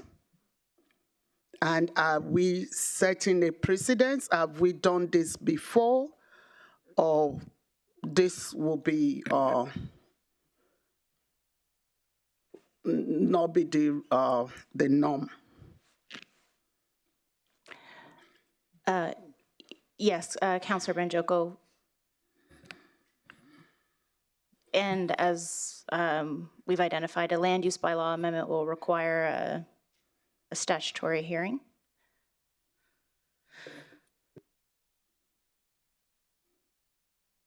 No, I'm not getting a full-fledged answer, Madam. So is the procedure normally that we should work on the bylaw before we can change or waive the waiting time?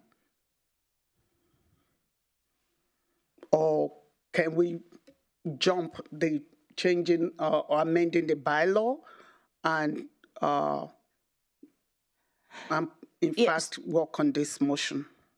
Through the chair to Councillor Benjoko, the administration's position is that 27.7 doesn't confer that authority onto the Planning and Development Department to waive the 6-month period. If council wishes to waive that period, the recommendation from administration would be to consider whether a land use bylaw amendment is the appropriate way to do that. One that would grant that discretion either on administration or the Planning and Development Department or to council, and that request for a 6-month waiver of the 6-month period would come before council to consider.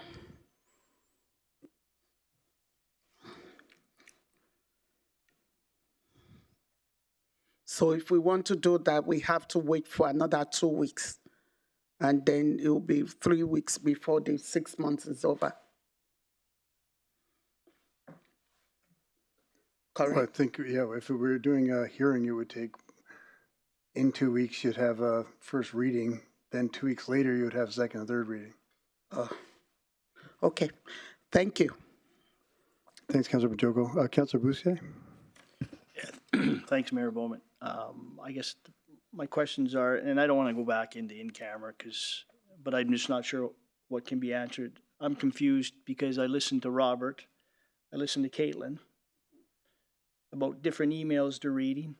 Like, I don't, and I've got the MGA here and the interpretation. You get Roberts, and then you hear another, and I get lawyers. You get 3 different lawyers, they'll have 3 different interpretations. I guess I'm just confused on where we are with this. Like, Robert spoke, we cut him off after 5 or 6 minutes. He's done. I listened to Mr. Roy. It sounded like the and maybe I misunderstood what Mr. Daniel said, that the SDAB refused his application knowing that the other liquor store was operating illegally or non-conforming? I think they had one SCAB meeting, and then they, if I remember correctly, they deferred it to another SDAB meeting, and then they made the decision of that not to appeal, to uphold the appeal to the liquor store. Is that, through the chair to whoever, wouldn't that be information that maybe be shared with council before this is put in front of us, so we have all the facts, or? Because from what I understand, just going through our notes, is that our plan of development approved their permit, their development permit, but then the development permit was appealed by the public, and that was brought to the STAB, the appeal process, and then they refused they rejected, I guess, or revoked the building permit. That's how I read. But we don't know what grounds it was denied or the appeal was passed. Like, we don't know. We don't have any of the SDAB, and I don't know if we're entitled. It's through the chair to Councillor Bussiere. That's a public decision. It's quite extensive. There are a number of reasons in that decision, and I think it's also important to note that Mr. Homersham and his client did seek leave to appeal that decision to the Court of Appeal, and the Court of Appeal released a written decision denying leave to appeal.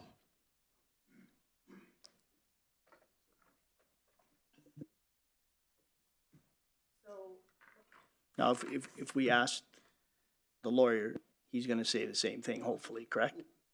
Like, can we, like, not that I don't believe Caitlin, but I mean, we've had interpretations from lawyers on what transpired. Certainly he would. These are verifiable things that are on the record, and I'm happy to forward all of council those decisions if there's something you want to look at. I don't think we need him, Caitlin. It's just, I struggle trying to make a decision when I listen to Mr. Roy or Daniel and Robert, and then there's information that one email is read, and then there's another email that information came from that's not the same email that he's referencing from managing director of planning and development. Like, I don't know. I don't know. Anyways, I'll leave it at that. Yeah, and through the chair to Councillor Bussiere, one thing that I would encourage council to consider in these instances is to remember that this is going to be a situation where Mr. Roy can apply again on May 16th. That's when the 6-month period is up. There are a lot of times that applicants are refused development permit applications. There are multiple instances where the SDAB may overturn it. Planning and development is very process-based, and it's important that you follow that process, that the law is applied consistently to everybody. I would suggest that council might want to exercise caution in taking these decisions upon itself. Even if we're willing to accept what Mr. Homersham has put forward, that council has the authority to make this decision tonight to waive the 6-month period, whether that's something you would even want to entertain. I guess through the chair to Caitlin, I guess that's where I'm confused, is we have one lawyer saying we can, and then we have another lawyer saying we shouldn't or we can't. So, and I get that he's representing the applicant. I understand that. But it's just interpretation, I guess. I'm confused, you know. You have one lawyer saying this, the other lawyer saying that, and I don't know. Anyways, I'll leave it at that. Through the chair to Councillor Bussiere, I appreciate that it's frustrating, and certainly that's why we need lawyers to begin with, I think. I will tell you that the opinion that we shared with you tonight didn't come just from me. It's been discussed with multiple different lawyers, and certainly Mr. Homersham is entitled to a different view.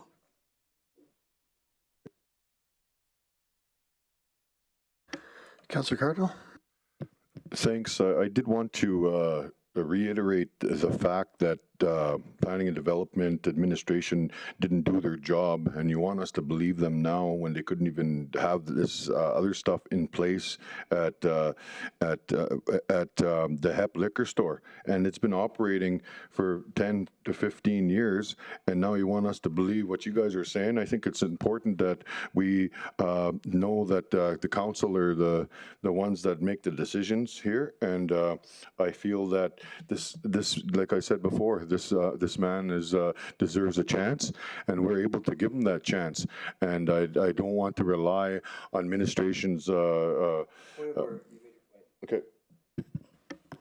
Thanks, Councilor Cardinal. Do we have any other debate points or comments or questions? I'm not seeing any, so I'll call for a vote.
That's defeated with 3 in favor. Okay, moving on to the item number 10.2, back to the beginning, Fort Chipewyan Winter Road. I'll ask Councilor Cardinal to read out his motion. Go ahead, Councilor Cardinal.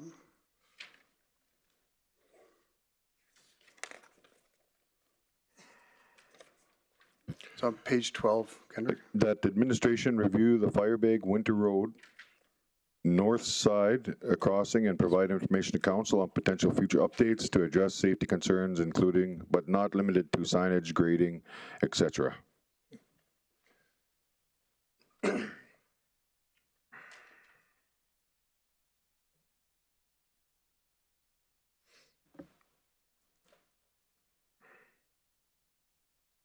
And thanks for the second, Councilor Weigel. Do we have any, Councilor Cardinal, do you want to speak to that motion? Yeah, thanks, Mayor. I brought this motion forward because I'm a longtime resident of Fort Chipewyan, and I travel the Winter Road as much as once a weekend or maybe even twice a week, and I found some gaps and potential, safety concerns or upgrades that need to be addressed in the Winter Road, and I feel that it needs to be done, and I've had discussions with administration, and they've advised me that some of the stuff is already being done, and that I just wanted to bring the motion forward to make sure that it happens, and that the community concerns are acknowledged.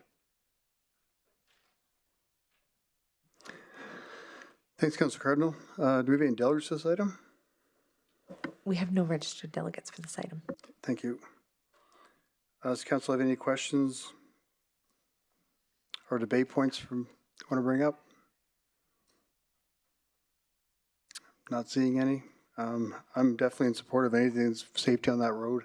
I know how dangerous it can be, but I know we've done a lot of good work this year with the Fort Chip Winter Road Committee and Fort Chip with them, and with IRR. So any extra work we can do, I'm definitely in favor of. So we'll call for a vote.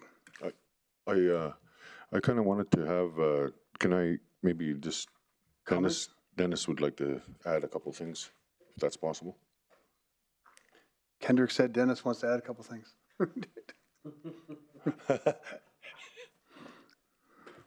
Go ahead, Director Fraser. Through the chair to the councillor. So yeah, crews completed a successful season on Monday, March 31st, with the official closure of the Fort Chipewyan Road after implementing several safety improvements this year. The road remained open for 105 consecutive days this season, which is 1 week longer than a 10-year average. And the winter road is heavily dependent on weather conditions, water in the delta, the amount of snow, and there's many factors that make the road good or substandard. Now, some of the concerns that the councillor has brought forward, we did a safety video earlier on this year in February. We talked to community members on where some of the most high-risk areas were.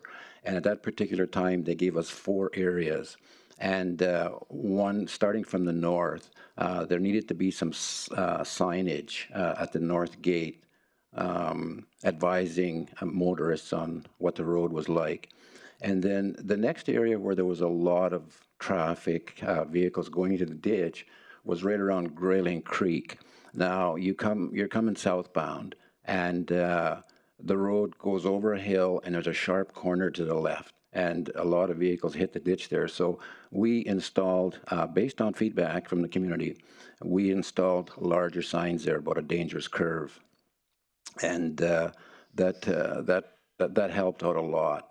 The next area would be the heavy haul route.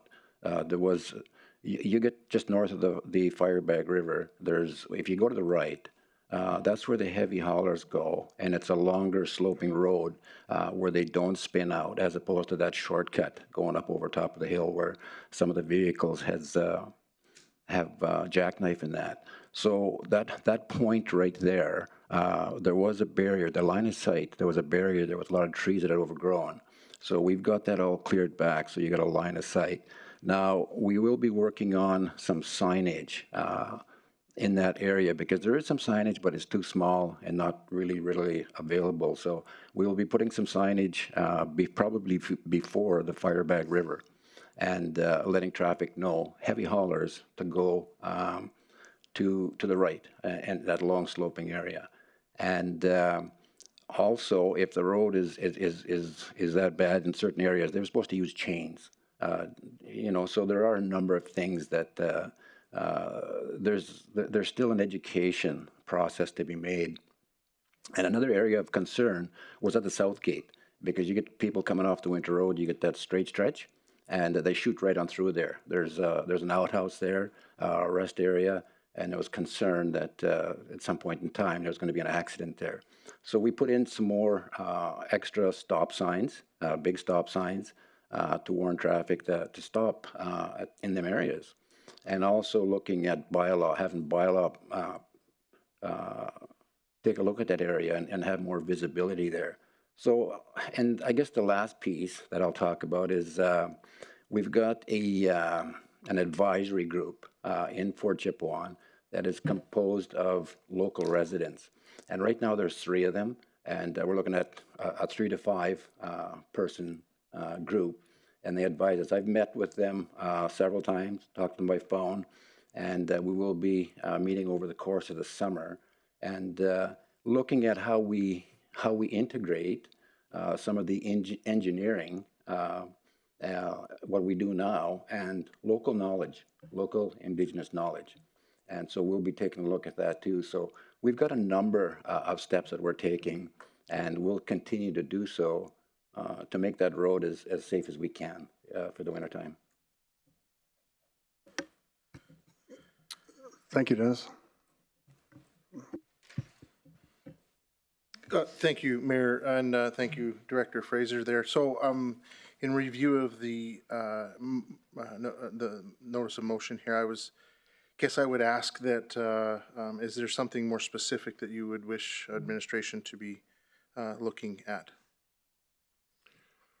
Thanks for the question, CAO Butts. I believe The biggest concern, obviously, is like Director Fraser had mentioned, that the ongoing traffic coming off the Firebag Bridge needs to be more in a straight line as to opposed to going at a big turn at the bottom of the hill, and some upgrades need to be done there. So if I need to readjust my motion, I got no issue with that, but I just feel that the grading part and signage covers that specific aspect that I requested. And for the record, we got it on, I said it, so it'll be in the minutes and they can move on the minutes. Thanks, Councillor Cardinal. Any other questions from council or debate points, comments? I'm not saying it, so I'll call for a vote.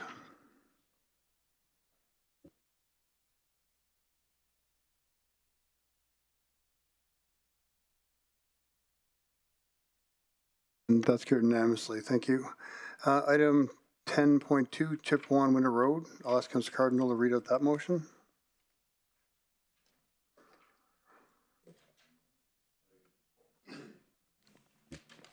Thanks again, Mayor. The administration split the contract for the Winter Road into two contracts from Fort Chipewyan to the Sandhills and from the south gate of the Fort Chipewyan Winter Road. Oh, sorry. Sorry. I got to reread that. That administration split the contract for the Winter Road into two contracts from Fort Chipewyan to the Sandhills and from the Sandhills to the south gate of the Fort Chipewyan Winter Road. Thanks, Councillor Cardinal. Thanks for the second, Councillor Boussier. Councillor Cardinal will speak to your motion.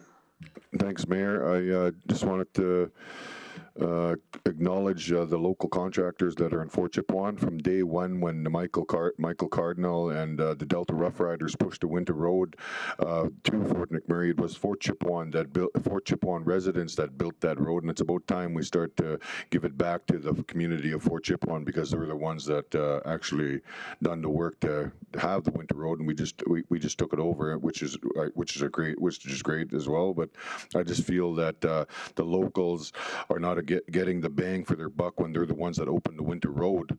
And I think that giving them that option to take the contract from the south side, from the Fort Chipewyan to the Sandhills, which is all of the Delta, I think that would be a good accomplishment on our part as a municipality. And I look forward to good questions and look forward to the support of another initiative for our local community of Fort Chipewyan. Thanks, Councillor Cardinal. Councillor Ball? I can certainly appreciate the sentiment of having locals do the work, but I guess my question would be to administration. Are we allowed to do that? Saying that it has to be a local contractor through our procurement regulations.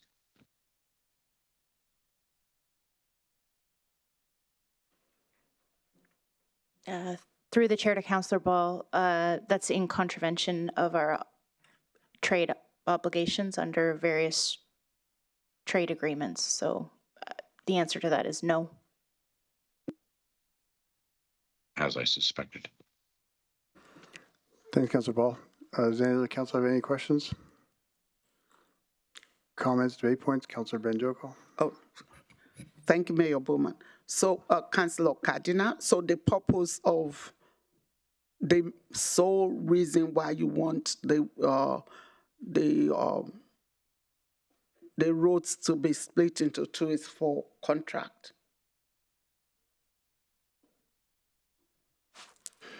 Thanks, Councillor Banjoko. Through the chair, can you repeat your question, please? So, thank you, Councillor Cardinal. So the main reason you want this road divided into two is that there will be two bids and two contracts awarded, and one will go to for Chipewyan community Yes. At this point, from day one, the Fort Chipewyan residents, Fort Chip Marine, Delta Rough Riders, Gerard Enterprises, they were always the ones that flooded. They're the ones that have the equipment. It's not any other company that has the equipment. It's the locals that have the equipment, and they're the ones that always get the contract. So on the contrary, I just feel that it's great that they're the ones that actually get the contract because they're getting it anyways, right? From this as a subcontract. What I'm requesting is that the locals in Fort Chipewyan actually get some credit for opening the winter road, and they're the ones that get the contract. I think they deserve it. Okay, but they are allowed, they compete, they bid for these jobs. And they win. As the whole winter road, yes. But a lot of the small companies in Fort Chipewyan don't have the requirements to bid on big safety jobs like the winter roads. I think but I forgot what kind of insurance it is. So these smaller companies cannot bid on, as far as I know, that they can't really bid on those bigger jobs because they don't have the, I don't know what the word is, but that incentive to actually go to that level. What's that? Maybe bondable. Yeah, that's Maybe it, bondable. Okay. So that's the reason for my request is the community of Fort Chipewyan open the winter road. About time we give it back. Okay, thank you. Thanks, Councilor Joko. Councilor Weigel. Thank you, Mr. Mayor. And I appreciate it. So I'm just, all the same questions kind of wrapped up. This question is to you, Councilor Cardinal. As I can support this as it reads to itself. All it is asking is that we're just taking one contract and splitting it into two. Obviously, due to the trade agreement, they would still have to bid, but my understanding is that this gives them a better advantage to actually win the bid versus not. So we're actually not handing it to a local contractor, but just making it more, just giving them the ability to be able to actually get the contract than they were before. Okay, I can support that. Thank you. Through the chair to Councillor Weigel, I also want to suggest that we have to exercise caution here because contract splitting as a mechanism to award a contract to a local contractor is also in contravention of the trade agreements. Again, I'm not saying that's what's happening here. We just have to exercise caution around that. We might, as an alternative, want to explore if this is about Indigenous procurement and supporting Indigenous communities, whether or not there's a mechanism here to, whether it's for this contractor in the future, engage the Indigenous set-aside rules under the trade agreement that would exempt the contract from the trade agreement. And I don't want to speak to that without knowing all of the details or say whether or not it's possible. Certainly not without procurement here to speak to that, but it's something that possibly could be explored. Yeah, I guess administration should have been here because this was brought in 2 weeks ago, but it's unfortunate that they're not here to answer the questions. I feel that there's no, in this... Councilor Cardinal, just Councilor Weigel's just asking a question right now. It's okay. Caitlin, can you, like, obviously not getting too into it, can you explain contract splitting? Like, obviously with a winter, I can understand, like, if we had, like, we were building a building or something, we're trying to split it into two and into small pieces, but when you're just doing a lay of road, it actually can be more expedient to kind of put it into two contracts. So where does that line get drawn?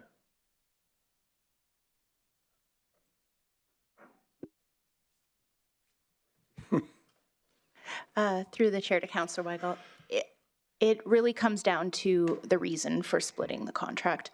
So one approach that can be really problematic is when it's a large contract and you try to split it so that you're seeking to bring it below the dollar thresholds of 75,000. Yeah, that's one of the big examples. It would be less problematic if you're just trying to structure it as you pointed out, so that you know, as an operational decision, it just makes more sense for the organization. Okay, thank you. Councilor Dogar. Thank you, Mr. Mayor. I have seen in other contracts also that bigger people, the rich parties or the large contractors, they are becoming richer and richer day by day. You know, I can quote examples, but it will take a little more time. So I feel that there should be some decentralization to involve maximum people and people of the Fort Chipewyan. The point is very genuine, and that is close to our thinking process to involve maximum people. So I feel that a trade agreement, you know, try to find some ways. This is what is called red tape. Red tape that you confine yourself to very rigidity to a particular line, overlooking our benefits. So I strongly feel that this motion should be upheld. Thank you. Thanks, Councilor Dogar. Just a quick question for Director Fraser. Is there a contract already in place right now for this road? Through the question through the mayor there, yeah, I'd like to put a little bit of context on that. First and foremost, there is a current contract for the winter road, and it's for 2 more years yet. But so, you know, in the meantime, I think there's other options that we can take a look at. I understand what the motion is about, and as of right now, the whole Delta area, it's about 65 kilometers of Delta, and that's much different than the Sandhills and even the crossings. So, so kilometer 0 to 65 is the Peace Delta, and consists of mud flats, muskegs, creeks, smaller crossings, and all that. So it's a different way of constructing the road. And then you get 4 major river crossings. And then you get the sandhills, which are flooded and that type of thing. So they're very different processes. Now, as it is right now, the Delta, the 65 kilometers, that is subcontracted every year to people in Fort Chipewyan. And so I get where the councillor is coming from, and I hear it from the community also.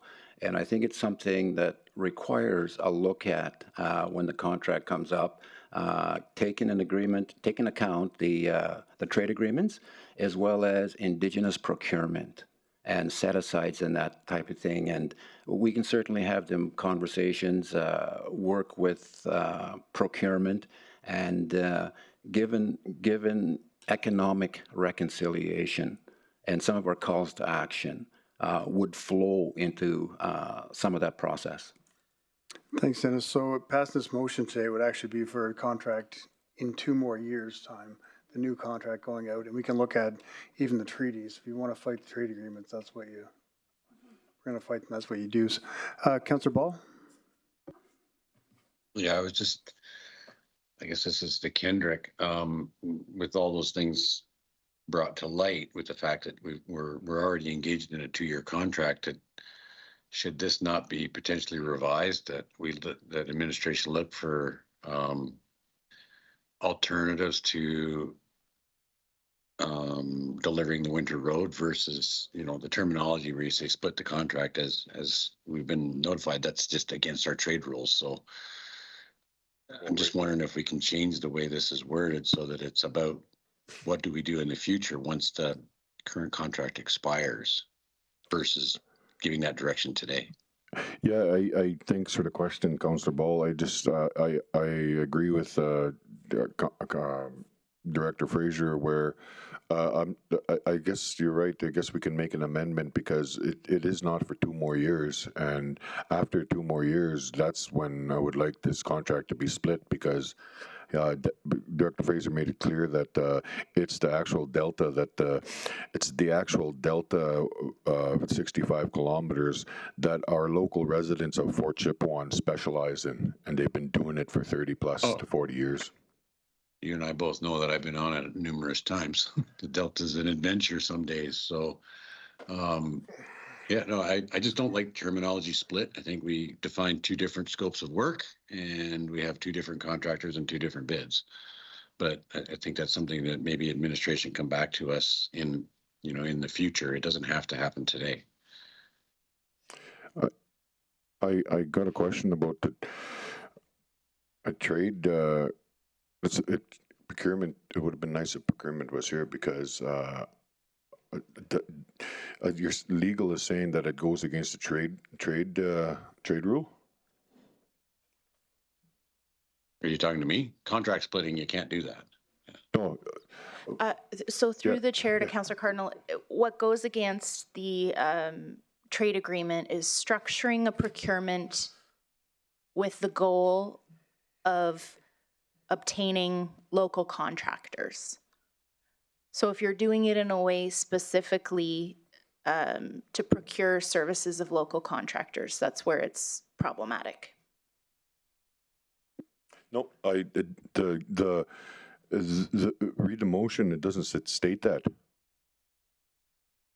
So I just said locals because Fort Chipewyan is local to the Delta.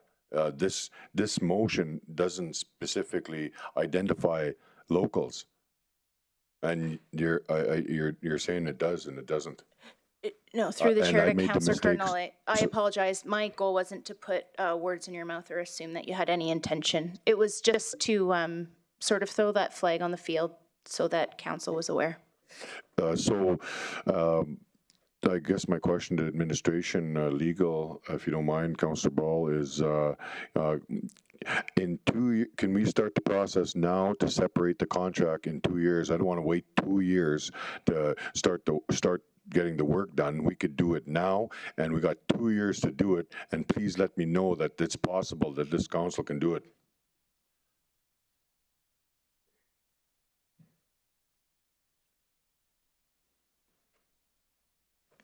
Through the chair to Councillor Cardinal, certainly there's nothing wrong with administration currently working on a procurement for the future.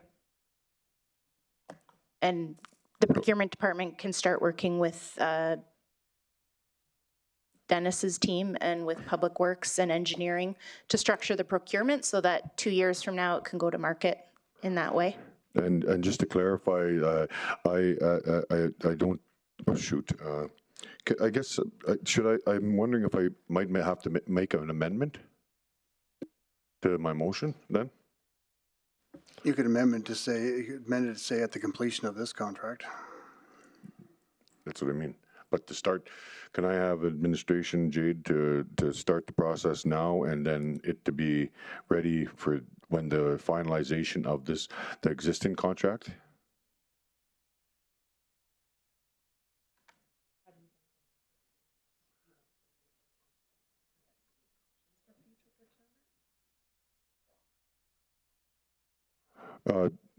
Maybe legal or Director Fraser, do you feel that I guess I don't know if I could be asking the directors for advice on how to, I guess I could. I mean, like how I was just wondering how can we reword it better so it fits the standard?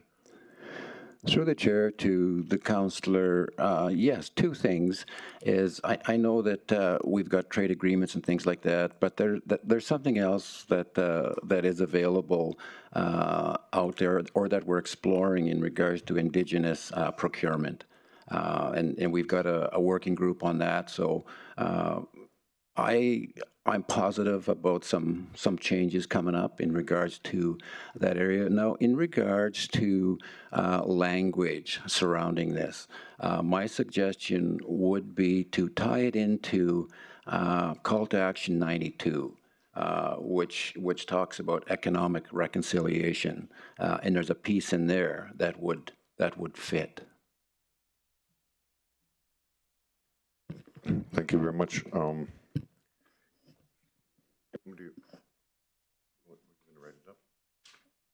Okay, she's gonna draft that up.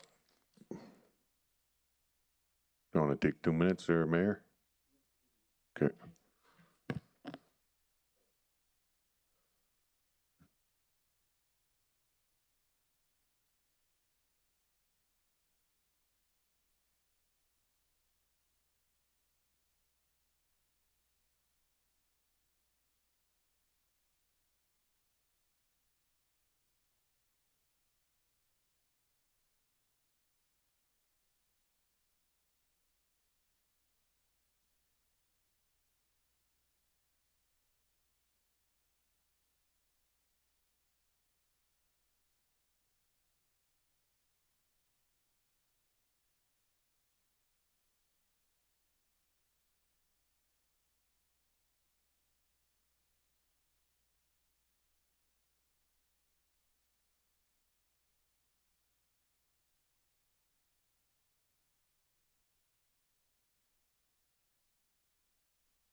Yeah. Is there one side?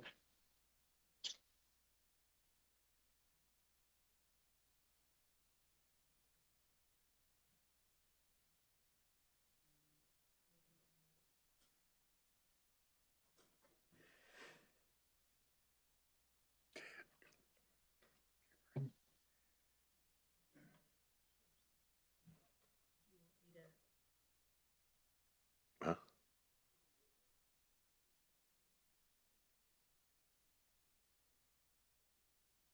Paris, no digging. Paris. No, no digging.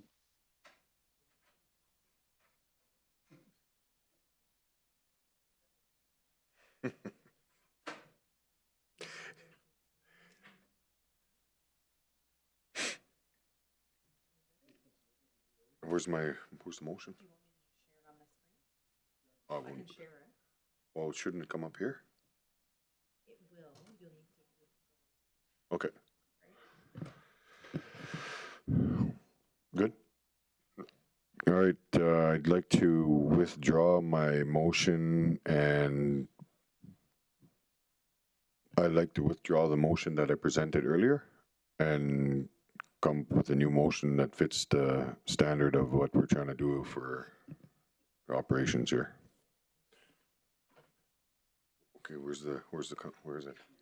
Oh, that administration investigate options to coincide with the Truth and Reconciliation Call to Action 92 Sub 2 for future procurement of services for the maintenance of the Fort Chipewyan Winter Road. Thanks, Councilor Cardinal. Thanks for the second, Councilor Benjoko. Does council have any questions or comments? I'm not seeing it. I'll call for a vote.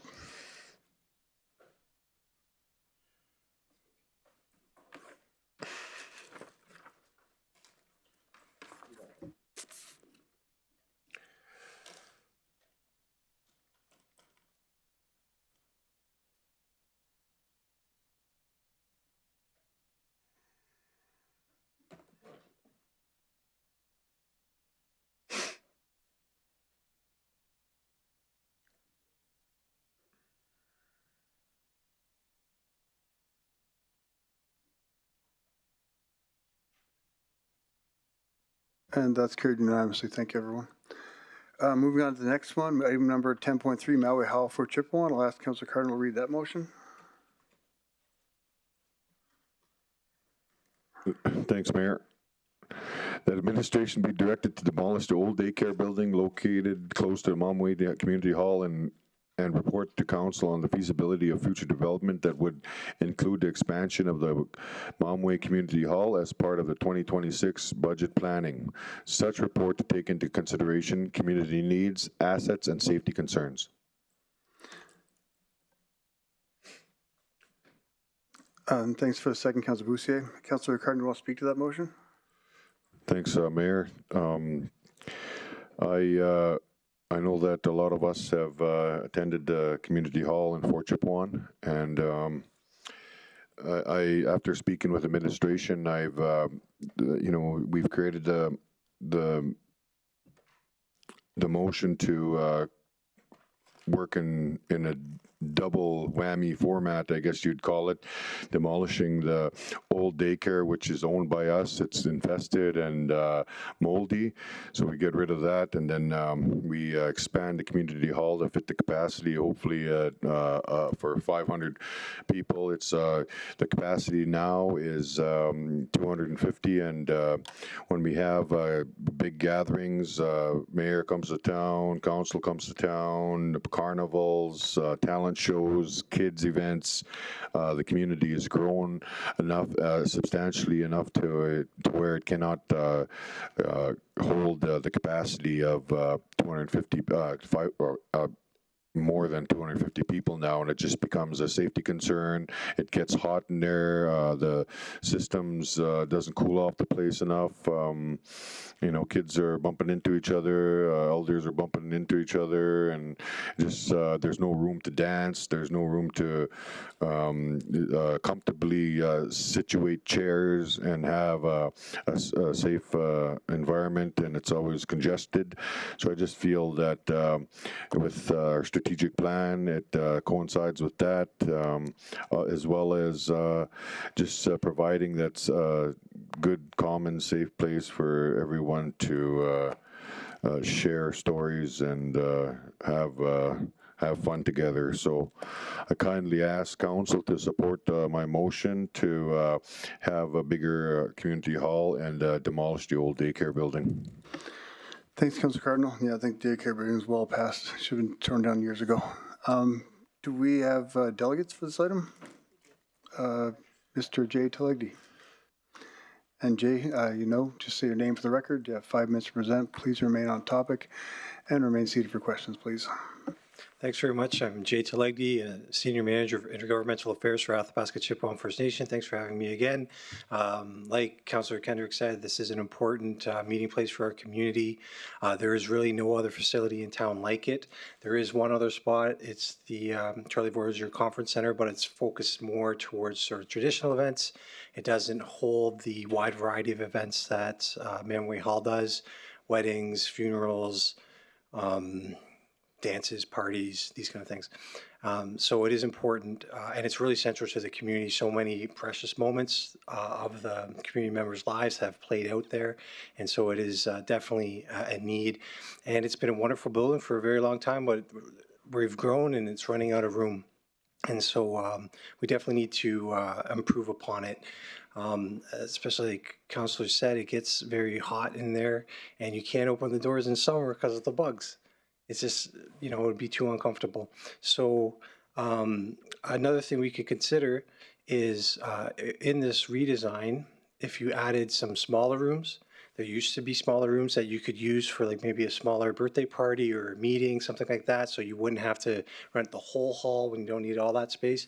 Those rooms were there, but they're now being taken up from the daycare after they were removed from the building that they're talking about that's too moldy. So it's definitely something the community needs, especially since the winters are so cold. So much of the life of the community has to happen indoors, and that's a great place to do it. Also, for people of the Catholic faith, they lost their church, and so they need a place to worship, and I'm sure you could see the reason why they would require that. Also want to say that, no, I think that's pretty much. Oh, actually, no, I will say this one, and we have the fire chief here. So it is a hazard. When you have community meetings, and Indigenous ones, they often have food, and so they have tables, and when that happens, it's really hard to navigate between there. I would say, as the Deputy Director of Emergency Management for Athabasca Chipewyan First Nation, it would be difficult to evacuate it in case of a fire, especially if you have elders and children. And so it's time has come to improve it and expand it. And so I hope you support this motion, and Athabasca Chipewyan First Nation is behind it. Thank you, Councillor Cardinal. Thanks, Jay. Do we have any questions for the delegate? Councillor Ball? Thank you, through the chair. I'd just like to understand some stuff about this facility, like ownership and operating and so on and so forth. It's a big undertaking, and do we have any idea of what potential cost is for what sounds like a redevelopment of the entire facility? I think that's probably a question for administration, Councillor Ball. Yeah, that's. Okay, right now we just have the delegate right here, right now. Right. Do we have any questions for the delegate? No, sorry. No, just wanted to hold on there, Ken. I'm not seeing any, so thanks, Jay. Thanks very much. And now Councillor Ball's question for administration. Go ahead, Joey. Through the chair to Councillor Ball, can look to our administrative team to support what I'm going to say here, but the facility and the land does belong to the RMWB. The facility has been without a lease agreement for quite some time now. It was held by the Child Development Society, which is now not been active for approximately 10 years. Building's been vacant since about 2000, vacant since closing in 2013-14. Understanding, I guess it is our understanding, the current daycare society has no interest in this building.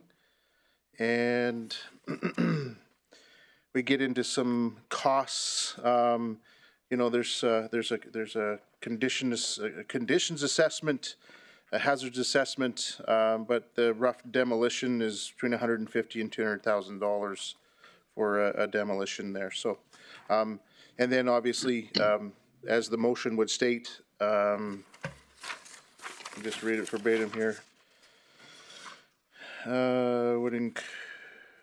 Council feasibility of a future development that would include the expansion of the Maui Hall. I suppose, as from our perspective, that we would do that feasibility study just to confirm that the before we commit and get down the road of expanding a community hall, which we don't have those estimated costs. I'll just defer to anybody. Anything to add?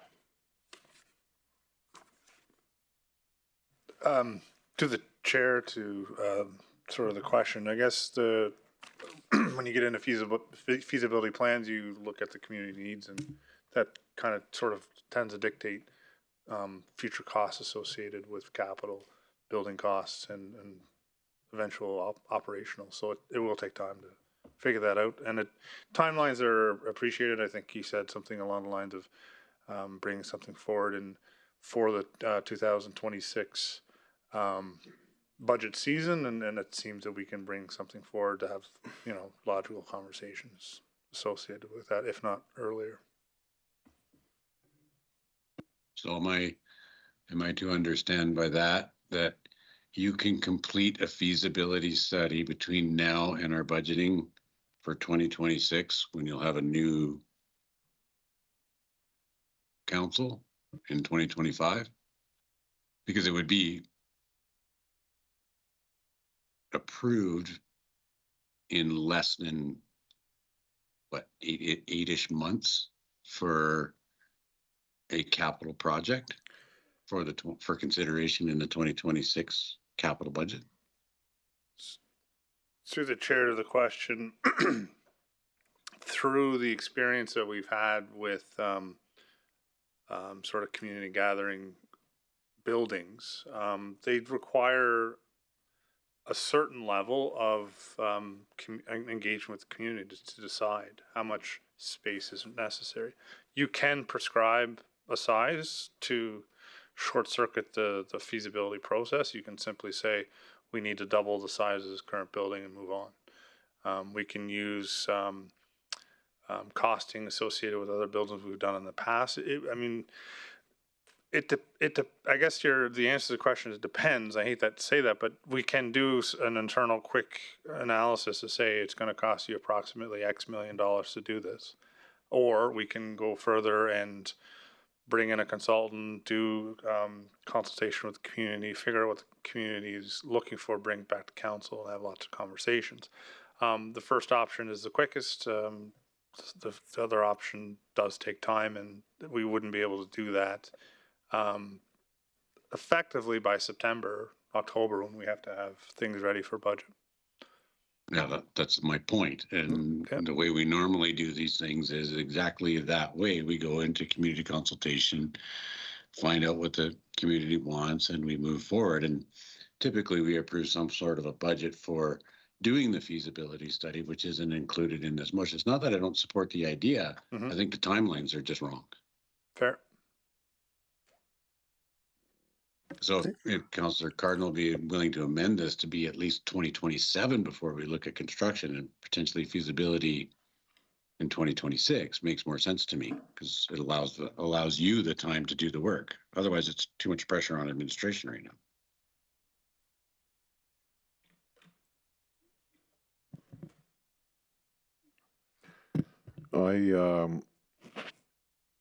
Can you do the job in this amount of time, administration? Through the You chair, just answered that. to the chair, to the question. What I think would be appropriate would be that there's sort of the idea that we would bring in a consultant, follow the process to do a full feasibility study. That's just like Councillor Ball discussed. In the meantime, we can utilize past recent projects, including the Fort McKay Community Center, for example, other buildings we're doing in Fort Chipewyan, and we can present something at council in 2026 to give you a general idea. You're very, very, as Councillor Ball would say, rough order of magnitude of what we're looking at for cost, understanding that that's your first step. Then from there, the final feasibility study would be presented to council in the calendar year of 2026 with some final numbers, with feedback from the community. And then at that point, we would be able to finalize and say, yes, we can move forward with design. I'll agree to that if I get a confirmation that daycare will be demolished this year, and then we could move into 2027 for the capital budget amendment for the building, and then the feasibility study is done, and we'll build a spray park in 26, and 27 we'll build a Maumee Community Hall extended. Should we, I guess, I don't mean to interrupt, but should we be looking at putting in some sort of, I don't know, would be a capital amendment or an operating budget to do this feasibility study? Would you have an idea, Director Elliott, on what that valuation might be? To the chair, I'm gonna ask the CFO, where would that funding come from? We just spoke about funding. Could you speak to where the funding would go? I'm just buy a minute here to figure out how much it's going to cost. But would it come directly from some sort of operational savings that's available, this feasibility study? Through the chair to the question, it would depend. A demolition, and if we're not building anything, that's an operational cost. It's not a capital cost. Just for feasibility study, though. Yeah, it would. I would have to check to see. We do have some consulting funding for surprises, but it would have to come out of the emerging issues reserve to be on the safe side.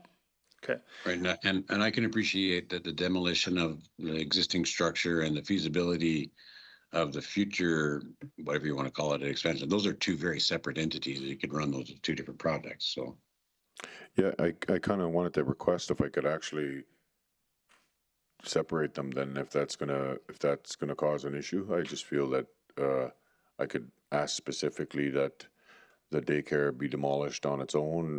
Don't have to wait for the feasibility study. And then we'll do the other one for the 2027. If I could speak to that, I think that doing that would be great. Just delivering projects in that manner would be preferred. I would like to be able to come back to council quickly with a cost on that demolition. I appreciate the ICO provided a number. The cost of doing work in Fort Chipewyan can be very costly, risky. Just want to really kind of make sure we get that bang on, and I'm asking for a very short time to come back with a number so that we can get that. Maybe do it for 140. I do have one question about that building. How old is it? Like is abatement going to be an issue? I assume it will be. Oh, the old daycare? Yeah, it's condemned. Like it's boarded up. It's a fire hazard, and it's also a safety issue. The kids are going in and out of it. So, I'm thinking of asbestos abatement, and that all of that instantly drives up your cost, big time. So yeah, it's a good idea, Director White, for sure that you'd be given that time. Okay, thanks, Councillor Ball. Councillor Boussier? Oh, sorry. Thank you, Mayor. Moment. Through the chair, I guess, to maybe our CAO. There was a motion passed in July of 2024 regarding disposal, low usage assets. Do we know where that plan is? Because I'm assuming that building would have been on that plan, and that was like 10 months ago. Yeah, through the chair to Councillor Bousset, I'd have to ask our asset management team, have they got that far down the road?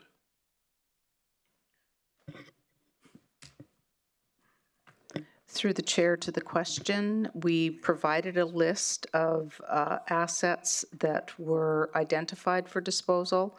I don't have it in front of me, so I can't tell you whether or not the daycare is on that list. I don't know if Director White has more visibility to what facilities is identified for building structures. Can I chime in? I believe they're trailers, so move them off the lot and demolish them in McMurray. I don't know. Do you know what I'm saying? ATCO trailers, aren't they? They're just ATCO trailers, right? And they're contained, and they just had leaks on the roof, and that's how the mold came in there. Or actually, you know what?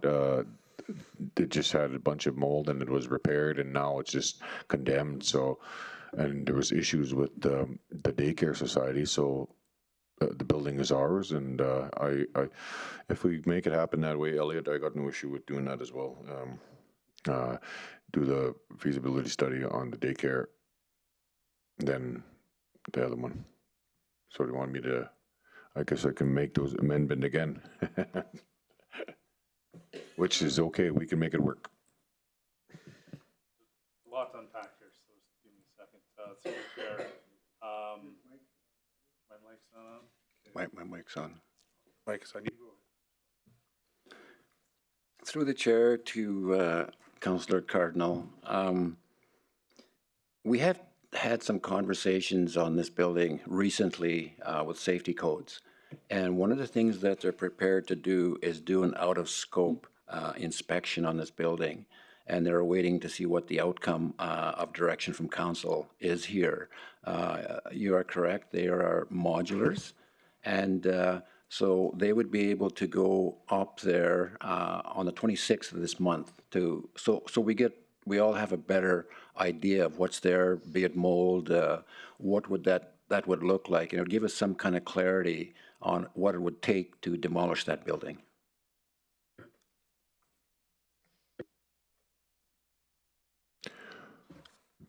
Okay, so you guys are recommending that we just let administration deal with the project?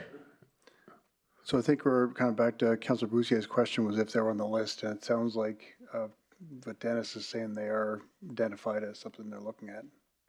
So that was the question that we've kind of went around the circle here about.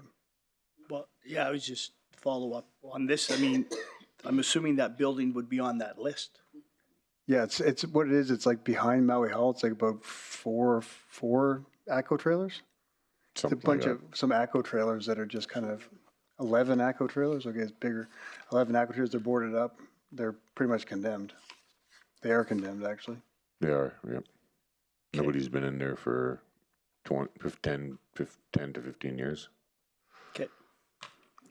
Councillor Weigel. Thanks, Mr. Mayor. And this might be, I guess, a little off topic, but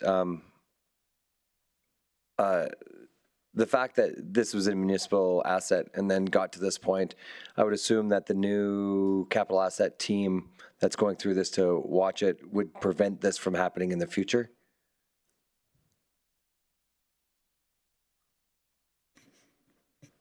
Administration? Oh, sorry, Laurie.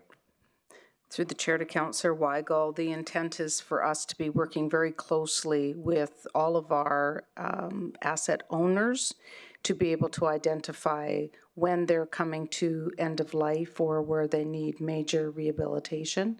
We're not there yet, but we hope that in the future we will be much more on top of all this sort of these requirements. Okay, thank you. Thanks, Councillor Weigel. So with that, Councillor Cardinal, do you want to amend that to a friendly amendment to 2027? I'd like to separate the motions, please. Okay, so separated at, Demolishing, okay, so do you mind if I just amend the motions? okay, so withdraw the one you already did. Yes. And then we can divide those into two. Yes. Okay, go ahead. Okay. I make the motion that administration. Just withdraw your first one first. Oh, sorry. I withdraw my previous motion. Sorry if I took enough time here, but my new motion would read that administration be directed to demolish the old daycare building located close to Momway Community Hall and report back to council. Actually, no. Leave it there. Let's just leave it there? That's your okay, motion. Perfect. That administration be directed to demolish the old daycare building located close to Momway Community Hall in Fort Chipewyan. Okay. Just be a second.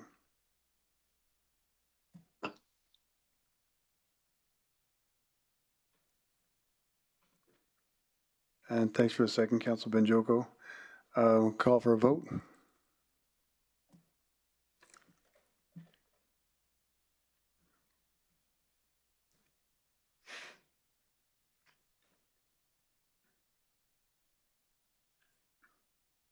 That's carried unanimously, and Councilor Cardinal, go ahead. I make motion that administration be directed to do a feasibility study on future development of the Momway Community Hall that would include this expansion of Momway Community Hall as part of the 2026 budget planning. Such report to take into consideration community needs, assets, and safety concerns. 27? I did say 27. Oh, you said 26. Oh, did I? Sorry. That administration be directed to, that administration be directed to do a feasibility study on future development that would include the expansion of Momway Community Hall as part of the 2027 budget planning. Such report to take into consideration community needs, assets, and safety concerns. And thanks for the second, Councilor Bajoko. I'll call for a vote.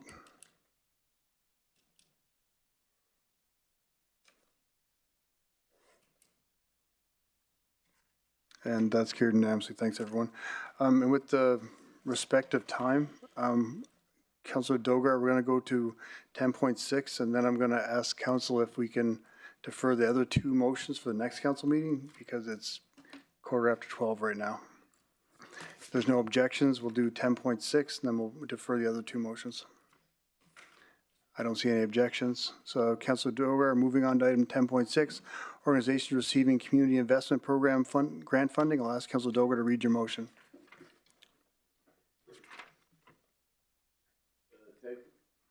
Thank you, Mr. Mayor. I move that council request that organizations that receive funding through community investment program invite council members to attend board meetings. Thanks for the second, Councilor Boussier. Councilor Dogar, you want to speak to your motion? Yes, thank you, Mr. Mayor.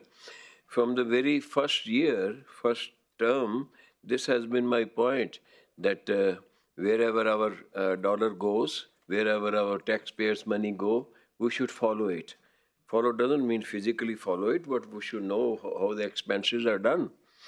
You know, and I remember one of the senior officers of administration said it is their business and they are taking it and let them do whatever they feel like. But I have read in the book that, you know, we are their partners. Whenever we give even a single dollar or whatever we contribute, we become their partners. And once we become partners, we are supposed to see whether it is being spent properly or not. Why I put this motion?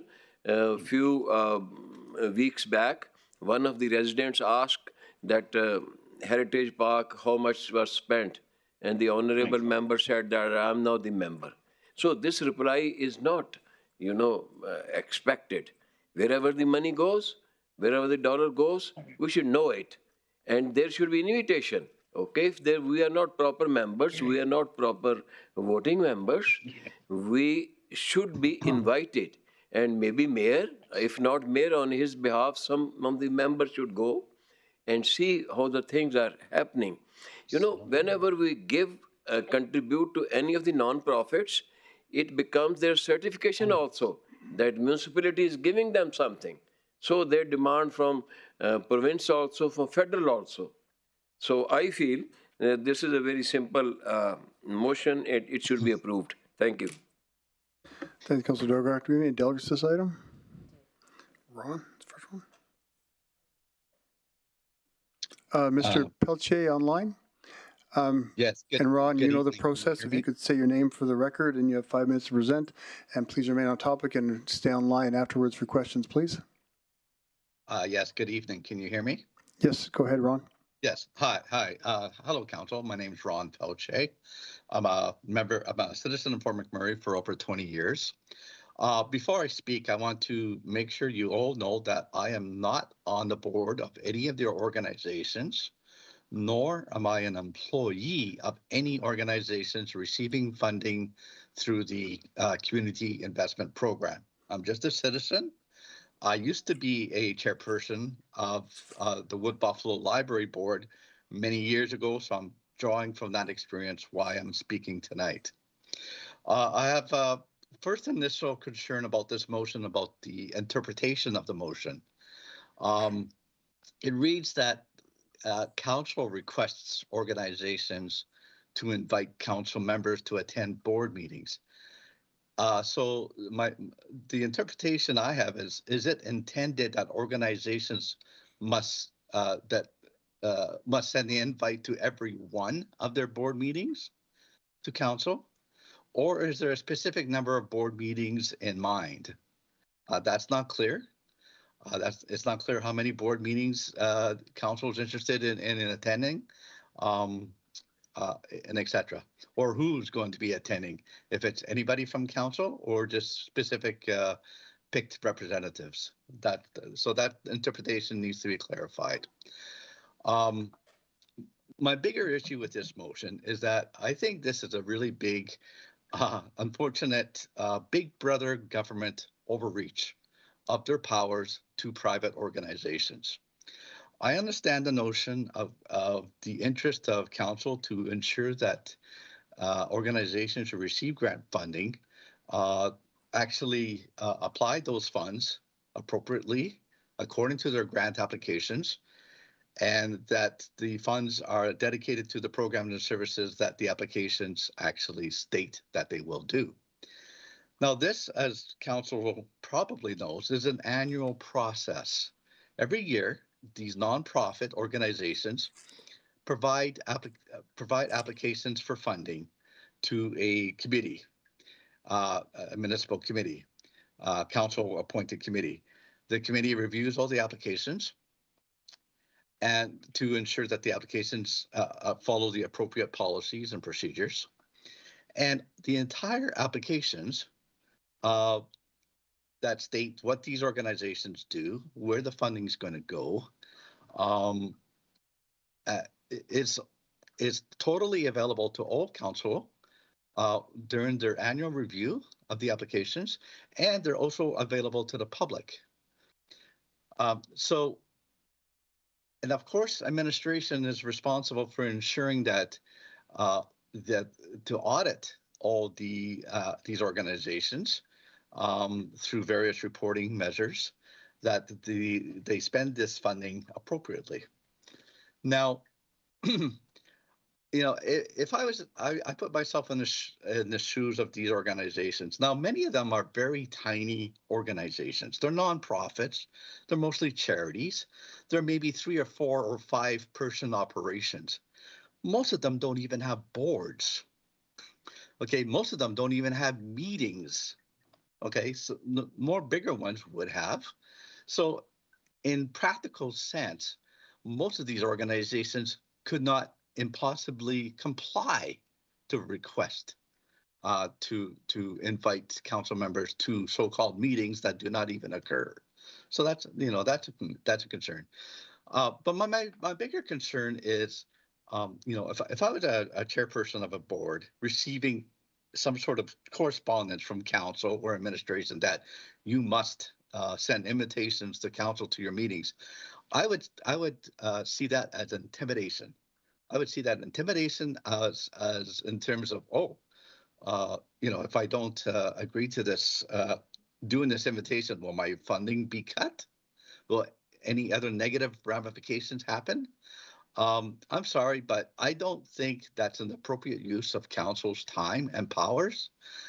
If members of council are curious about any of these organizations, they're totally free to reach out to them, to reach out to the contact people that are contained in the application forms, and just call them up, email them, and just find out about the organizations and ask whatever questions you like. But most of these organizations, as I state, don't have public meetings, and they're not legally required to have public meetings. So I think this sort of is a policy oversight, big brother government thing that I think is totally inappropriate. And I think I'm surprised. I would hope you get some more feedback from the nonprofit organizations that they would feel very uncomfortable with such a request. And my biggest question is why? Why would you need this to attend private organization board meetings? I think it's just overreach. And that's all I have to say. Thank you. Thanks, Ron. Councillor Ball? Thank you, through the chair. First off, Ron, thanks for staying up late with all of us. So it's your opinion. I just want a confirmation. It's your opinion that this is really not necessary, and really it's more big brother-ish and would put pressure on the people that we depend on to deliver these services for us. Yes, I believe you already have very well thought out policies and procedures regarding the grant application process, the transparency of them, the reporting of them, the auditing of them, and all that is processed through council. You're the governing body that reviews the applications and approves them, and you deny them as well if you wish. So you have all the information in front of you on an annual basis, and I don't know what else you want from these organizations. They're tiny organizations. They're very stressed in terms of their volunteers. They're trying to find employees, trying to give their programs and services with all the constraints of today, and they don't need big brother government breathing down their necks for very not well thought out reasons. Well, I thank you for that, and I absolutely 100% agree with you. Thanks, Councillor Ball. Councillor Dogar? Mr. Mayor, thank you, presenter.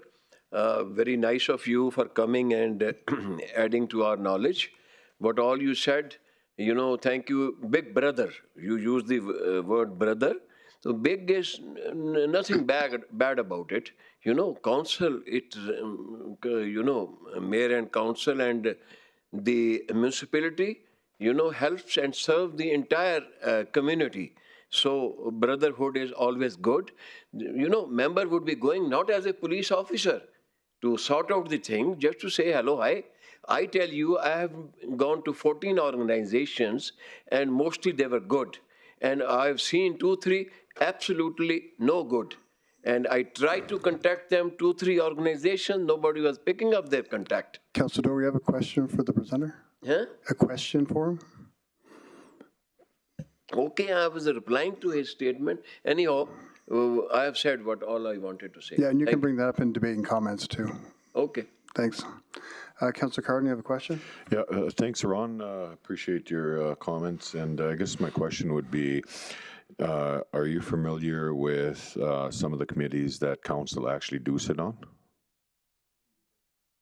Some of the committees that council do sit on? Yeah, well, I'm aware that the library board, that there's a councillor on the board. I believe it's Councillor Banjuco, if I'm not mistaken. But no, I'm not aware of all the boards that council sits on. No, I know some of the bigger boards you definitely do, but I don't have a list in front of me, no. Well, I just kind of want to ask the question because we do sit on numerous boards to make sure that there's expectation from the organization. I mean, the committee, and I guess my next question. I'll wait till the debate on this one. Thanks. Thanks, Councilor Cardinal. Do we have any questions? Are there other questions for the presenter? I'm not seeing any, so thanks, Ron. We have Shannon Rex, just waiting here patiently all night. And Shannon, do you want to say your name for the record? And you have 5 minutes to present, and just remain seated for questions, please.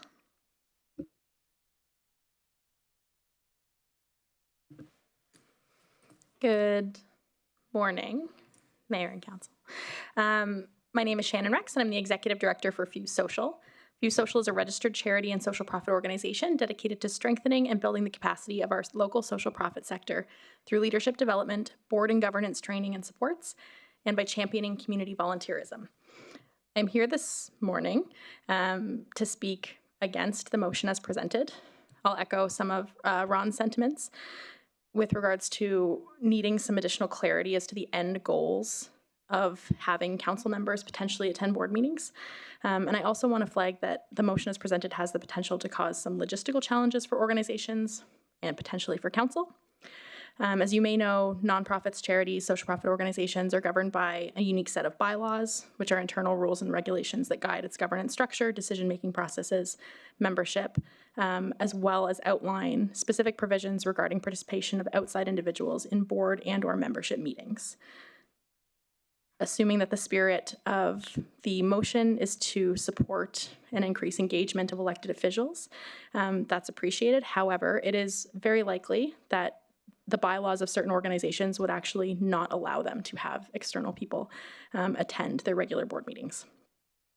As an alternative, I would offer that many organizations already offer several opportunities for the community, including members of council, to engage with their staff and board teams through community events, grand openings, fundraisers, as well as through annual general meetings. Transparency and accountability are crucial to fostering trust between social profit organizations and community. And many AGMs are open to members of the public and offer a particularly excellent opportunity for engagement, as this is where organizations present their annual reports, their financial statements, providing a comprehensive overview of their operations and achievements, their learnings, and future work for their teams. AGMs also often provide an opportunity to network with members of the staff and board teams. I would also offer that the CIP process through the RMWB does have a lot of checks and balances within it already, and there are a lot of requirements for organizations to demonstrate their fiscal responsibility and the impact of their work. In closing, I would just say that if there's a desire to increase engagement between council and CIP-funded organizations, I think a valuable and important first step would be to prioritize increased attendance at existing opportunities before looking to create new or additional requirements. There's over, I believe, 60 CIP-funded agencies and not 60 council members. So also looking at if there was a requirement or a request for all agencies to invite members of council, that's a lot of time and a lot of spread thin, where other systems already exist to capture that information. Thank you. Thanks, Shannon, and thanks for all you do with Fuse Social. I know that's a huge undertaking you have there, and it's a lot of good work in the community. Thank you. Does anyone have any questions for the presenter? Councillor Cardinal? Thanks, Mayor. Thanks for the presentation.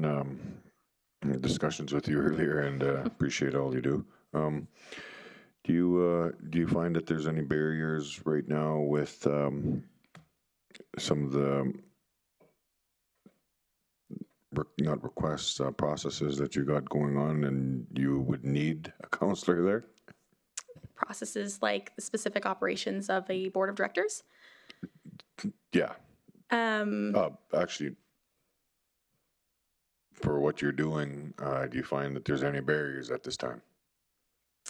Sorry, I'm just not clear on barriers to like our work or barriers to the committee, to the committee and what it is you're doing at the committee. So having another counselor there, would that create a barrier? Oh, gotcha. I mean, it could, if for counselors to attend the meetings of board of directors for organizations. You know, boards are sometimes looking at sensitive information, internal workings of their organization and their teams, again, which depending on an organization's bylaws, that might not be information that's able to be discussed or voted on with external members of the public there, depending on what they allow. And I would also offer that the vast majority of boards have really dedicated professional individuals that volunteer their time to contribute to those organizations. So there is a wealth of experience within the social profit sector serving on boards of directors. Nope. I appreciate your response, and I appreciate you taking the time to be here this late. Same with Ron. I appreciate you guys sticking around and showing your passion for what it is you're doing. Oh, thank you. So much Didn't even make it appreciated. to midnight on New Year's, so this is a big deal. I never do. Councilor Boussier? Oh, sorry. Go ahead, Lance. What's that? Okay, thank you, Mayor. Through the chair, thanks for presentation, what you do. Just curious, how many meetings a year do you have? Our board of directors has 9 approximately a year, regular meetings. That doesn't include additional committee meetings as well as special meetings if there were things that needed to be discussed outside of the regular cycle. A busy board. Yes. Yeah. Yeah. Okay. I would say most board members between probably 8 to 10 hours a month at minimum, additional committee work and reading packages and things would be on top of that. Many volunteer way more hours than that. Yeah, it's a lot of work. Yeah. Okay, thank you. No problem. Thanks, Councilor Boussier. Do we have any other questions for the presenter?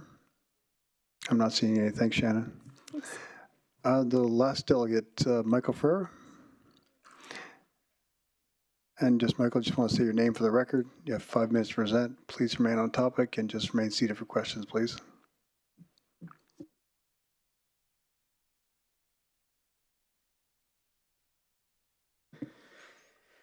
Again, Michael Ferrer, just a resident. Before I start, I think I just want to say to Kai and Camilla, it's late. They're probably not paying any attention. Maybe somebody will pass on that they're getting a late night shout out. And I sure hope to see them staying engaged, even when it's something maybe they're not really interested in. Just keep watching and stay engaged. So this motion is for council involvement in grant-funded non- and social profits. And I have to echo what Ron said. Like, why would this be needed? What would be the purpose of council oversight? There's already a budget and audit framework that comes to council. And you guys decide on the money that's given. So why would this be needed?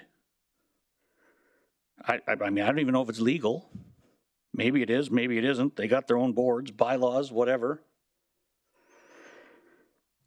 Secondly, and maybe a little closer to council, council's already got a lot of committee commitments. And when you take a look at the attendance to the current committee commitments, now you want to add 10, 20, whatever, many more boards. Which councillors would you personally want on these committees? The handful that actually show up to committees? Is that fair to them? You know, and you know, don't take my word for it. When we talk about, you know, committees and attendance, when we first started talking about the compensation and travel thing, at that time, admin had brought forward some options. And some of those options were regarding honorarium for committees. In 2022, we didn't have one councillor that would have qualified to receive an honorarium. And now we want to have council going oversee just random meetings? That makes no sense. I don't even think you can do that, to be honest. I think a far better use of council time would be to actually take the current council committee commitments a lot more seriously. You already have the framework in front of you to deal with exactly what you want. It's already there for you. Every time they come for money, every year. Thank you. Thanks, Mike. Do we have any questions for the presenter? Councillor Cardinal? No, thanks, Mike, and I appreciate your context that you bring to the table. It sure straightens some things out, and I appreciate you speaking, and that's all I got to say, man. Thanks. Do we have any questions for the presenter? I'm not seeing any, Mike. Thanks very much. Thank you. Does council have any comments, debate points, questions? Councillor Cardinal. No, I appreciate Dogar bringing the council, the motion forward. Unfortunately, Mike just reiterated some things that are proof of some absence in council committees. So therefore, I will not be supporting this motion going forward as it is presented. But thank you for taking the time to actually try to bring it forward. Thanks. Thanks, Kendrick. Councillor Banjoko. Thank you, Mayor Bowman, and good morning. Councillor Doga, I believe Councillor Doga is a council representative on CPAC. Is that correct? He's currently... Yes, he's the council representation on the CIP committee.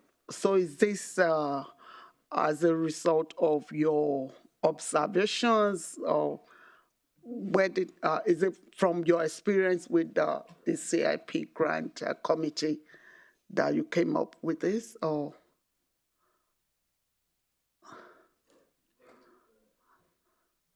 Thank you, Mr. Mayor. Yes, it is out of my experience. I have seen that some, not all. I don't know why it is taken as offense. We all are working together like big brothers. Okay, eliminate the word big. We are brothers. If we go and see and say hello, hi, we are elected people. There's nothing wrong in it. I have seen 2-3 organizations, nobody was there. Nobody replied it. Thank you. Thank you, Councillor Dogan. And I appreciate your passion to actually follow the money. But it's just the process. We have a clear process, and it's difficult to support additional legworks to what we have currently. Thank you.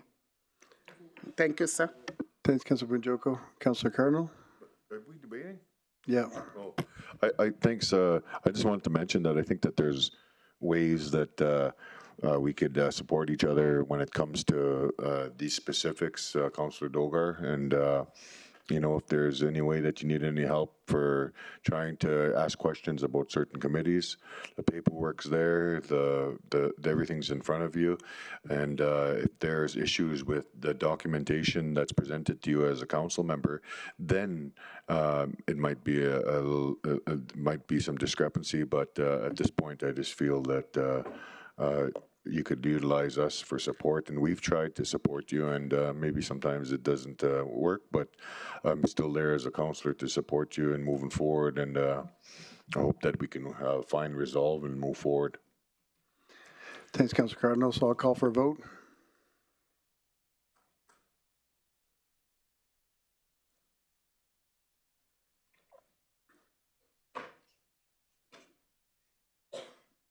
And that's defeated with 1 in favor. Thanks, everyone. The other motion we'll put up next meeting, but sorry it was so late. Have a good night. Get some sleep. See you in the morning.